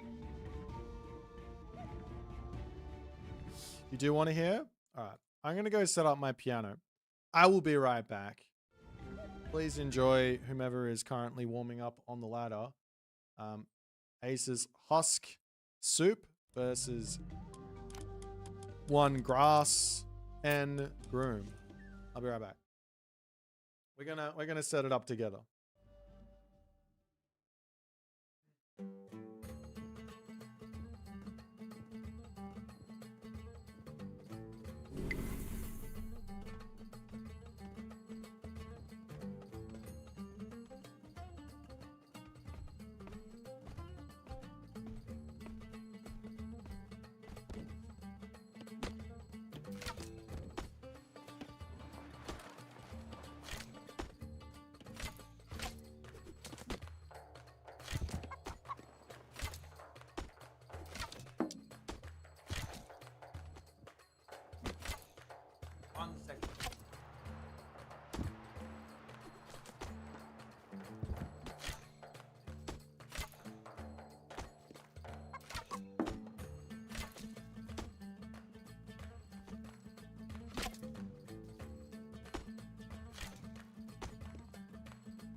Oh, that was tough. I should invite Stronghold Dev, should I? That's Soup. Over here we've got Grass. Warming up. Oh, dear. Moose, thank you for the 32 months. That's so many months. Shitty, man. Excuse me while I set up my keyboard. I don't want to play the piano because my partner's asleep and it's kind of noisy. As opposed to my voice, which isn't noisy apparently.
hearing me. All right.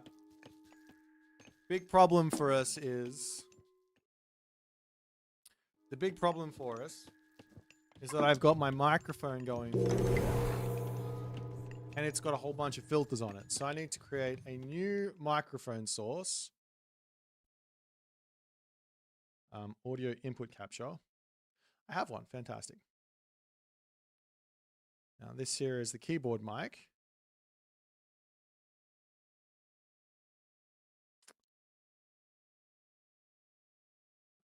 Keyboard mic.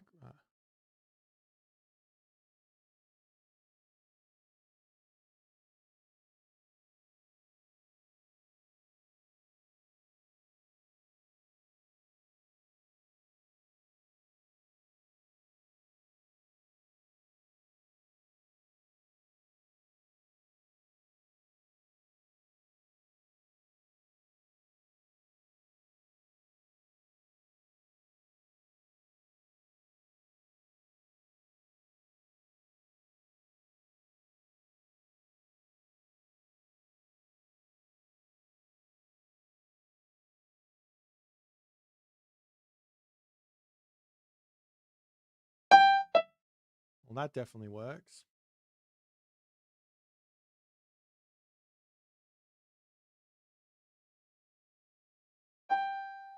Ah, that's good. How's that go? Does that sound like a piano?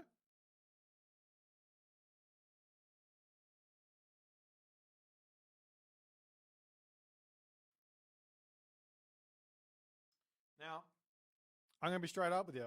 I've probably invested a grand total of like 30 minutes into this song thus far. So, you got to be very kind to me.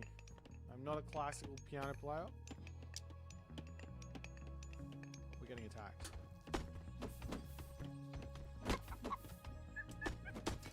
Is this riveting entertainment, J-Ref? You know what? Fuck you.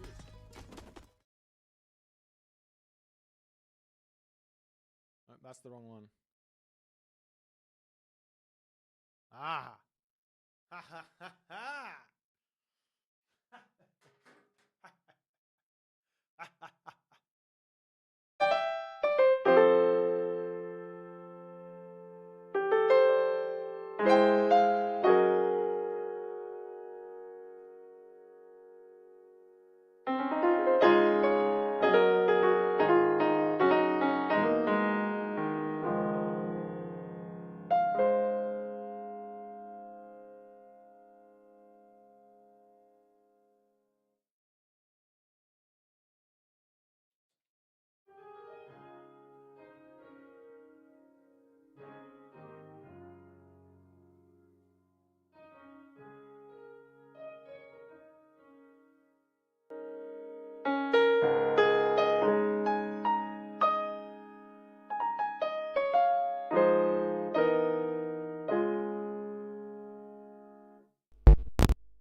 I hope you enjoy. It's going to be terrible.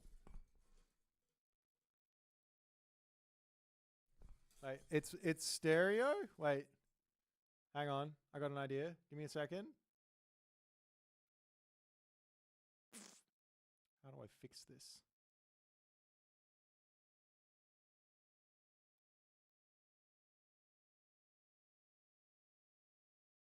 Wait, what?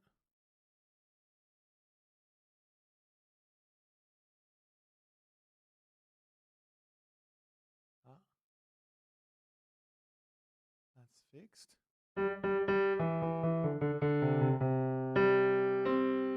That's better, right?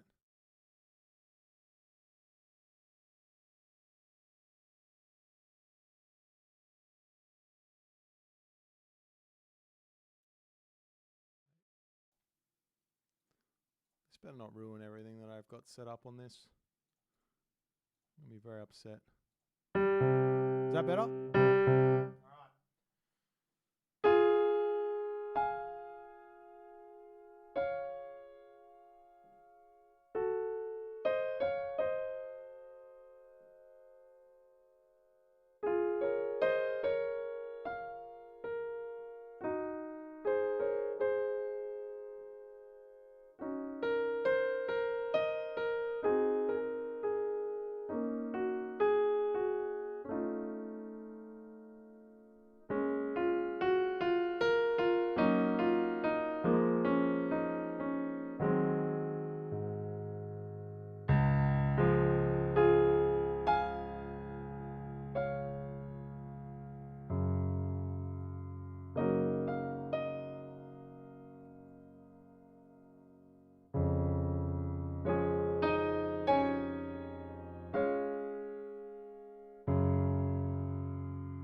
That's all I got. It's all over for me. Sorry, guys. I did my best. My best was not quite there yet, but that's all right. We almost got there. That part's hard. I actually have to really practice that part. So we'll be back. You give me, I don't know.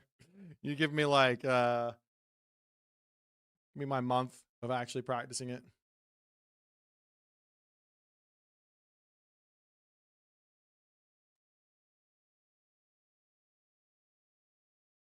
All right, we're back.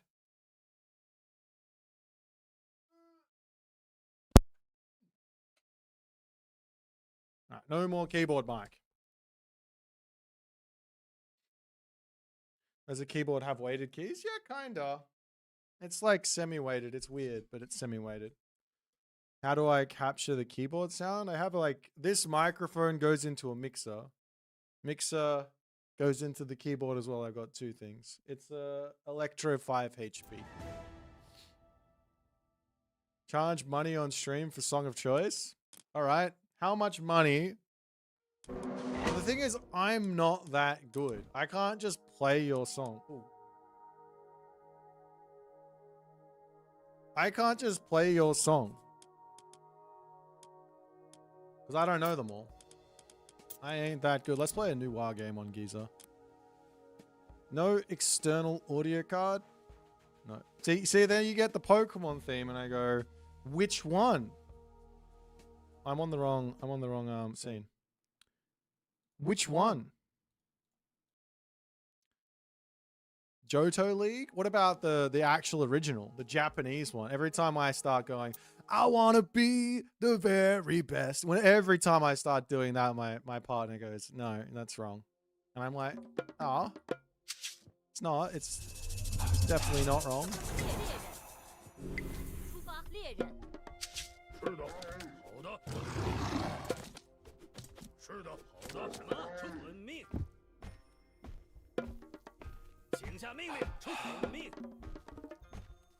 Gotta go, Johto. Alright, that's fair enough.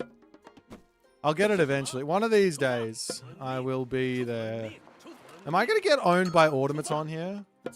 How do I beat Automaton? What's the secret? Fey Beasts. Fey Beast is the secret to beating Automaton.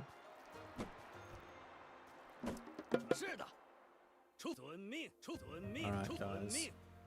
One AOM game, one piano song. See, the piano... Good luck, have fun. Sorry, I'm busy.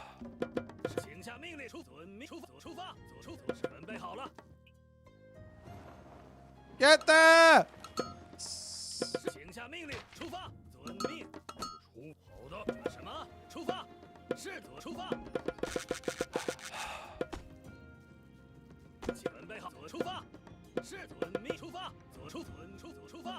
Play Addy, then you can play piano. LOL! That's good, Moose. I like that. I like that from you, Moose. That kind of humor, that goes a long way around these parts.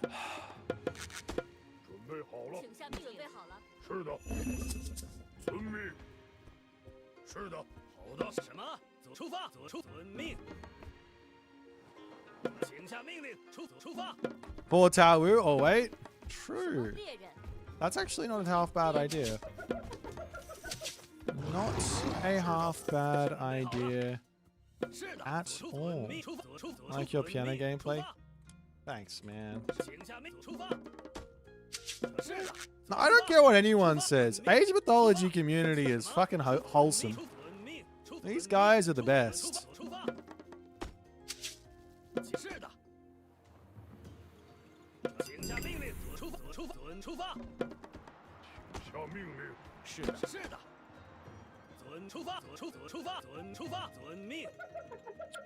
Okay, I need to know if I've got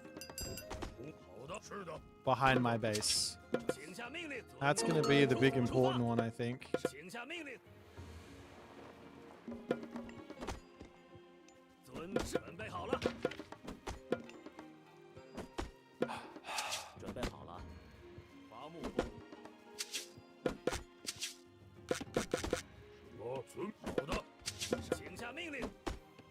I mean, I could go over onto this town center. There's nothing wrong with that.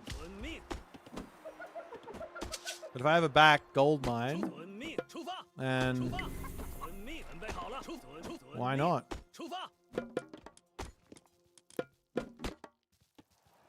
请下出发。什么？遵命。请下命出发，猎人。遵命，猎人。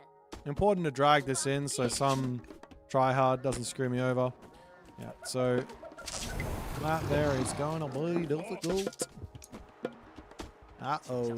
建筑工，矿工 This is not 是的，遵命。 the map for me. 出发，请下命令。 Sometimes you can get some gold spawns along the edge here. 出发，是出发，遵命什么？ Probably should have gone how to, but I hate that god with a passion. 遵命，请下 And 命 we 令。 got to get this town center. 请下命令，是的，矿工准备好了。遵命，出发，出发，遵命，遵命。遵命，出发。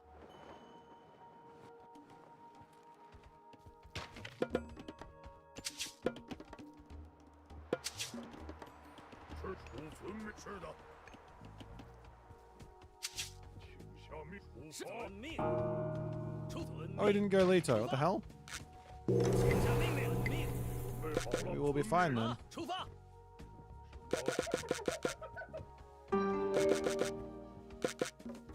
是的，好的，准备好了。是的，准备好了。请下命令。是的，建筑工，是建筑工猎人。出发。遵命，出发。请下命令。开战，出发。遵命，出发。 Get away from here. 遵命，出发。 That'll serve you right for coming close to my pioneers. 准备。 Considering the amount of line of sight you've got, there's no excuse. 请下命令。好的，是的，好的。出发。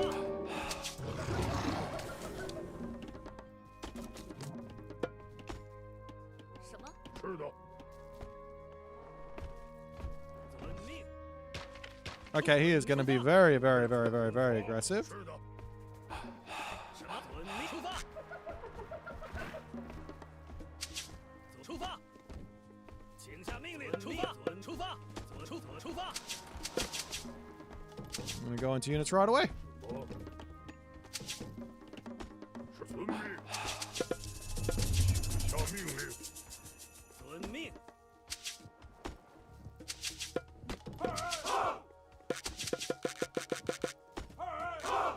出发。出发。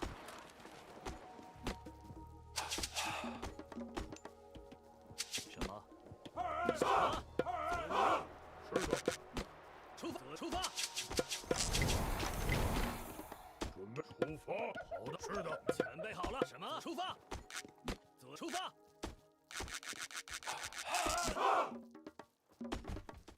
是准备好了。遵命。 I want my Kwafu to be at home here, if I can help it. 出发。遵命。什么？遵准命。备好了，请遵命。什么？是的。准备出发，遵命。遵命。是准备好了。出发。出发。遵命。出发。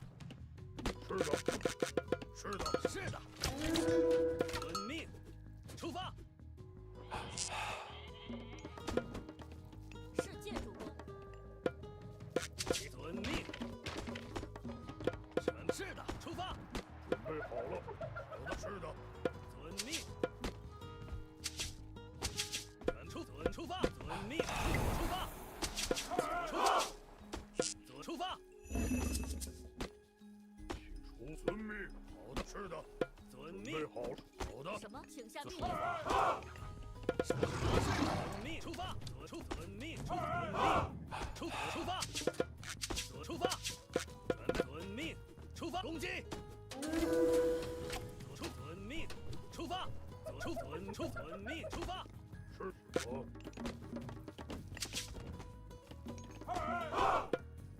出发。遵命。是的。好的。出发。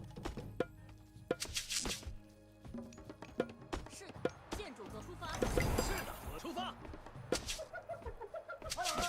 遵命。出发。全左出发。遵命。出发。请左出发。左出发。左出发。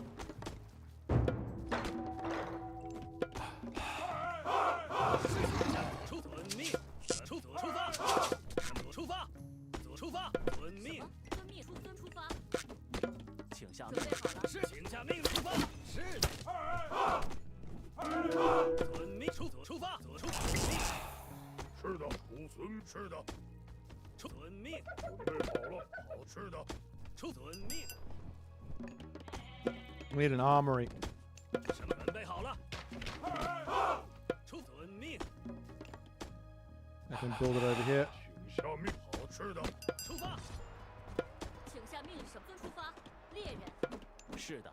遵命出发。猎人。好的，是的，准备好了。遵命。出发。遵命。遵命。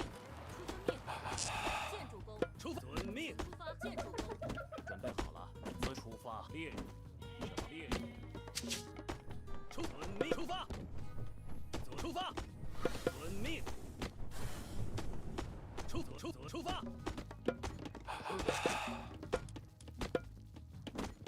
是的，好的。什么事？左出发。左出发。左出发。准备好。左出发。伐木工。准备出发，是的，好的，请下命，是的，好的，左出发。左出发。准备好了。请示遵命。出发。全遵命。出发。出发。准备好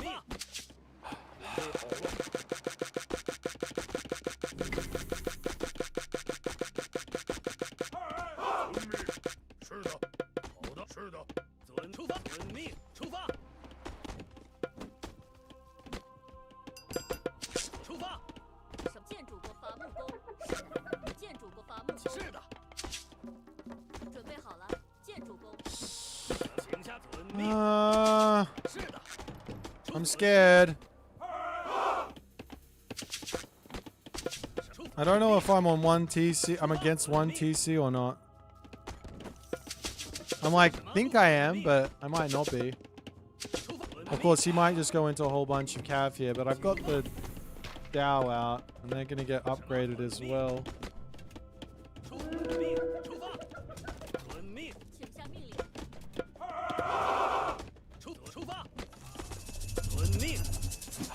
发。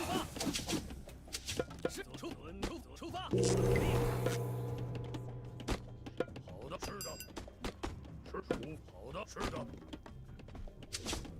遵命，好，是的，好的，是的，请示出发。准备遵命，出发。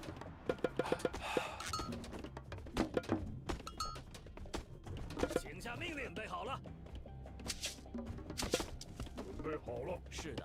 遵出发。遵命伐木工。是出发。遵命。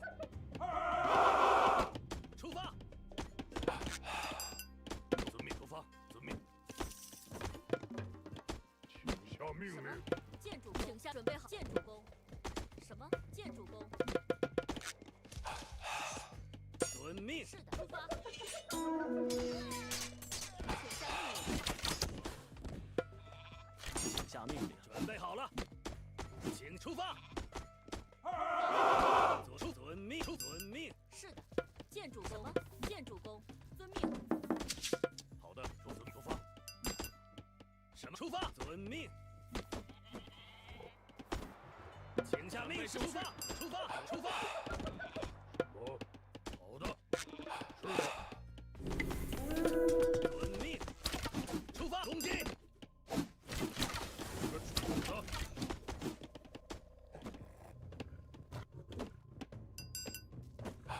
的，什么？遵命。遵命。什么？伐木工。出发。出发，遵命，遵命，遵命。是的，出粮食工。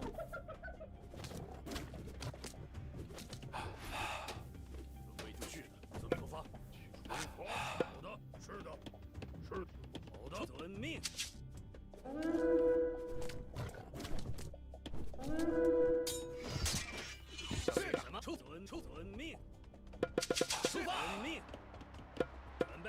命，请出发，出发。遵命。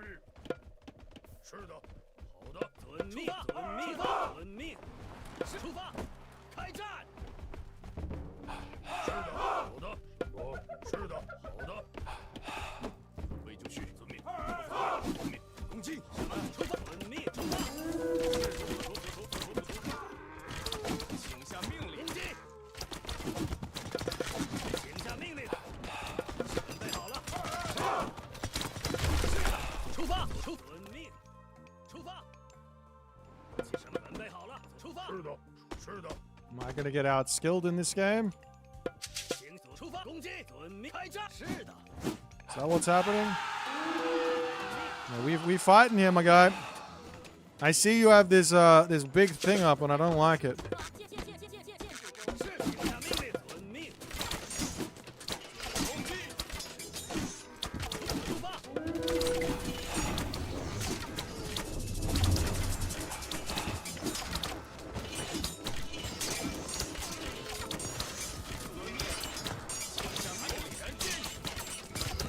开战！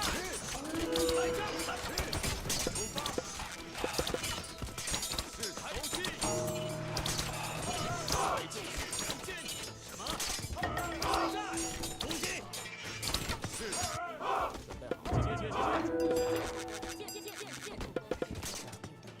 Well, we got owned. I misread this situation too hard.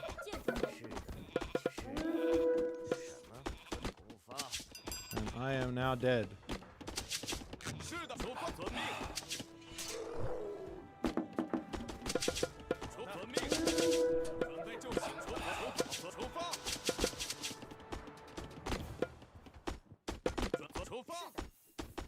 Because he's just gonna drop 请准备出发。 inflate on me.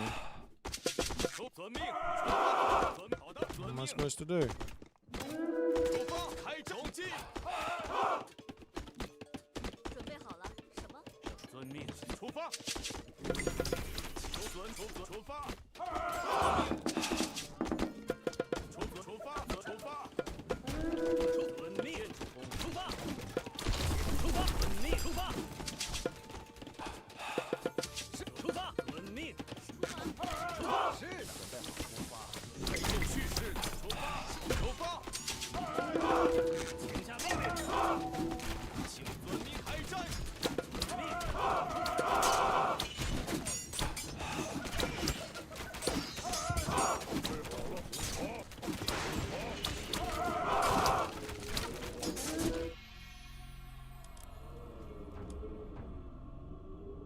Joy, joy.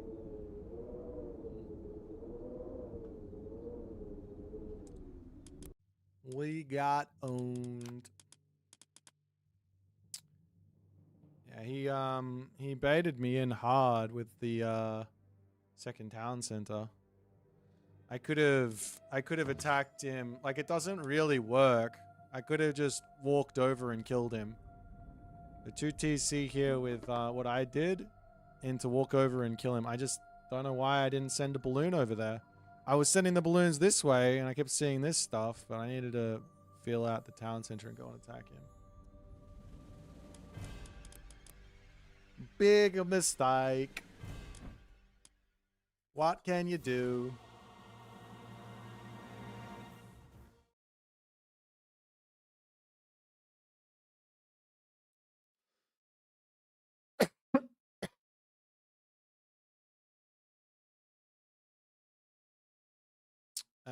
We have about an hour.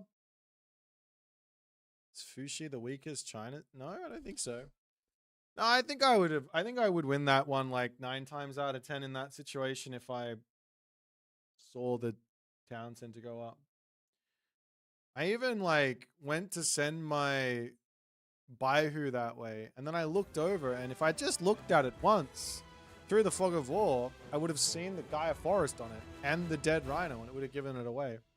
But I just kind of went brain dead on it.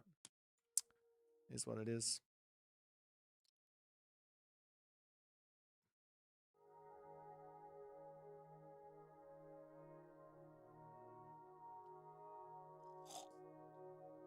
The other alternative was me to not go crazy and just keep playing the game normally.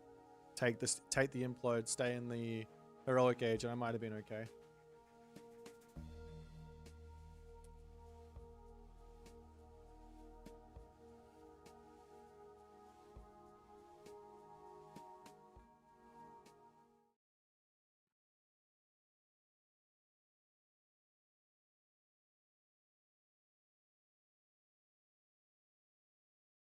Oh. All right. We got one more in me, I think. And then we're going to chill until game time.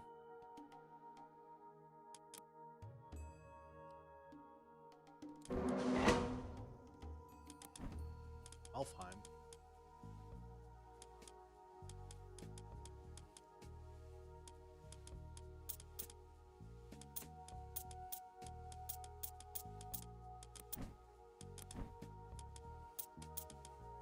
And I hate picking ISIS. It feels so bad to pick ISIS. Let's try an ISIS game. What am I eating?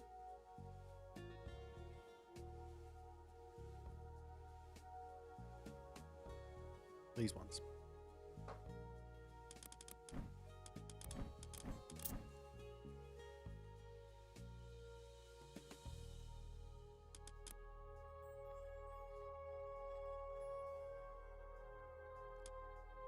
Yeah, I gotta get better at that. I just took too much of a guess on what was going on when I saw the bloody military building go down right away.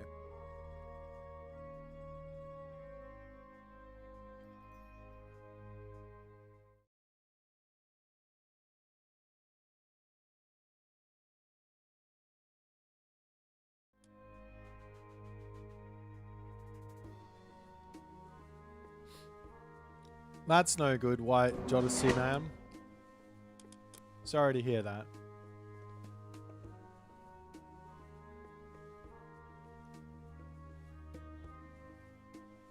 Did I not fix it, Eric? I thought I fixed it.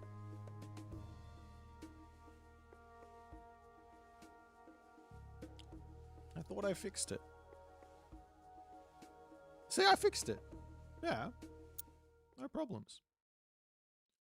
El Sapo.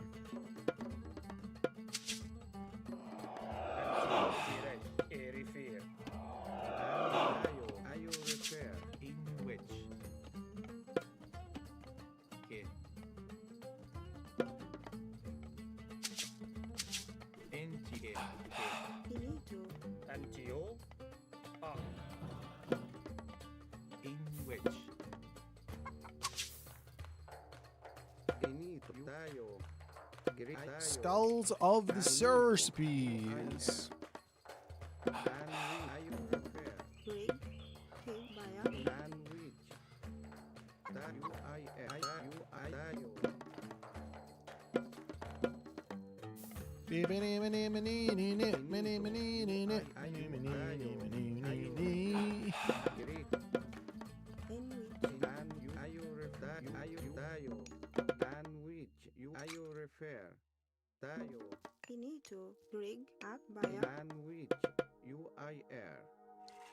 We go there, then we go over to the next one. In which you refer via Uh-huh. Hello there, Pioneer. What's happening? How you going? It's a nice day, isn't it? Nice and sunny. A good day for scouting.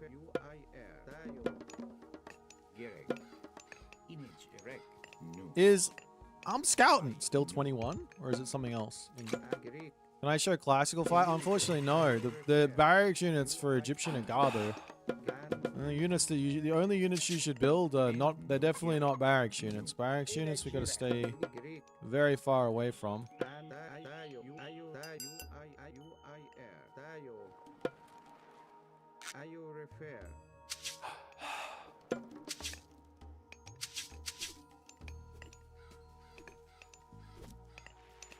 About to get very upset that I wasn't hitting that, but we got there in the end. Those cows are what I would say are my cows. Thank you for delivering my cows to me. Do I have a talent center here? If I do, is it any good? These are the questions that I wish I had the answers to, but I do not have them.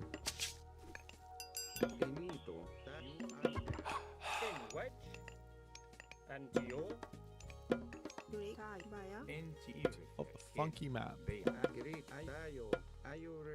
So both talent centers in the center on the right. There's either one here or one here.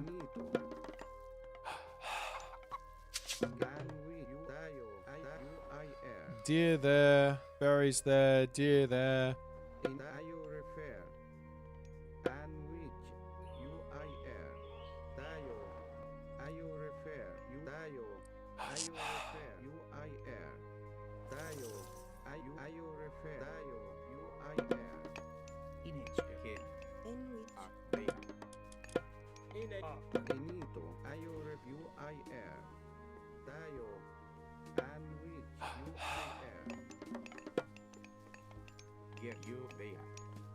Greek, I you refer.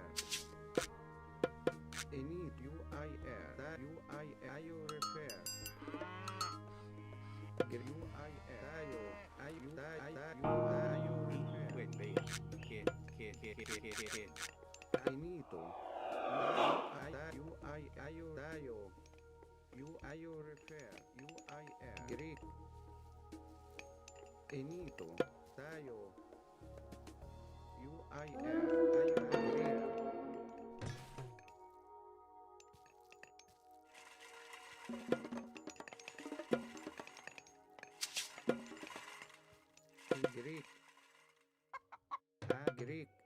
In Greek, and which you I air. Tayo, you I air. Image erect. Direct. Tayo, you I air. Enito. Tayo. Ayo refer. You I air. Ayo refer. And tayo. In white. Great enito. Ayo you I air. Tayo. Ayo refer. Tayo.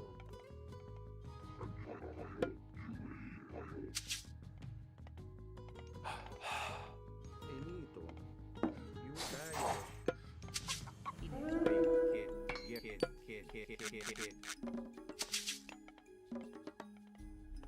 Antio. Kid. In which? Antio. Ayo you tayo. Antio. Enkenayen dishret. Gerek nu. Ayo refayo. You I air. Ayo refer. Gerek. Tayo. Enayo. You I air.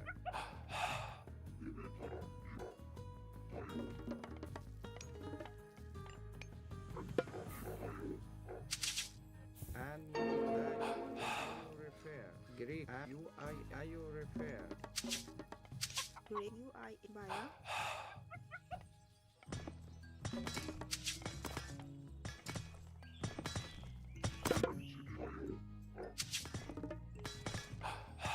Image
Enito. Tayo. I don't know if that was worth it or not, but that's what we're gonna do.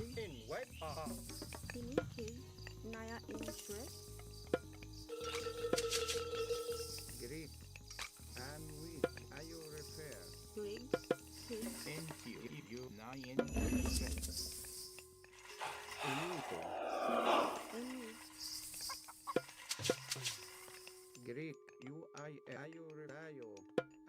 repair. You Greek. Tayo.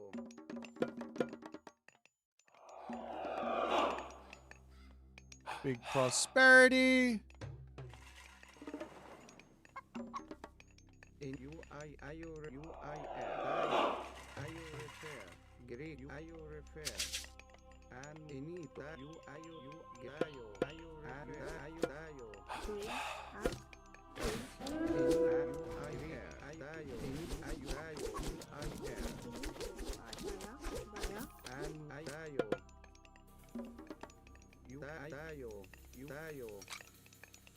Oh, the animation doesn't last the entire time.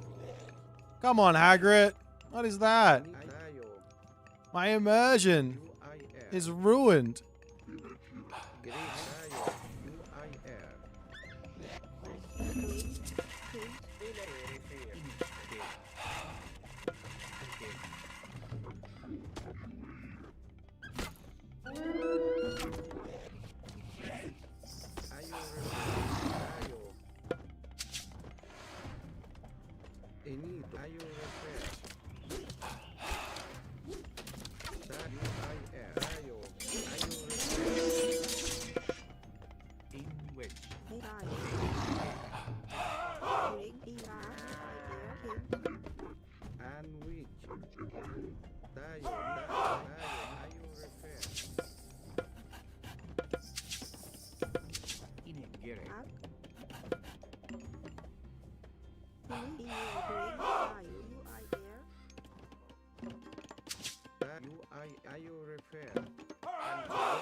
Not Fey Beasts. Fey Beasts.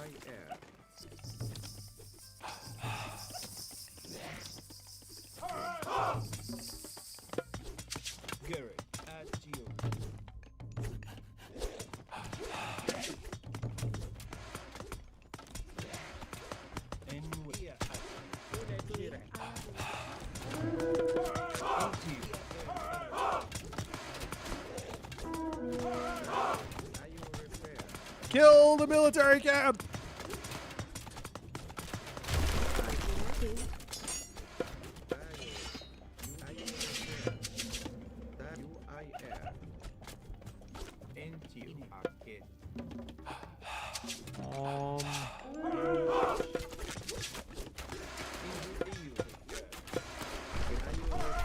I think I'm just gonna kill all his buildings, to be honest.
Where do you guys go?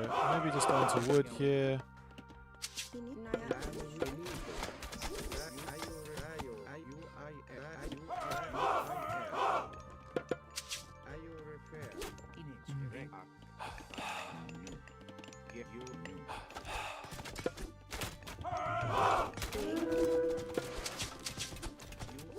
Need another monument on the front, I think.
Build elephants to kill off the other guys, right? Camel riders are no good.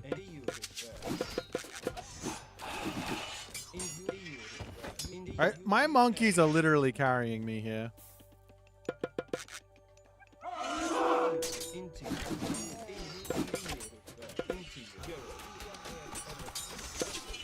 If it wasn't for the monkeys, I think I would be losing this game. But then again, I might still lose it. I am playing Egyptian after all.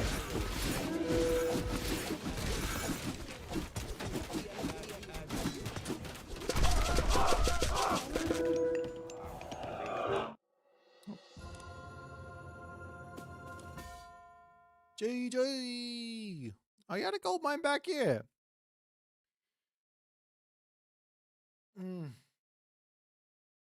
We did it! We won with an Egyptian god.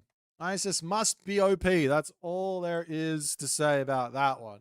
If I win with Egyptian, it's because Egyptian is OP. Wolfer, thanks for the raiding party, man. I'm playing out of my mind. Thanks, Pegasus. That's probably the kindest thing you've ever said to me.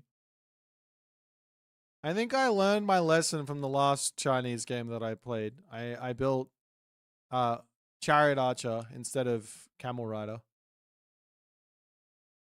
And sort of made elephant instead of camels. Yeah. Well, that was a fun one.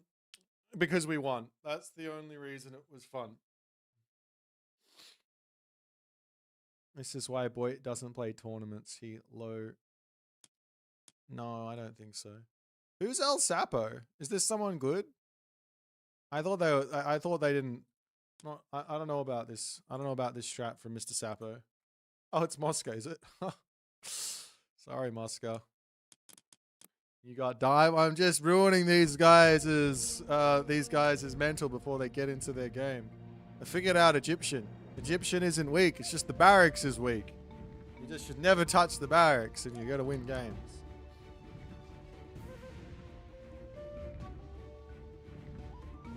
Where was the cheese in this game? Well, the cheese was if he won that fight, then I basically lose the game. But he didn't win the fight, so I won the game. 1900 GMT is in 40 minutes.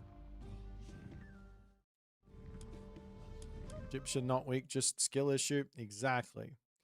All right, let's watch.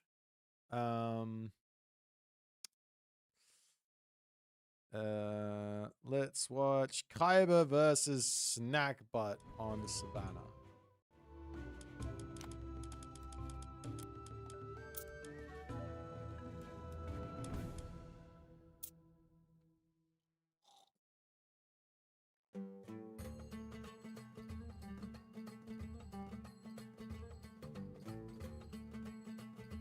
I don't know. If I was playing that one as China, I probably would have stayed classical age, made Dao swordsman, and then just A move through the Egyptian. I would have won the game. Oh shit! I told the counter Egyptian strat. Whoops! Don't tell anyone.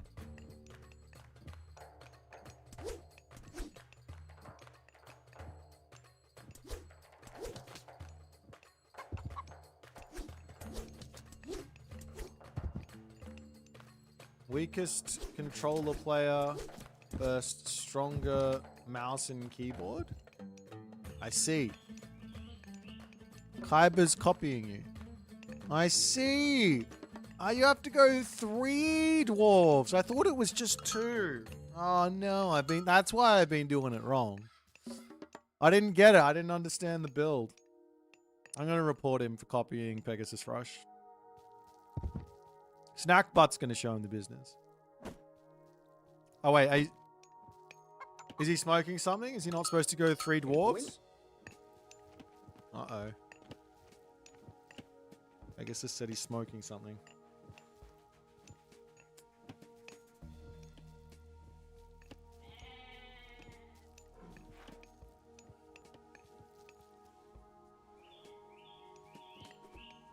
Three dwarves is for wall spam? Ah, I see.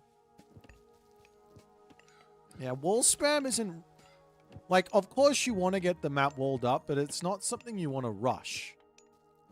I did come up with that idea quite a long time ago, and I put it in the bin when I realized that the good players would punish it every time. But yeah, you do want to get the entirety of the map walled up slowly. Even with Norse, building walls is expensive.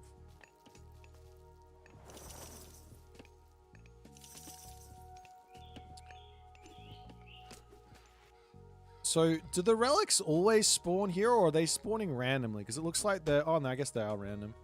This one's off in the middle of the map somewhere, and the other 3 are in the corners.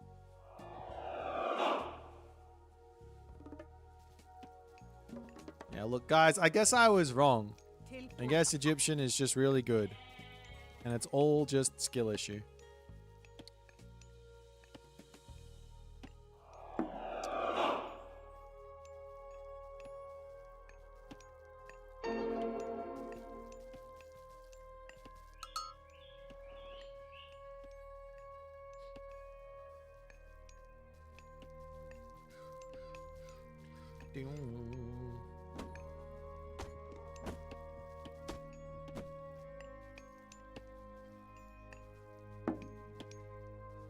Eggy auto lost against Eagle Warriors in the last patch. I wonder if it's changed now. I don't think so.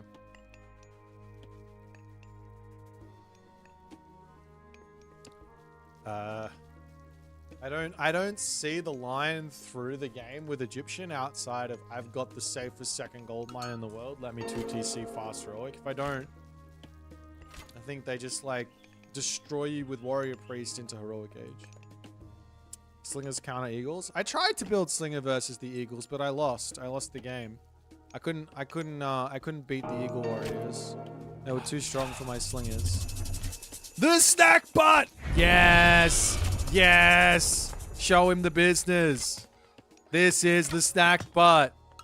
At least just attack the play peasants. What are you doing? Actually, let's have a quick... No, I don't actually think the Slingers do counter the, I don't think the Slingers do counter the Eagle Warriors. I don't even think they counter them in, like... They might counter them in resource efficiency, but not in population. I haven't done the math on that, though, so...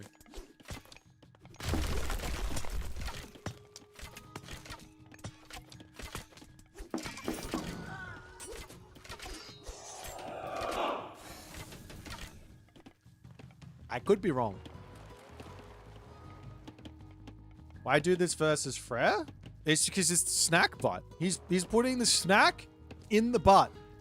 He's butting the snack. Egyptian is OP, terms and conditions apply.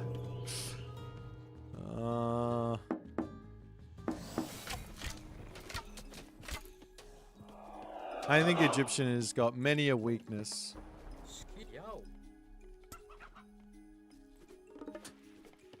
I said what? What in the butt? Snack in the butt. Butt in the snack. He's got one in the snack, he's 2 in the butt.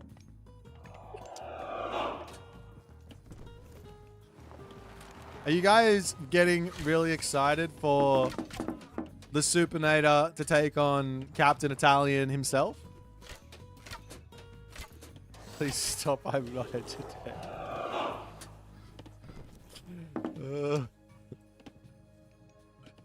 Uh-oh. I hope you've all got your Italian and Denmark flags ready. Oh my. The defensive Asgardian bastion. You know, this never would have happened. This never would have happened if Khyber...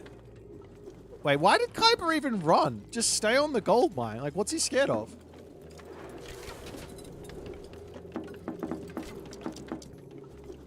Can't he just kill this? Just right click on it. You have Dow. They don't die to the town center. These things have got infinite HP against Pierce. No! The butt has been snacked on.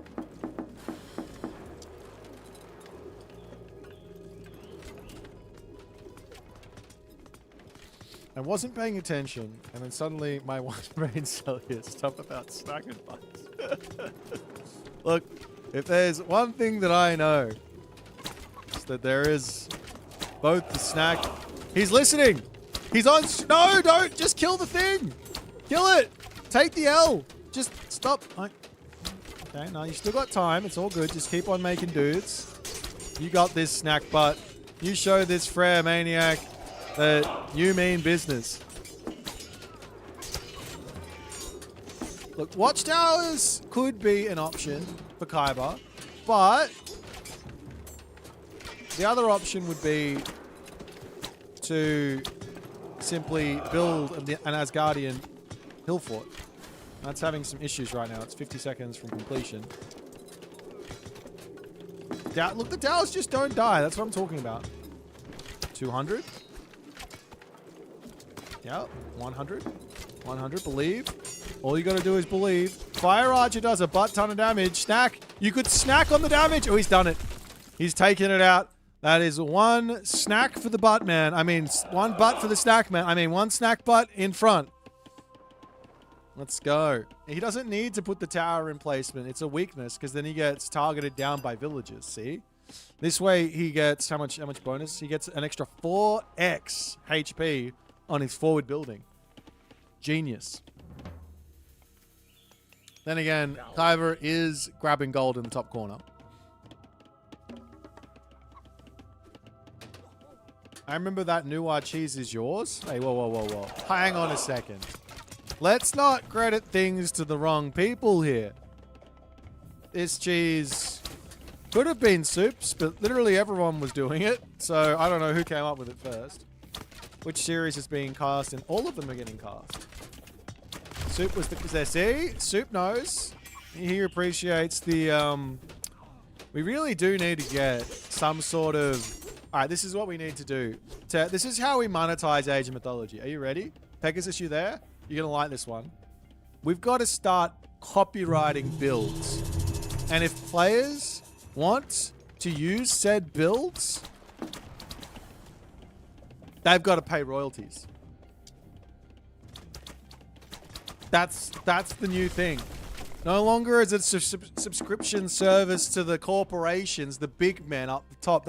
They have enough money. This is for the little man. Anyone can get up in the world. You come up with a meta-defining build, bam. You get money. You get royalties.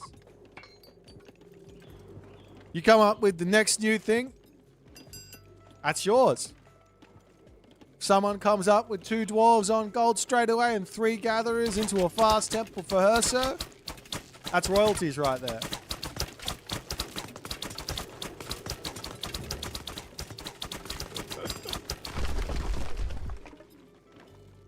I didn't like your idea on how to monetize AOM.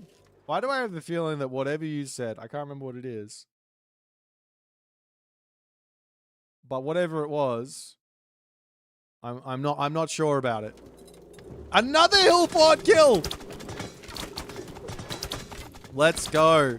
Snack Butt is having a snacking time on Khyber at the moment. Boit Corp is a bad actor. Hey man, I'm just here for the little guy.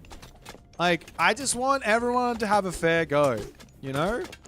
Like, the little Aussie battlers in all of you guys, even though you're not Aussies, the little Aussie battlers inside of all of you guys deserve a fair go.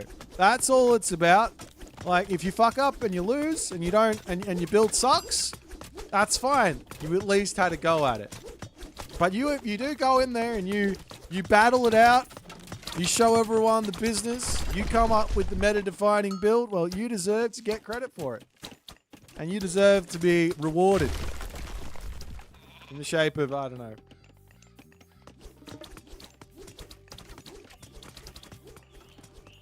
The rest of us will just pirate builds. Unfortunately, the policeman out there, we've got Chrono JJ at the helm. He's going to enforce the law. Make sure that everyone coughs up. You take his snacks. He's a... That's smart. I like that. Up. Berserk raids. A classic. Snack butt. Why? Oh, the vanish into auto attack. I love it. There's nothing better than the vanish into auto attack. It doesn't get better than the vanish into auto attack. That's what you want.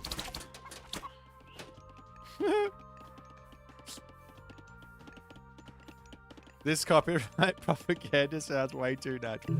Look, Kyber is trying to plant his third Asgardian bastion of this game.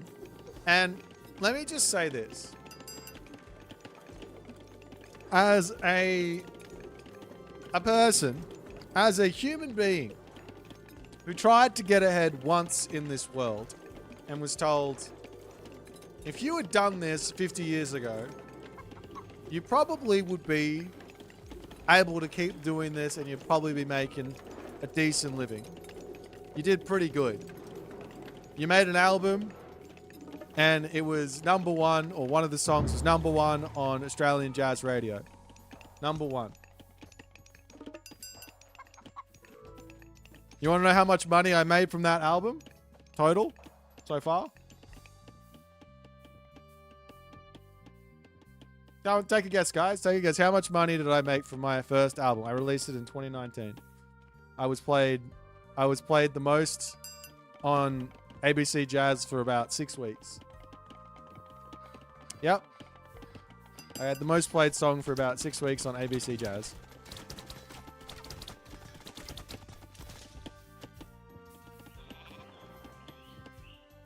$1 million Australian smackaroonies. No. I am still in the negative. I am still in the fucking red.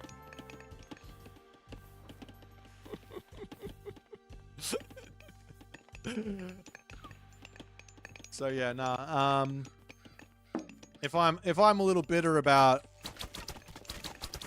certain things in this world, you'll understand why.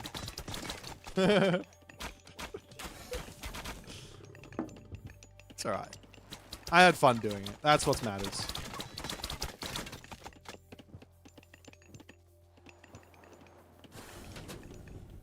I did actually get some decent royalties from doing that. I think I made a decent amount of money from the royalties, but making an album's fucking expensive. How could I know that jazz wasn't a popular genre in 2019? Mate, if you're #1 at anything, surely it's worth something. Surely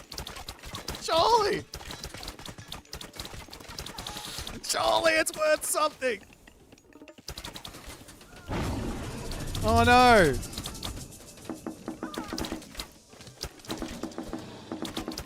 Uh-oh. All these guys also get infected, right? So there's even more damage comes out. Well, Lemonade stared with an extra jazz album. These days you just yeah. So, all right. So the ways you make money from albums nowadays is radio, which pays royalties,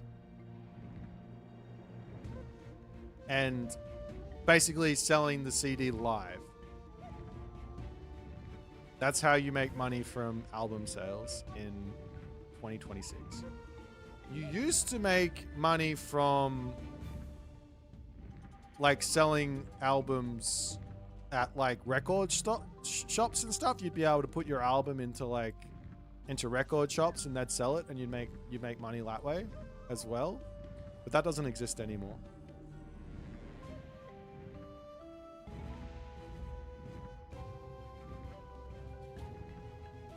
My recommendation is to make music the journalists could use as a theme music for their weekly show. No. Not the fucking red. That's worse than the regular red. That's my grandpa story right there.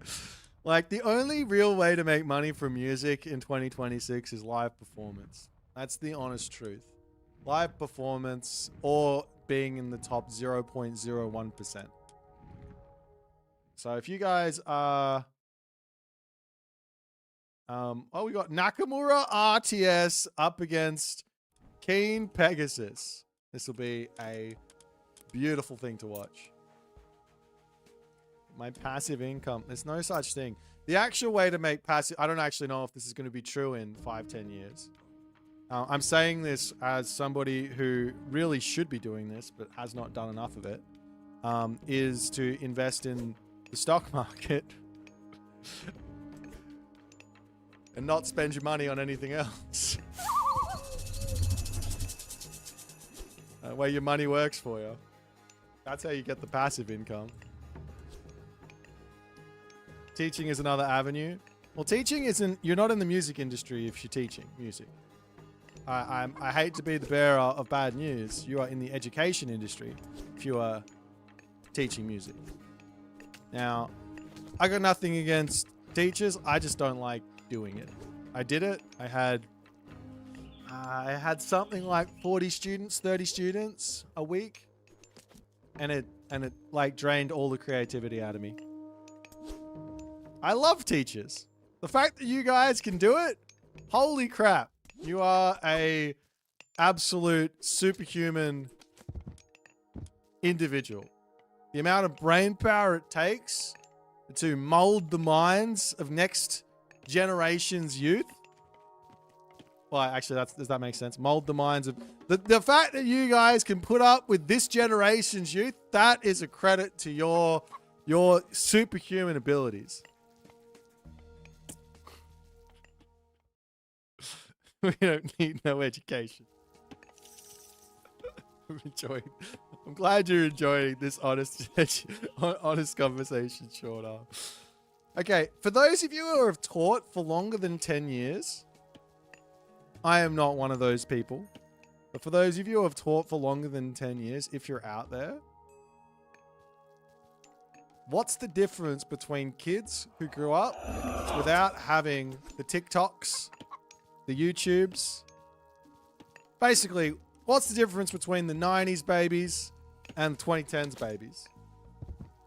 I guess you have to be teaching for 30 years to get that, but...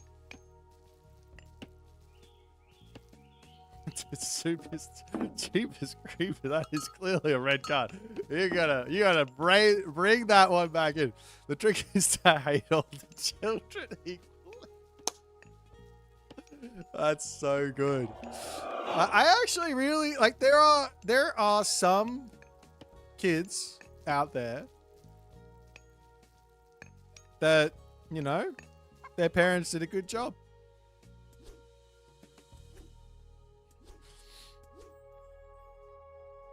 Chill with the cursor. My cat is going a bit mad on the screen. I'm sorry, my guy. We've got about 18 minutes until the Game-a-thon kicks off tonight. We've only got the one series on this channel, but just in case you guys are wondering and you want to watch multiple streams, there will be Grass versus Hell's Ravage on MooseAoM's channel. Moose is also joining me in Athens, so it is well worth it to give him a follow. Check out his stuff if you're not already. He's really, really entertaining. He's a great commentator as well, and just an all-around great guy. And then we've also got Motaba covering the 1930. So half an hour after we start Matreiuss versus Soup, Motaba's going to be covering that series between Mosca and Zuccolo.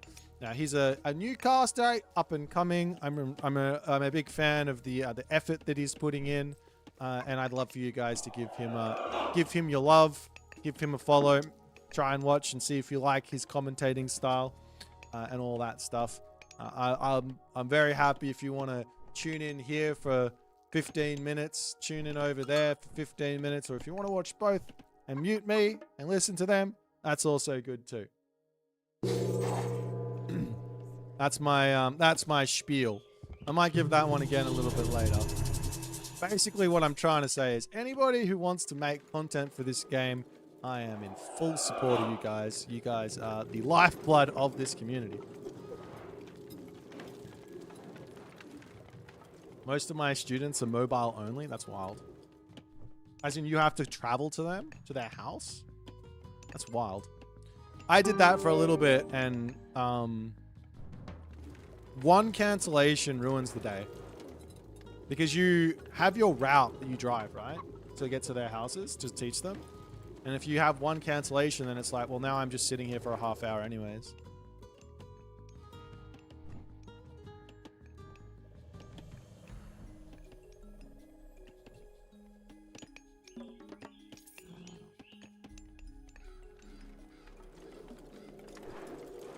Cancellation, you still get paid.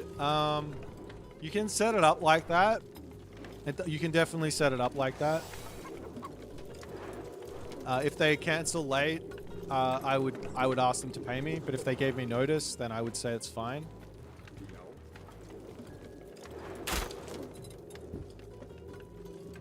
Like I never sort of thought it was fair if someone was like legitimately sick that they should have to pay for their piano lesson that they can't do.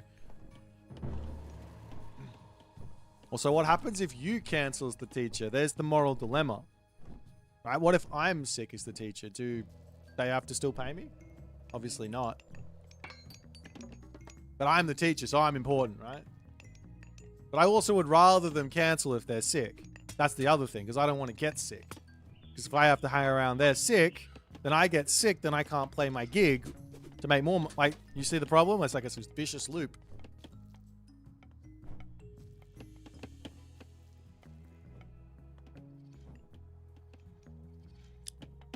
So I think my strategy probably netted me less money than I was probably worth or owed, but I was able to work. I was able to avoid getting sick a lot more than I think I would have otherwise. I tried to stream MooseAoM a couple of times, but the chat is absolutely dead. So I was having a think about this, and I think that you can't really just start streaming. Doesn't really work. You have to start making actual content. Do you know what I mean? Like, I didn't start with streaming. I started on YouTube. I think the only person still streaming like pretty regularly today that started on streaming was Kavoth. And Kavoth is an exception to the rule because he's fucking insane at this game.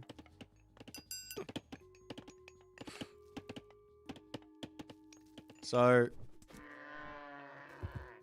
I would recommend creating the YouTube videos, making short form content. Moose got into content creation through his short form content. That's how he got discovered or whatever. And now he can do some streaming and does all right for himself on YouTube.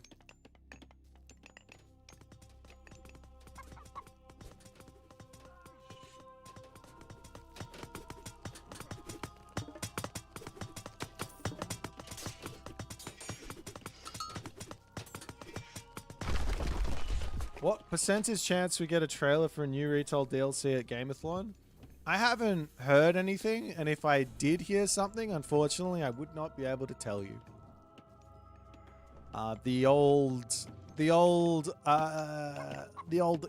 Any information about what's coming in this world of Age of Mythology, of Age of Empires is under lock and key. I am good friends with, I'd say I'm good friends with Hagrid. I've met him a couple of times. We have good chats about stuff. He trusts my opinion. I trust his opinion a lot on a lot of stuff. But anytime I say, what are you working on? Nope. That's a big no-no. It never gets out. So it is what it is. No more DLC. No, I think this game still has some room for some more DLC. I think there's still a very, very large amount of single player content that can be made for this game. Without question. And I think that if they made that, I think it would sell well. I think that they need to go back and redo Arena of the Gods. I think that was a joke. I hate to say it. I know some people like it, but could you imagine if those same people liked it, but it was actually really, really good?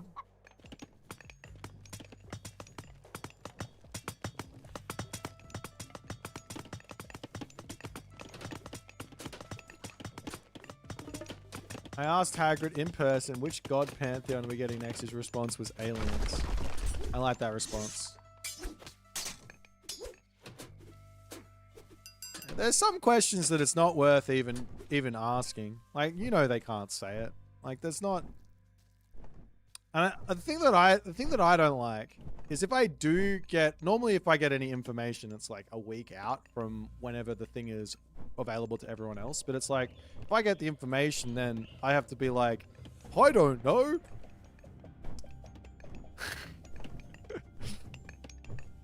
I almost don't want the information anymore. Don't give it to me. But also, whatever. It doesn't matter. Pegasus is playing a very nice game of Freya right now. The counter to what Pegasus is doing is to get to the heroic age and make Stymphalian birds. All of Arena of the Gods being redone, more scenario based than random skirmishes. I don't mind the idea of a random skirmish Arena of the Gods, but it needed to be more arcadey. And what I mean by that is what they did with the blessings was way too surface level. They needed new units. They needed new special abilities for existing units.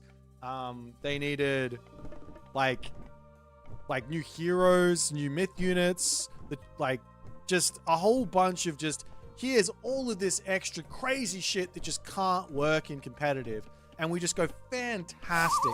How much fun is this? And then they can turn the AI up to like infinity in terms of difficulty or whatever. And you can say, guys, try and beat this AI with 90 of your mates or 80 of your mates inside of this arcadey mode with all of this bullshit stuff that you can do.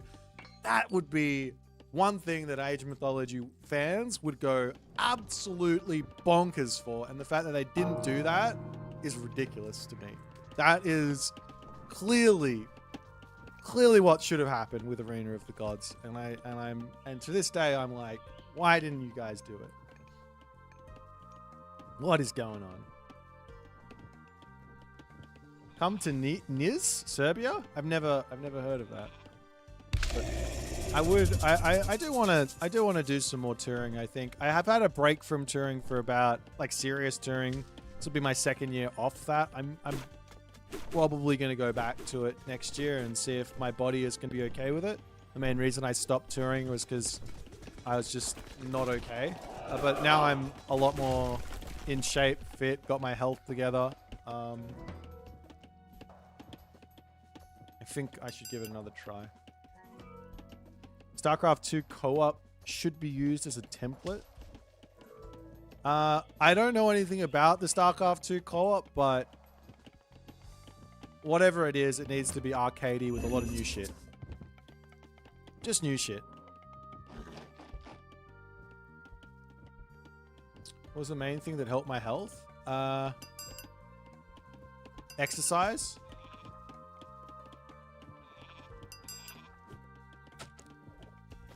Eating better.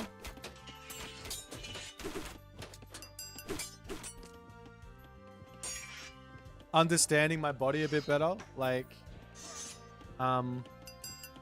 understanding what I need to do to actually get on an airplane. Airplanes absolutely destroy me, and I didn't understand why. So, working that shit out. or how to get through it or whatever. What medicine to take so that I don't die. Shit like that.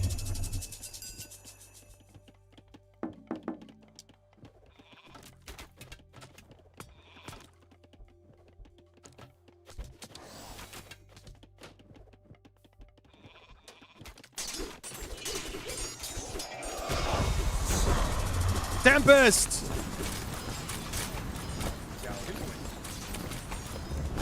Yeah, you absolutely need about 15 Stymphalian birds here. I guarantee you, the Gaia game will feel much better if he had 7, 8 oracles out around the map and had 15 Stymphalian birds. Tip for going on aeroplane: don't eat before.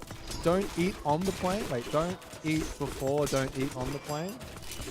Unfortunately, because I live in Australia, to get to the closest destination overseas is Singapore, which is a 6-hour flight. And then from Singapore to wherever else I want to go, say Japan, it's another 5-hour flight. So not eating on the plane is actually not an option for me.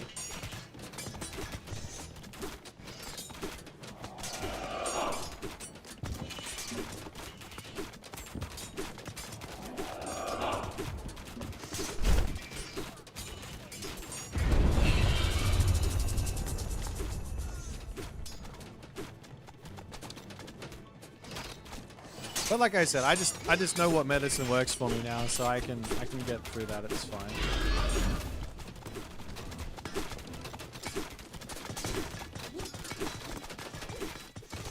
There's no flight to Jakarta? You can go to Jakarta, but why would I go to Jakarta when I go to Singapore? Singapore takes me anywhere. I'm not sure. I can't remember which one I booked to go through to Athens, but I'm not going to Singapore to get to Athens because it was cheaper.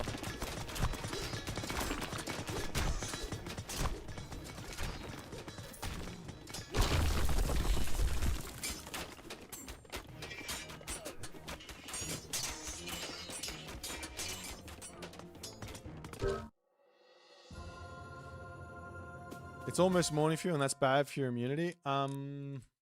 Yeah, look,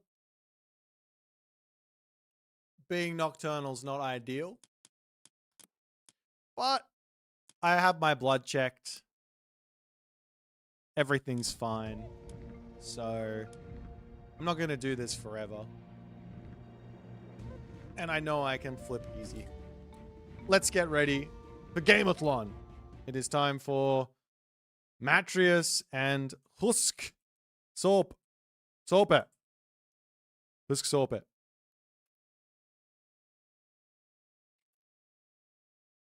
All right, let's do this. Time to flip over to our shenanigans here. Bam, bada, bam, bada, bam, bam, bam, bam, bada, bam, bam, bam, bam. Oh, I better do this as well. Just ignore what's about to happen in front of your screen here. Nothing is going on. Oh, we got to come over here.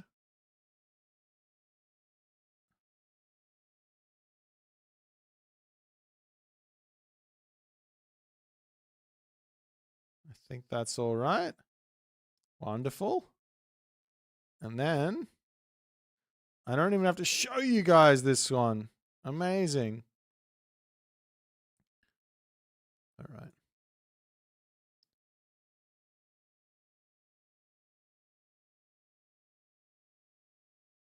right. Wait, where is Moose? Hold on. I have to do this. Edit channel, permissions, add Moose. Done. Add motaba. Done.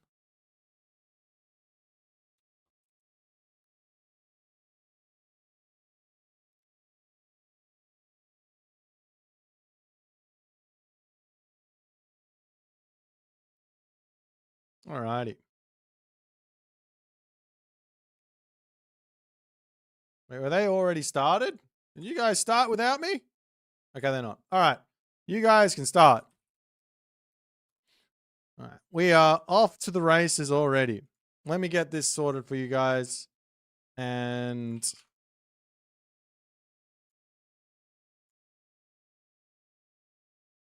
we will be on the way. Okay, so we've got ourselves a draft.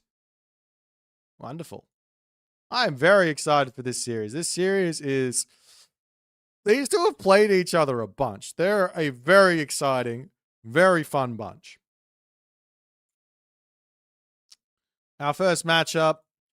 Well, let's just talk you through it all. We're gonna do the proper kit and caboodle for these guys. We are gonna do the proper kit and caboodle. All right. Let me just wait for them to actually hit the go button.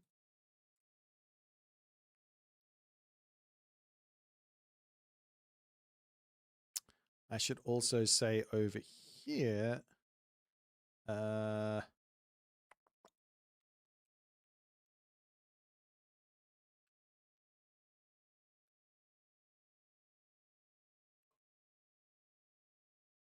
alrighty. Let's talk about it. Are you guys ready for some excitement, fun, and frivolity? It is currently 3 a.m. in Western Australia today. We have got sunny skies. Actually, it was actually cloudy today, but sunny skies. We've got a bright disposition, and we've got an outlook of pure joy coming to us here. This is what we want. This is what we're thinking about. We've got ourselves a complete classic matchup that you guys are going to be very, very excited to be watching here. For those of you who don't know who Soup is, let me introduce him just after I hit this button so you guys can see the timer. Alrighty. Okay. Ladies and gentlemen, boys and girls, welcome back to your regularly scheduled content. I can't speak, and that's perfectly fine, reasonable, dandy. This is the Playoffs 1, Road to Athens, Gameathlon Athens LAN. Right now, we're in the round of 16. We've got ourselves a absolute classic matchup for the round of 16. We've got HUSKSUPPE versus Matreiuss, the biggest brain in Age of Mythology himself and the Italian stallion in the flesh. Two players vying for their spot in the Athens competition. They are a hop, skip, and a jump away from Athens, Italy, and Denmark. But that does not mean that their ticket is guaranteed. They've got to make it there the same as everybody else needs to. Our first game is going to be on the map step. Taking a look at the draft, however. Soup bans out Matreiuss' Poseidon. Matreiuss bans out Soup's Kronos. Soup bans out Set, just because he doesn't want to deal with it, I guess. And then the Odin is off the table from Matreiuss. Soup picks up Freyr first. Wow, that is a wild first pick from Soup. I don't believe it. Matreiuss picks Thor, Loki, trying to take up all of Soup's Norse gods first and foremost. Matreiuss is what some might consider a Norse expert, but so too is Soup, so Matreiuss gets in there first. Then Soup takes the Nuwa and Fushi. Matreiuss says, you know what? I heard that Egyptian is S tier. Let's grab ourselves Ra and Isis next, the remaining Egyptians. To which Soup says, fantastic. You fell for the bait. I'm going to pick a whole bunch of counter-Egyptian gods. He grabs Quetzalcoatl and Huitzilopochtli. Matreiuss rounds out his draft with a Matreiuss and Hades. And then the Tezcatlipoca at the end there for Soup. A devastating draft here on the side of Soup, if you're asking me. You didn't ask me, but if I'm scared of one person's draft and not scared of another person's draft, well, that draft right now, I've got to give the edge to Soup. It's time to jump into game number 1 here, ladies and gentlemen. Onto the map step. Fushi versus Amaterasu. Let's get on in.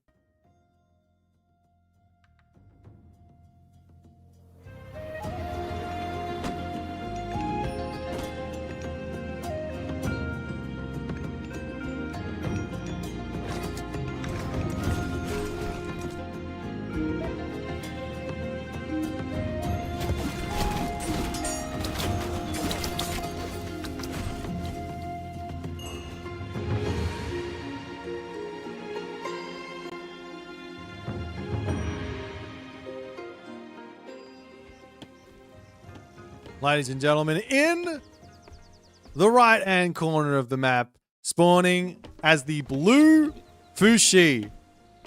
It is your friend and mine, Mr. Husk Soup. Or should I say Husk? I can't do it. No. Suppe. No, I don't think I got it right then. Damn it, it's too hard. His opponent today in the left-hand corner of the map playing as Matreiuss is Matreiuss. I am really excited for this tournament. This is just the first week. We get to do this literally 5 weeks in a row. 5! That's a lot of weeks in a row. So each of these guys get a chance to sort of test their mettle, test their sort of drafts, test how their god picks are going, the matchups to give themselves the best chance to win one of these gauntlet runs. This is the first one. So everyone's kind of just testing the waters. Whether or not they're in fine form or they've still got a ways to go is not really sure. But Matreiuss, for the moment, he's a player who has fallen down the leaderboards quite a bit. In the early stages of Age of Mythology Retold, he was coming in top 4 very, very consistently. He's a very, very tough player to beat. But since there's been new DLCs launched, there's been new patches patched, Matreiuss's level, or his success in tournament, I should say, I don't think his level's dropped, but his success in tournament has not been the same that he was seeing. He did not have the same success as he was seeing early days. Soup, on the other hand, he is arguably one of the more consistent tournament finishers, tournament players in Retold. He's consistently finishing in the top 6. This tournament, he's got to get to that top 4, that top 5.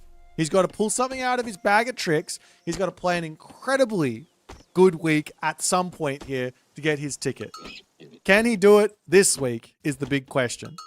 He's got his strategies on lock. He's playing Fushi. This is one of the gods that I've been seeing him playing quite a bit. He's been having a lot of success with the Chinese. He's got a really, really nice idea of how to get the most value he possibly can. You can already see he's got his temple out in the middle of nowhere here, allowing him to get even more favor in from that favored land. Allows him to get a couple more Kwafu out, and he does open with his famous 3 Kwafu opening. It's a fast advance, it's a huge amount of extra economy, and he gets off to the races really quick. The map is steppe, very, very open map. You've got gold mines on the left, gold mines over here. It's going to be a tough one for either player to really get off a nice second town center. Now, Matreiuss here is doing something that some might say is a little bit offbeat. He is going for HUSKSUPPE, and he is going for the early Hama Itachi. And what does this actually mean? This means that Matreiuss wants to play. He ain't sitting back and waiting and letting Soup get involved here in this game. No, he is doing a lot more nonsense in this game. He's looking for early game damage. We do see a very, very early Miko falling across the map, running across the map as the Kamatachi gets in, misses that Yatsa there, and the next Kamatachi almost goes down as Soup is well and truly in the driver's seat as the Yatsa gonna play around with that Miko, and Soup is like, come at me, bro. I want to kill your Miko. I don't want to lose the Yatsa. It's only got 37 HP. There's no way to heal that until the Heroic Age for Fushi, but he can still look for some nice amounts of damage. There's now a Naginata Rider comes through, and this is scary for these Pioneers because guess what Matreiuss can do? Matreiuss has himself the Solar Shield, and he really should be dropping that here on top of this Naginata Rider. He's trying to pull this one back, not dropping it. I don't understand that decision from Matreiuss in the slightest. It's get the Naginata Rider back up to full HP. It's pick off a Pioneer or 2 for free and completely ruin the amount of pressure and the amount of, well, yeah, the amount of pressure that Soup is exerting here, but decides to not drop that one there, potentially in favor of a more important later cast. That being said, it's only going to be 10 favor next cast, so there's not really much better than just guaranteeing kills in the early game. That being said, Naginata Riders are now starting to look for the entrance into the Soupster's base here. Soup doesn't have his base on lock just yet. The Peach Blossom Spring is not under his control anymore, so there could be some sneaky villager shenanigans that can come in there and lock that off. As over onto this side, peasants going down. Nice find from the Naginata Rider here as the villagers over for Matreiuss have to pull back just a little bit, but at the moment, pressure is happening, and Soup, unfortunately, has not reacted to this one amazingly just yet. Now he's got the halberdier. That's going to be nice. Got to be careful of the peasant. They go down very, very quickly as the Naginata Rider. Does he lose one? Yes, he does. Does he lose two? Yes, he does. Over onto this side, we've got the Kamatachi now in, as well as the Miko is in for even more pressure, but all the heroes are back through, and the Kamatachi is going to get chased down by the kid, Nuja, and that is going to be a dead Kamatachi for a third time. Now, they do come back to life through that Goshin Boku tree, so it is not the biggest of losses for Matreiuss, but Matreiuss really hasn't gotten the damage off that he might have liked early on here. And now I think Matreiuss does need to start thinking about things like Samurai and what he's going to go for next. We've actually got Soup trying to react a little bit too quickly here. He's going into Wuzu Javelinier. There is not a single guardhouse out for Matreiuss just yet. And given that it's Amino Uzume, one of the best units that Matreiuss can make as a Materasu right now is going to be the Samurai. That means Fire Archers are going to be necessary, and Fire Archers are on the way. So while Soup does react to something that's potentially going to happen and isn't yet happening, he does react to what is actually happening. As another villager gets picked off here, Matreiuss's raids are always going to be godlike. He has got some of the best raiding sense in the business. Really, really good with his cavalry, really great at staying outside of line of sight until the very last moment to catch you off guard. And on top of that, his APM is through the roof, and he is very, very, very good at getting in, getting out without too many losses. That being said, this start from Soup is looking really nice. As Matreiuss thinking about a fight here, he is behind on the military ever so slightly as he's got to wait for those Kamatachi to come through. The Naginata Riders looking to try and get in onto this position as well, but pulling back, units getting healed up, more Samurai on the way. It's going to be a good fight here, I have to say, for Matreiuss, because there's really not that many Fire Archers. So long as the Samurai get in with the Naginata Riders, it's going to be good, but dropping a cavalry unit, they're expensive, man. You can't be dropping those. These are really, really expensive, and every little bit of an edge here from Soup ends up expounding into a gigantic advantage for Soup here. And Matreiuss now says it's time to go. There will be a divine shield coming down as there goes the lightning weapons, and immediately there Matreiuss says, no worries, let me out of there. He drops 2 units, then he's going to tap out. That was not the game I was expecting to see here from Matreiuss. I don't believe that tap out was something he needed to do. I don't think he was exactly lost here. This is something that I've noticed from Matreiuss recently, is he does not want to stick into these games that he's feeling a little bit behind on. But here's the thing. You drop 2 Samurai here from getting stunned, but now there's no lightning weapons. You grab watchtowers. These units aren't going to do a whole lot. You get some more units out, and you're ready to fight again with the Goshin Boku tree giving you a couple more of those Miko, or not Mikos, of those Razor Wind Kamatachi in, and you're good to go. But Soup does get off to the races here very, very fast. Gets that first win under his belt. That's got to feel good. Let me have a quick look at what's happening next. It's going to be on the map Mirage. And let's jump back over to the draft and see what is going to happen here.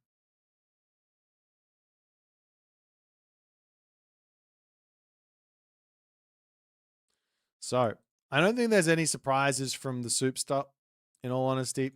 We're going to be seeing Frere on Mirage. But there is a surprise for me on this map from Matreiuss. He picks Ra. One amazing god that Matreiuss does have here, in my opinion, for this map is Hades. He's got Ares Hades on basically he's got Ares Hades. That's what I'm trying to say. I've got the guys in the wrong spot at the top there. He's got Ares Hades. And I am surprised to see him not picking that here. He's also got Loki, which is another amazing pick versus Freyr with Heimdall. Now, Soup could have gone Noir here, so maybe he was thinking, maybe Noir, we can go Ra and have a good game. But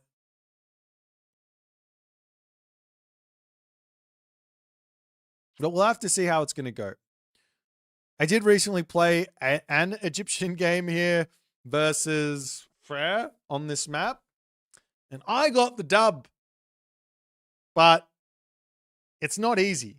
This is not an easy matchup, and the Norse player, if they know what's up, they can make it very, very tricky for the Ra player. On top of that, there's also the map situation that you got to be thinking about. Let's jump into Mirage for game number 2. Soup looking very, very fierce at the moment.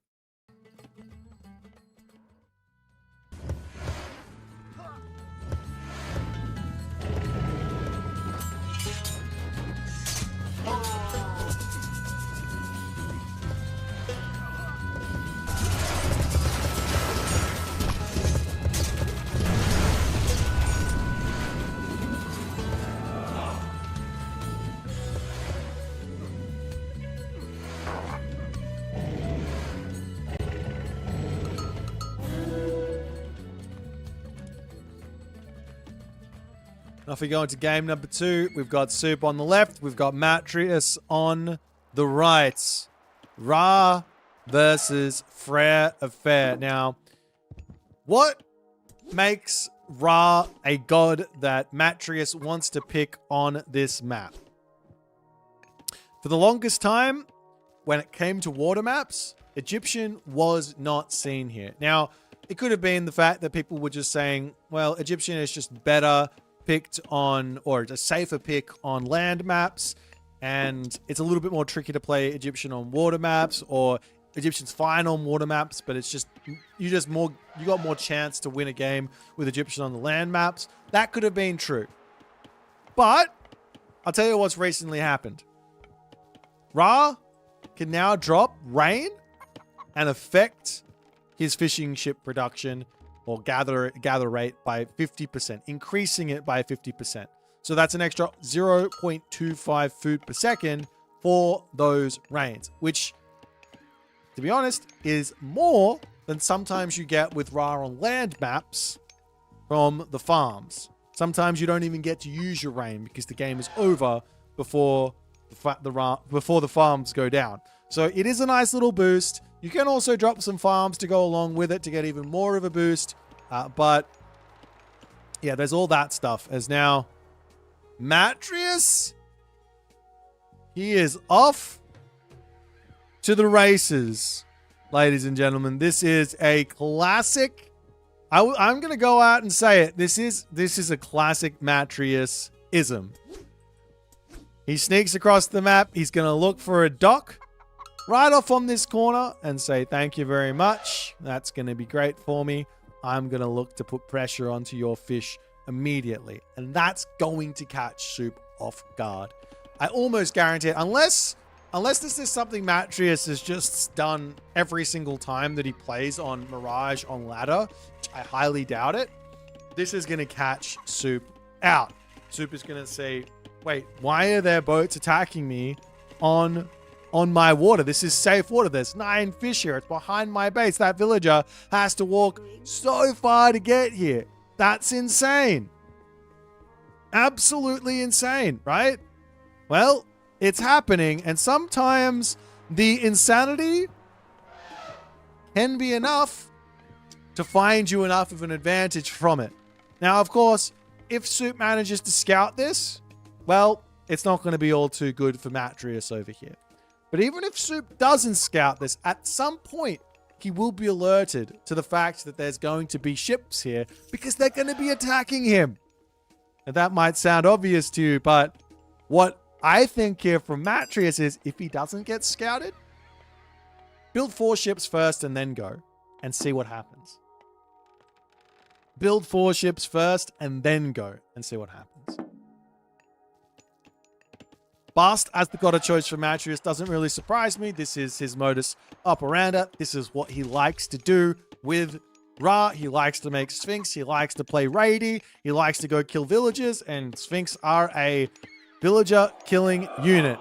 But skipping out of Star against Freyr is a decision that, to be completely honest, I don't agree with.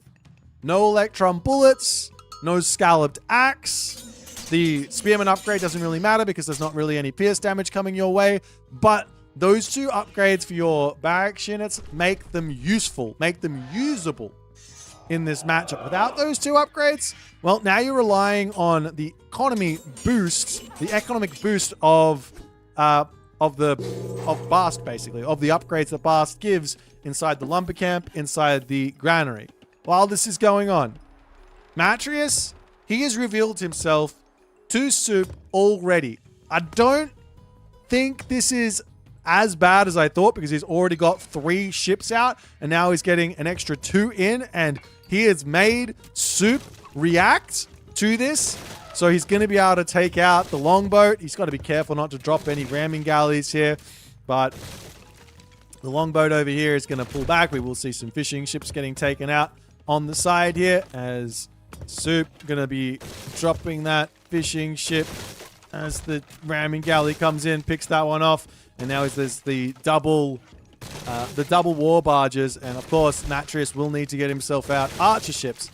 So the counter triangle is a very, very real thing here, but Matreiuss, he's got the numbers for the time being, and he has pushed Soup off of this position. The very much important thing here for Matreiuss moving forward, however, is, well, if he wins this water, sure, great, fantastic, but is he going to be able to stop this town center from going up? Is he going to be able to stop a fortress from going up? Those sort of things here are things that Soup has not gone for just yet, and I think that is at his detriment. As more boats coming in, there are now no longer any hammer ships, but the 2 war barges will be able to take out the 1 dragon ship, and those Dreki are going to go down very, very fast here. Into the main base, however, Soup is saying, hello there, I am ready to become the barbarian that I have been born to be. Sphinx is in, though, as well as an axeman, so there should be no problems on this side, as Matreiuss still unable to quite win this water. Soup's doing a good job of defending it, but he's not really defending it. That's the issue there. As the berserks get taken out, the spearman, oh, not the spearman, the axeman on the front is going down, and Matreiuss is trying to get a heroic age in here. I can't say that I like this decision from Matreiuss, but we're going to see if it's going to work out for him. Over here, we do have the longboat, not the longboat, the siege ship going down. The dock from Soup here under attack finally. There's no siege ships in, and Soup has decided to give up on attacking that one for the time being. The axeman going to be chasing across, and we will be seeing Sobek as the heroic age god of choice. The axeman still coming in. Pharaoh to come through. He's got to take out that Draugr. Pharaoh does have more move speed than the Draugr, but as soon as you spot it, you run away. You're in a good position. As Soup says, I have a feeling that I know what you're up to. I have a feeling you're going heroic age. Let me put a hill fort in your face and let me go and kill you. What Matreiuss should do right now is he should delete this dock. Why?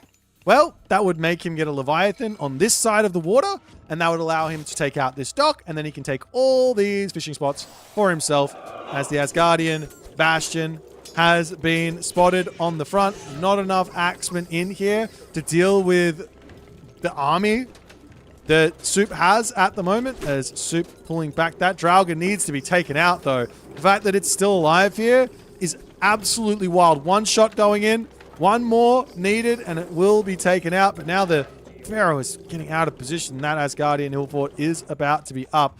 Matreiuss comes back in onto this spot. Soup now says, time for a couple more longboats.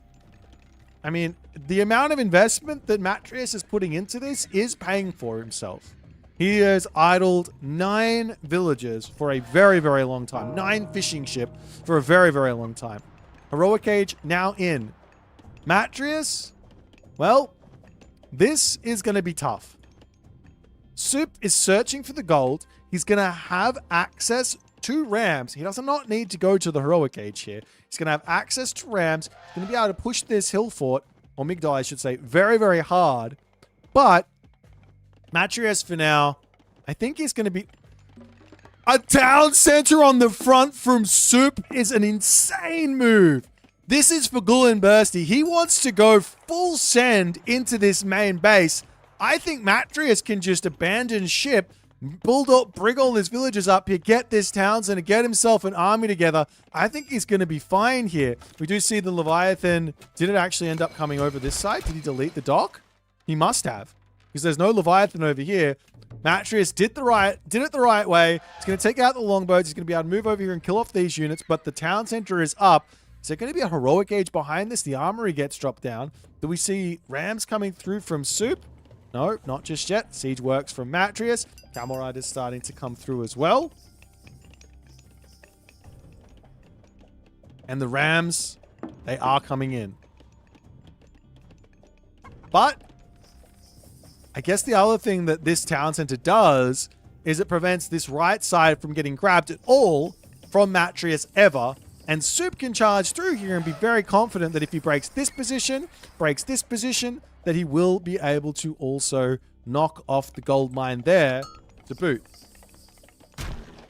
As the ram coming in, Axeman, not the best unit to take out portable rams, but it is an option, of course. Hack damage is good versus these units. Well, the Locust gets dropped down, and of every Locust I've ever seen, that is going to go down in history as one of them. I'm not sure exactly where in history, at what rank it's going to go down in, but it's definitely not top 10. As the main base now under attack, and the Axemen going to attempt to hold this town center. But like I said, I don't think Matreiuss needs to really care here that he's losing the town center. It's not the end of the world. He needs tech and units and strong units and raids and everything else coming into this. What does pick off some dwarves there as he forces some berserks. That's fine. Loses his town center now. It's not the end of the world, like I said. But Matreiuss needs units, and he needs units very, very, very fast. Temple going down over here is kind of brutal because another unit that's super important for him is going to be the Petsuchos as he gets one shot off there, but that's going to be going down, especially with the Hursa incoming. Not ideal. Not ideal at all for Matreiuss there, as Matreiuss is going to drop his town center up to the top side, and he needs units and quickly. Chariot Archers coming in very slowly here for Matreiuss. Empowering the Migdal wouldn't be a bad idea. Get some nice return fire onto Soup here as Soup turns. Shoot and scoot micro to get away from this as the Rams on this side are going to town on those houses up onto this side. Camel Riders do spot those Berserks, taking those out, can return over onto the Dwarves there. Of course, Matreiuss not aware just yet, I think, that this town center is grabbed. Not aware that this gold mine is getting grabbed, so he's not going to be able to hit that raid anytime soon. Over onto the bottom side now. Camel Riders coming in. Can you imagine the Locust now, though? There has to be some Berserks getting converted here to defend this. But that's not happening just yet from Soup. One goes down. There is a Berserk over here that could get some values. Raiding Cavalry, Berserks coming in. Still no fishing ships in on this side from Matreiuss, and he still hasn't dropped his rain. So he has a couple of power spikes remaining, or at least mini power spikes remaining. He's also got Eclipse, which, let's just say, if he saves this for the Mythic Age, there is a certain spinning bird type unit that is very, very good versus the Norse pantheon. There's also a tornado that's also good there too. Great Hall getting taken down by Soup. And I imagine the Asgardian Bastion is going to be next on the menu. Matreiuss has a very large amount of units, but Aegir is on the way, and this is somewhat scary for Matreiuss. That being said, these siege towers, they are incredibly potent on the front here. And Matreiuss, he's got the army advantage. He's going to be pushing through. He's going to be sending Soup packing. Soup needs to get some units out here. He doesn't really have the Huskull in. He doesn't really have the answer for what Matreiuss is building at the moment. As there goes the Tempest. And Matreiuss is going to oblige. He's going to retreat. And there's a Ghoul and Bursty onto the side here as well. That's going to be some brutality for the Matreiuss army. But a nice little distraction action with that Camel Rider over there as the units on this backside get taken out. Camel Rider's going after villagers while this is all going along as he sees the town center now. But villagers to take out while that's all going along as the Ghoul and Bursty, he is panting, he is puffing, he has got 2.3 speed. Not enough to chase down those units at all. A couple of units do get taken out, but it is still villager advantage. Soup at the moment. Berserk's chasing the Camel Riders away. And, well, we'll see if Matreiuss has got what it takes to get himself out of this position. His advantage at the moment is 1.2k military resources. The problem is Soup now hits heroic age, and Soup is going to be able to get himself all of his armory upgrades in on the cheap, all of his tech line upgrades in on the cheap, all of his economic upgrades in on the cheap as well. I still can't believe that Matreiuss hasn't invested into taking these fishing spots in. It might not feel great because it might not feel great because they're sort of long distance fishing, but it is well and truly in your best interest to make that happen. Siege Towers probably should be targeting down the Rock Giant here as Matreiuss is trying to full send. There's no longer any axemen here for Matreiuss. He is building them, but he's only got 2 barracks out. But that front line of Soup does end up melting. More of the Huskull coming in. As that one Petsukos is getting his... He is worth his weight in gold for sure. It's 200 gold to be exact, but that guy is carrying that backline versus those Huskull as the Siege Tower moves over to start taking out the town center on the backside, and we'll see where to for now as all the upgrades are now slowly starting to come in from Soup. Here's the thing. Soup probably should stop fighting here. He does not need to keep taking these fights. It's not in his best interest. He doesn't have his upgrades in. He's behind on military cost. He's throwing units away. He doesn't need this position. He doesn't need this position. He needs the villager advantage and time. That's all you need here as prayer. There is obviously a scary late game Egyptian with Ra through Horus. But guess who beats Ra's Horus? What late game? Freyr's late game. Vidar, Fafnir, Rock Giant, all of that nonsense is really, really good for Soup. But Soup here is just so gung-ho on trying to just take Matreiuss out that he has not been able to take a good fight for the past 5 minutes. After that Tempest was thrown down, he's not been able to take a good fight here. Matreiuss also, he needs a temple, he needs some priests, he needs to heal these units up. Town center in the main base going up. Monuments to the soldiers coming through. We do see that a dock comes down, but 2 Leviathan have been built to defend that. I still can't believe these fishing spots haven't been taken from Matreiuss either. Matreiuss also not dropping the rain here. I mean, he can just wait for farms, but not dropping the rain. And that's got to be a question mark maneuver there from Matreiuss as well. He needs food. It's going to be a tiny bit. It's something like, I don't know, what's 9 times 0.25 times the amount of rain. times 50. That's how much he'd get. Let's just call it 100 food, 200 food. It's something. It's not nothing. And not nothing is something from what I have heard. Nonetheless, Chariot Archers have got a little bit of an alert. They're checking villages. And this hunt, that's a position that Matreiuss wants to attack. Chariot Archers raiding the Norse villages. Well, now you're not too scared about the Berserks getting converted to fight back. And Matreiuss shooting, scooting forward while this is going on. However, walls are getting thrown up. We do have the Jarls in on the way to try and take out these Chariot Archers. Don't mind Jarls getting built, but they are a little on the slow side when you don't have Freya. They are a little slow side when you don't have Freya. The raiding cavalry, however, that can shut down those Chariot Archer raids really well. And that one raid does bring some semblance of equality to the villager count. That being said, you also have to add in the fact there's 9 fishing ships and 0 for Soup. Meanwhile, Camel Riders searching over onto this side, and look whose villagers might get spotted in this corner. Matreiuss is checking out the gold mine. Is he going to look anywhere else is the question. It's just millimeters away from spotting those villagers. And Soup here goes, like, surely he just goes up into the top corner, right? Like, he's got to be very, very careful.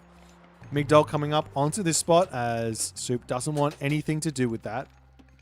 He's going to pull back.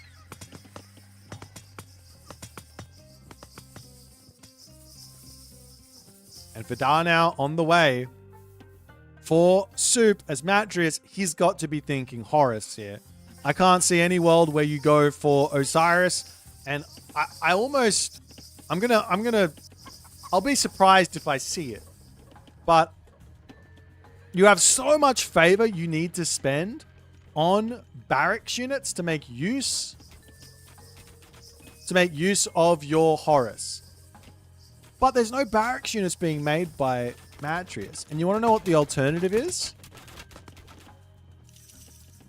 It's inside this building. It's get the Avengers out and click this one here. Avengers and Eclipse is not something you get to see every day. But let me just tell you, yeah, it is scary. It is very, very scary. Meanwhile, Soup has taken his foot off the accelerator. He has gotten himself to 3 town centers. He's got himself to his mythic age. He's going to get all of his upgrades. He's going to be at full champion very, very shortly. But he is a little behind on the economy. Random side build coming in as well from Soup. This is scary. Of course, Soup's got to be scared. He's got to be careful not to give this away as Matreiuss spots this. He comes over to see those elephants and goes, hang on, there's no elephants over here. There's some scary units. And the Camel Riders will make their way onto that position as the siege tower is also coming through. As there goes Vidar. Villagers starting to go down as well. Does Matreiuss have himself Skin of the Rhino? Yes, he does. Oh, no, he doesn't. It's just now coming through. That's a big technology that he's been needing for a very, very long time here. Nonetheless, whoop. There goes the Inferno. Just to delete the town center is a little bit of a wild decision from Soup. I don't know if I like that one. Meanwhile, over onto this position, however, big attack from Soup at the moment as Matreiuss needs to bail out on this spot.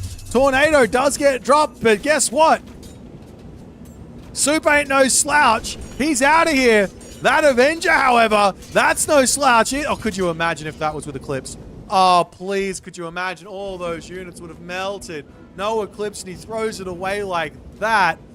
Sad day to be an Avenger lover, a Bast lover, as the Fafnir charging in here as well. Fishing ships coming back out from Soup. He's got his Yorman over. There's also the War Turtle out here as well, as the Camel Riders do get in onto that back line. They do deal with that. This Fafnir is an absolute dominating beast of a unit in this fight, but it's not attacking the human units. The town center, 1 second from completion, does finish up here, but Matreiuss needs to get more units over onto this position. He needs the Pharaoh in. And now the Fafnir is looking a little bit oddly placed here. Without too many units to support it, it will go down. And that will be a nice little gold amount in the back pocket for for Matreiuss as the Fafnir says, I see villagers. Can I try kill those off? He's getting snared up as the villagers are going to get away from him. I think they might live. Run for the town center, maybe. I don't know. The Fafnir just doesn't even care about the camel riders. He's getting blocked in as the villagers, 1, 2, 3 villagers goes down. And the Fafnir, after all is said and done, deals 3,000 points of damage and gives 250 gold over to Matreiuss. Now, you might say, Boit, that Fafnir did a lot of damage. Why isn't Soup building any more of them? He's got 200 favor in the bank. Well, now he's getting upgrades, but he's got nearly 200 favor in the bank. Why isn't he building more Fafnir? To which I would say, yeah, I don't know why he's not building any more Fafnir. He should spend all of his gold on Fafnir moving forward. He should get 5 or 6 of them out, and his army is going to be nigh unkillable for this Ra. Of course, you're scared that you're going to lose those Fafnir and give your opponent 250 gold, but guess what? If you got 5 of them, you ain't losing 1 of them. Not against Ra at this point in the game. Camel Riders coming through, looking for villagers to pick off in this corner. Soup with the most random farm layout you've ever seen here. He bails out.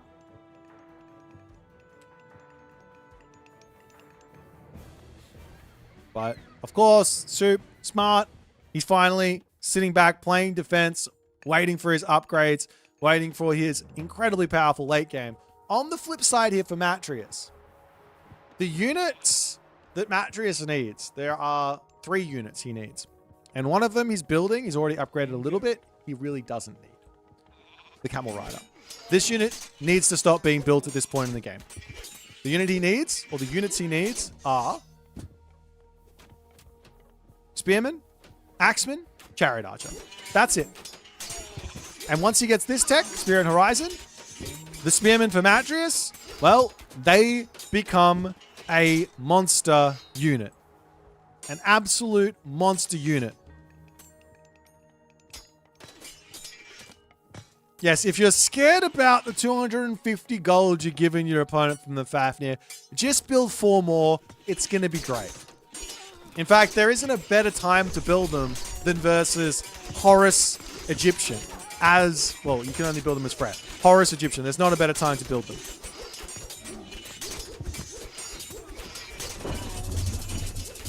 As the Jarl's getting cleaned up. Soup looking for fights at the moment. He will be able to win over on this side. I don't know what the Goaty are doing here at the moment. Matreiuss finally drops a rain. He does have himself out 32 farms and 9 fishing ships. As Matreiuss will say, I've got favor, let me spend it on Locust. Not the best usage of favor there, and he taps out. Well, I don't believe he was, I mean, he's losing the fight, I guess. He's falling behind, but I don't believe he was lost here.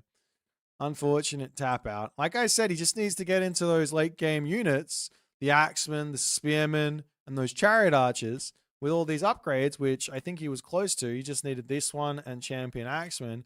And he's probably making a threat here for this late game Frere. It's tough, but you're probably making a threat and you can find the wins. Of course, Soup does have the answer inside of Fafnir, but, you know, he might not know that. Don't tell him. But a good win from Soup. He is looking incredibly in shape. He's looking very, very, very scary here in this series. Very scary in this series, indeed. So the big question is going to be, what can Matreiuss do to strike back? Let's jump back over to the draft and see what they're going to pick for game number 3.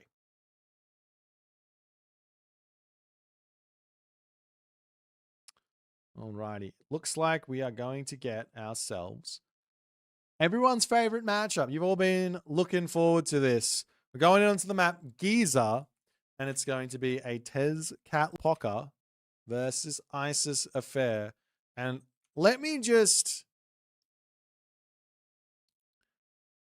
let you guys know.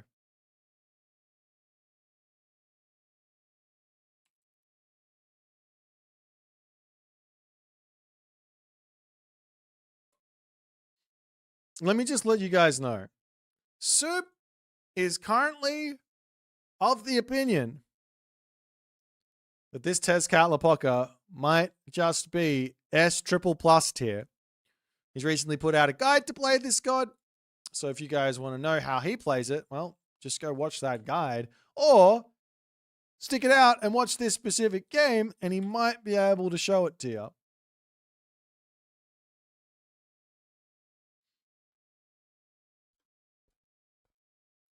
That was, unfortunately, that last game, a little disappointing, to be honest. I was very much thinking that there was going to be something with that eclipse the entirety of the game, and he just didn't click it. I know you want to click it with multiple myth units, but if he clicked it with the Avenger, he probably would have cleaned up like 2k military resources with one unit.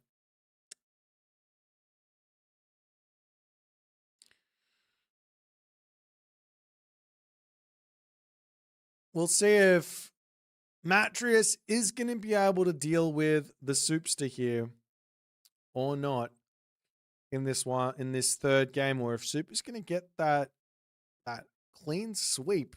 It always feels good to get into a tournament, play your first game, and win 3-0. Always feels good. What army is beating 10 Elder Cyclops and 20 Toxotes? Dragon Typhoon.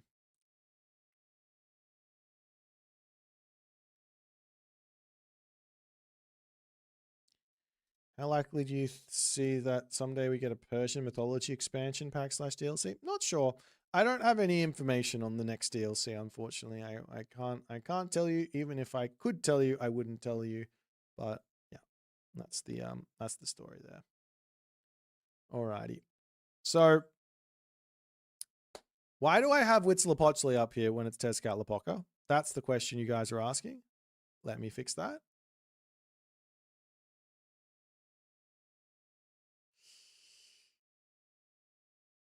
I could be wrong, but I have this feeling that like Matreiuss has expanded his god pool, expanded it into the Japanese, but he's looking very, very vanilla DLC. Like no DLC, basically. One Japanese god, and that's it.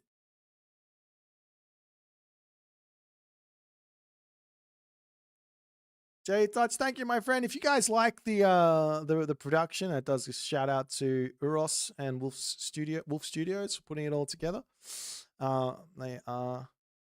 He is amazing at what he does. We're going to be moving into our next game on Giza. Game number 3 here, Tezcatlipoca, Isis, Soup Matreiuss. Let's jump into it. It's going to be some Giza nonsense. Let's go.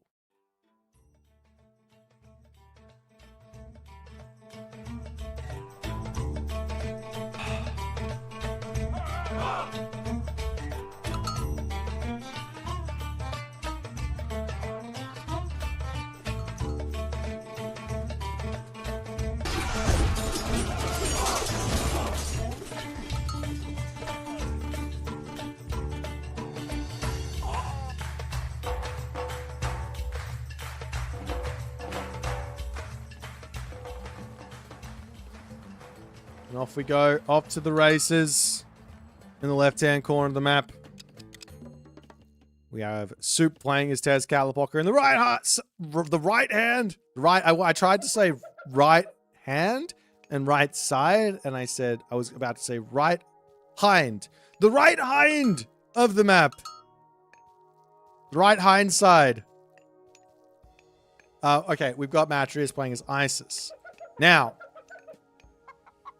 let's break this down for you guys.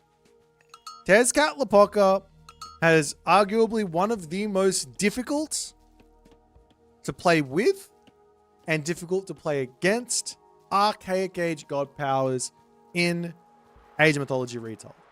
Why? Because every single matchup is different. This matchup, well, Tezcatlipoca gets Prosperity. If he was to play against Amaterasu, he'd get Solar Shield. If he was to play against Zeus, he'd get Bolt.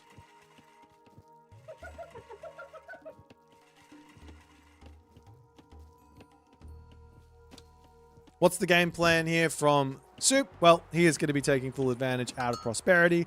There's a really, really strong tits and middle idea you can go for, where you drop prosperity, you make some sacrifice, you get a whole bunch of tits and middle, you put pressure on, you go win the game. One good thing here for Matreiuss playing as Isis is he does get himself prosperity too, and that leads into priests, which leads into answers to tits and middle. The difficult part is surviving versus tits and middle plus Jaguar riders. That's the difficult part. So we'll see what he's going to do to make that happen.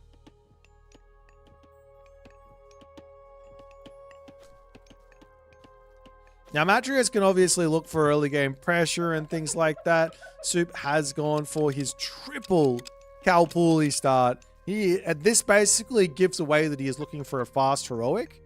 Now, if you do go for a fast heroic here, and your opponent knows that, then this does sort of open the sort of door to fast heroic strats from, or 2 TC fast heroic strats from the Isis. Potentially there's also a 1 town center cheese here from Isis to boot inside of some sort of priest siege.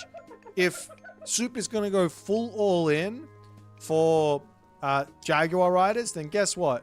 If I don't have to build a Migdol and I rush my heroic age in and I get priests out to deal with your tits and middle and I get siege towers out to kill your what do you call it? I can't even remember what it's called. Your Great Temple?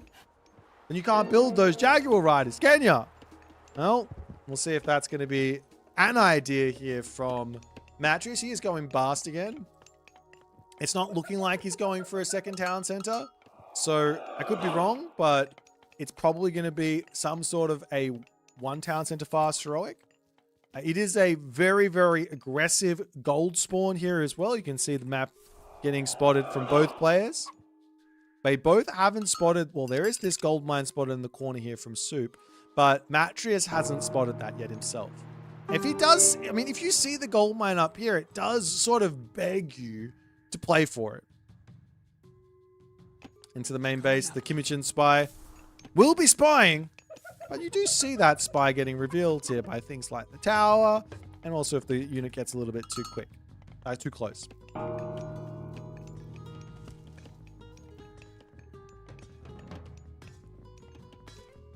As Soup chooses to go through Koyotl, not exactly surprised to see that. I think it's a good pick. The alternate pick is also very strong in this matchup as well, which is Molina Xochitl, but you know, both is going to be fine. There's some spearmen starting out, and an armory on the back, and a market on the back. As the villagers will move over here to look for everything else. I've got that Sphinx just getting sent packing by those warrior priests at the moment. 5 speed here. So the priest is in to heal up the Sphinx, and this one spearman, enough to threaten those warrior priests away. Well, for the moment, there's going to be 3 spearmen behind them.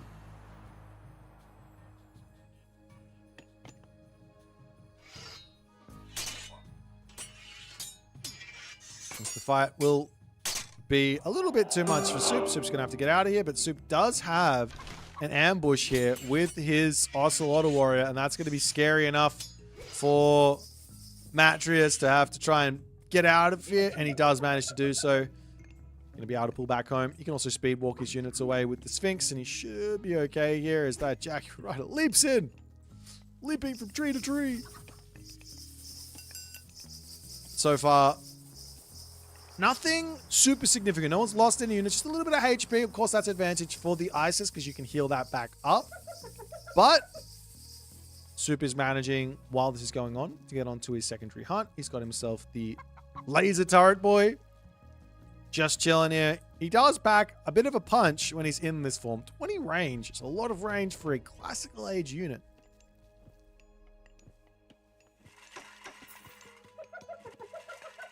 As Matreiuss says, Watchtowers is going to be what he wants. And onwards and upwards. Of course, Soup here has got a lot of opportunity to click his god power and get himself his upgrade, or his prosperity, but he's forgotten to do that for the time being. As there goes the prosperity from Matreiuss. Unfortunately, this usage of... No, it's a good usage of prosperity, excuse me. He drops it before he advances. The villagers are going to mine up the entirety of this gold mine, and then the game will continue from there. It's the spearman coming in onto this side. There is that turret boy. He is chilling in here. And, well, Matreiuss is going to ignore that. He's going to go after the villagers. If he picks off one, it's worth it, but it's not going to happen. He's dropped 2 spearmen, I think. No, he drops 1 spearman as he's going to get out of there. That turret is a menacing force. Actually, he probably should have got a villager pick there, but he didn't manage to do so. There goes the prosperity as well on the side of Soup. And he is going to get a lot of gold from this. Both players do. If you're empowering the gold mine, you get an extra 20% in that gold mine. If you've got the craft workshop, you get an extra 15% from that. So that's nice there too. As the warrior priests going to start popping out, and well, I honestly think the best play here from Matreiuss is a siege tower or a siege works, more spearmen, and another temple for priests. I don't see a Migdol stronghold as an option for him here. He's got Ancestors Eclipse. He's got potentially some very, very strong Scorpion men he can get into the mix, and he is dropping that Migdol stronghold. I don't see this being an option for him. There's already 8 warrior priests out. They're going to be able to drop the Great Temple down on a secondary gold mine. There's also the Tsitzimiddles that can get spammed out here. We do have the Koyal Zhaoqui's Stone. And there goes the Great Temple. He's put it in the back here, but this is still out in the open, ready to get taken down by siege towers, by priests, by spearmen.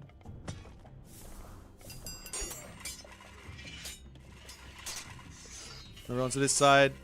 1 Ocelot warrior getting taken out. The Scorpion man trying to chase down the Ocelot warriors over here as well. At the very least, Matreiuss has a defensive position here, but I don't know if that's going to be enough. How many priests does he have out? He's got 3. 3 isn't enough. And immediately, you can see how cheap these upgrades are for Soup.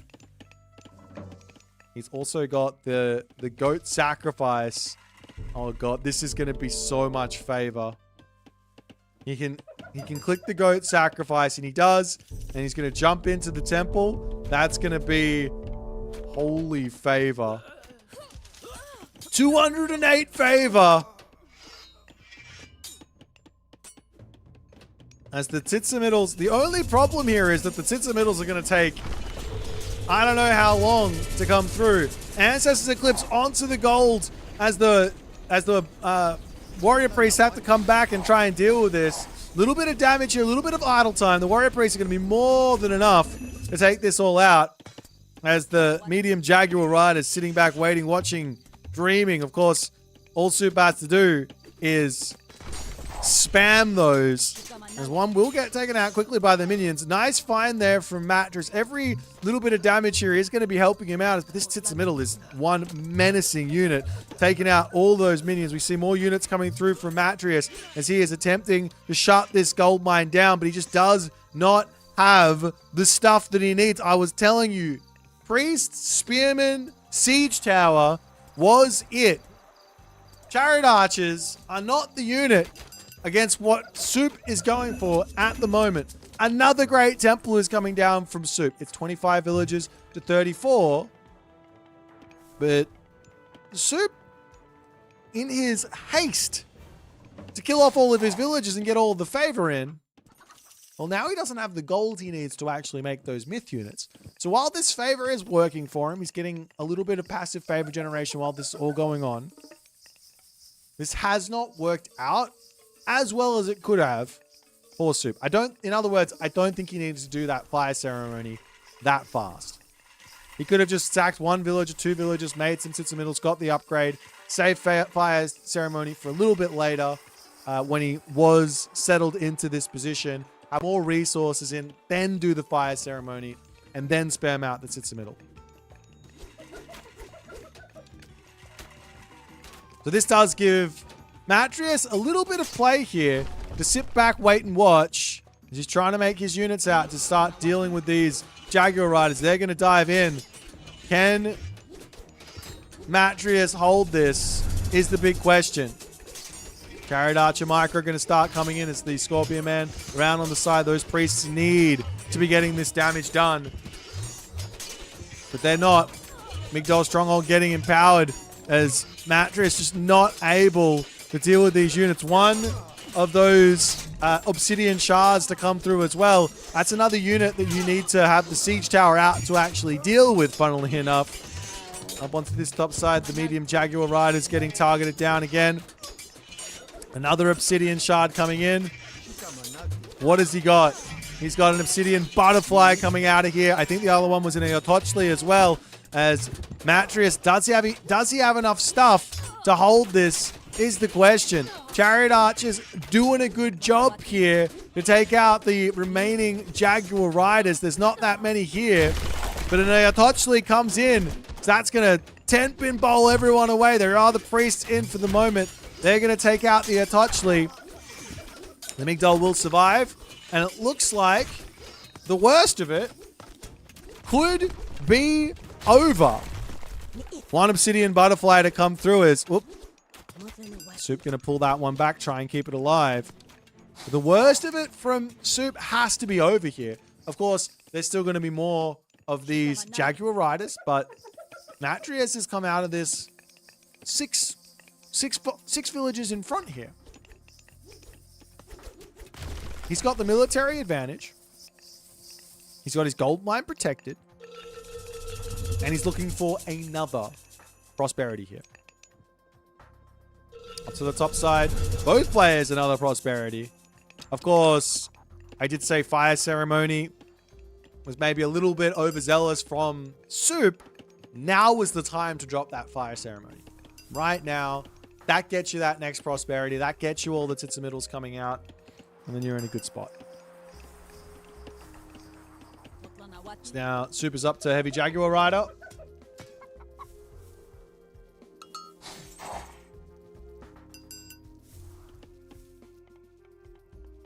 See another Migdol coming through for Matreiuss.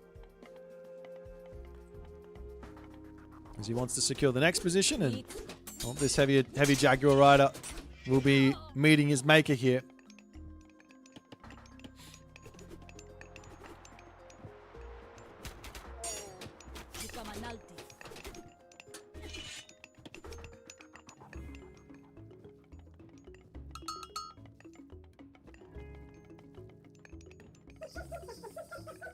Random Tsitsa middle raids into the main base. These are brutal as well because the Tsitsa middle has a stun on it. Coming in. Basically pick off any villager it likes if it gets on top of them. Doesn't have a stun on it, excuse me. But big amount of damage. As the priests are in to deal with this though. Is that another villager down? Woof. That's so much value, but he does leave an Obsidian Shard here. You should actually take the villagers to shank this down. Because the priests, well, they don't do a huge amount of damage versus that 60% pierce armor. As this town center is under attack yet again. A Tauntaun smashes on the go here. Villagers going to try and repair this all up as up onto the top side. The Jaguar Riders are back in. The Chariot Archers will pull back, trying to keep themselves in a nice, safe position. Tauntaun Smasher, number 1, number 2. They just keep piling in here as the Migdol Stronghold. Looks like it's going to be barely surviving with that Pharaoh Empowerment Great Micro from Matreiuss here. The Migdol's on fire, but an on-fire Migdol is still good. This Tsitsa Metal doing absolute work. The Tauntaun Smashers have not managed to smash hard enough. The Matreiuss is making it work here.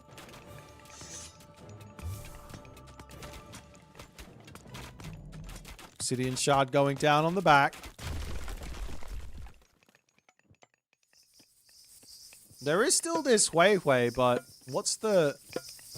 I guess you have to drop it out on this side, hey?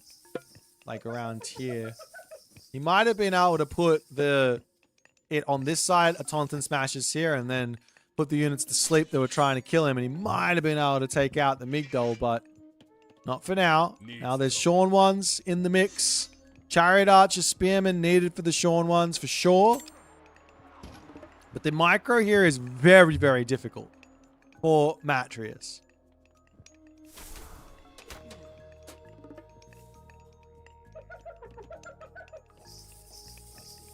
Soup can also go for even more Obsidian Mirror Prosperities if he wants to. The villagers on this side getting sent packing.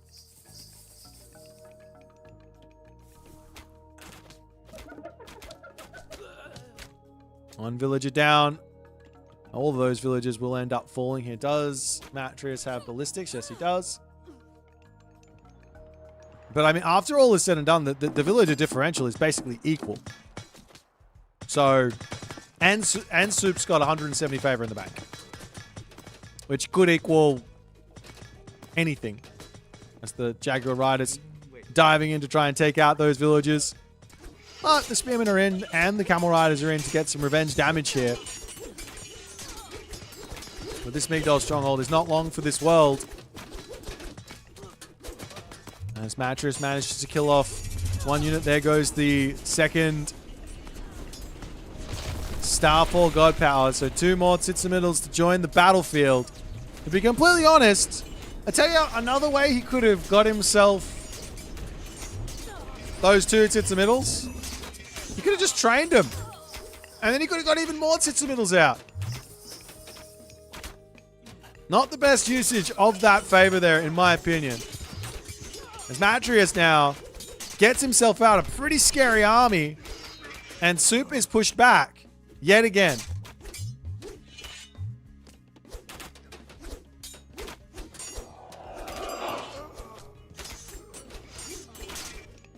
Over onto this side. Matreiuss trying to grab this gold mine, but there's a whole bunch of villagers over there. Of course, Matreiuss should notice that pretty quickly. We do have the prosperity getting stolen away, and probably going to be looking to use that again, but he doesn't have the favor just yet. I mean, both players could drop a 3rd prosperity here. The other problem here for Matreiuss is he still doesn't know there's this gold mine at the top of the map. Soup, however, does know. He's on that position. And there goes the lullaby. But all the units get alerted to the fact that they are asleep by the AoE damage, small AoE damage from those Jaguar Riders. Not the best usage of that God Power, I have to say. Very, very, very difficult to use that one, but maybe jump in first and then lullaby? Or turn off the jump and then go from there.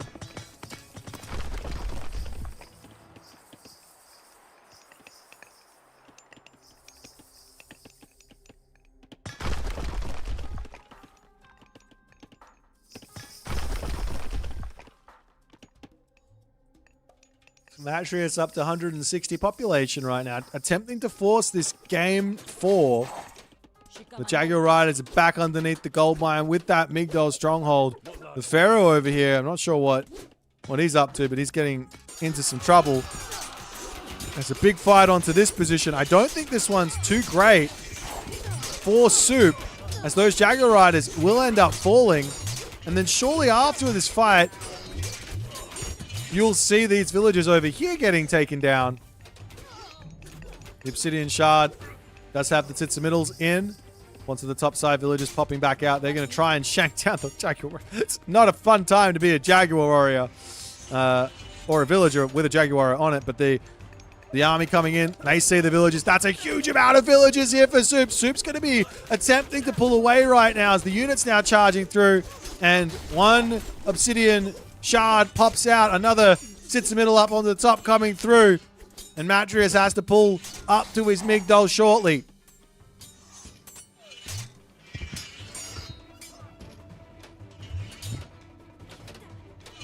Gonna dive through the Migdol. Tries to take down a Star Demon. Back into the Migdol, up onto the top side.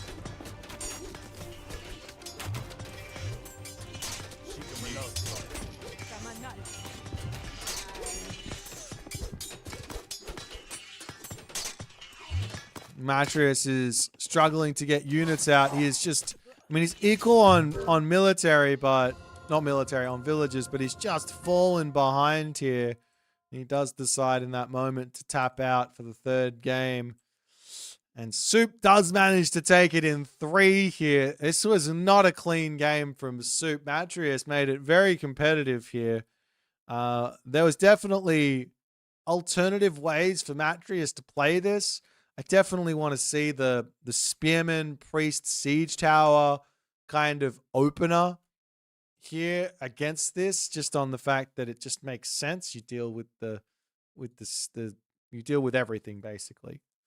But of course, that's not what was to be.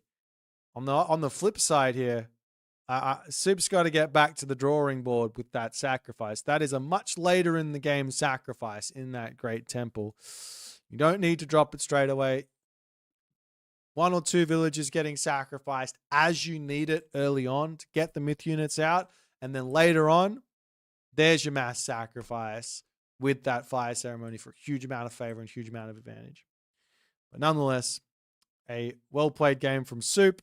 Better luck next time for Matreiuss. His tournament run is not over, but this week he will have to have a rest as Soup wins 3-0. He's moving on to the next round.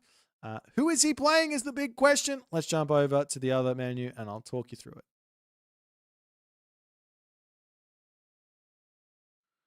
All righty then. There's my bracket. Give me 1 second here. I don't have the bracket up. Why not? Can we get an exclam bracket in thing? Exclam bracket. And get over here. And over here. All right. So right now, with that 3-0 from Soup, he does go on to the next round to play against Tunison. So Soup and Tunison is booked. Right now we've got Grass and Hell's Ravage being played as well as Mosca Zuccolo. I'm going to just have a quick little look-see into what's going on over there. I think I'm going to send you guys over to Grass and Hell's Ravage, and then maybe Moose can send you guys over to motaba after that. But I will be heading off for now. Thanks everyone for watching. And I will see you guys later. Have a fantastic rest of your day. And yeah, tomorrow we've actually got more games coming. I should say that before I leave. Tomorrow, don't forget, book it in. We've got the last 3 games of the week, 4 games of the week, 3 games of the week. We've got El Matador and B at 1300 GMT. That's early. Don't forget that one. Then we got Recon Garneth at 18 GMT, and then we got Mini Yeti Eric at 20 GMT. So 3 banger games. I'll see you all tomorrow. Bye for now.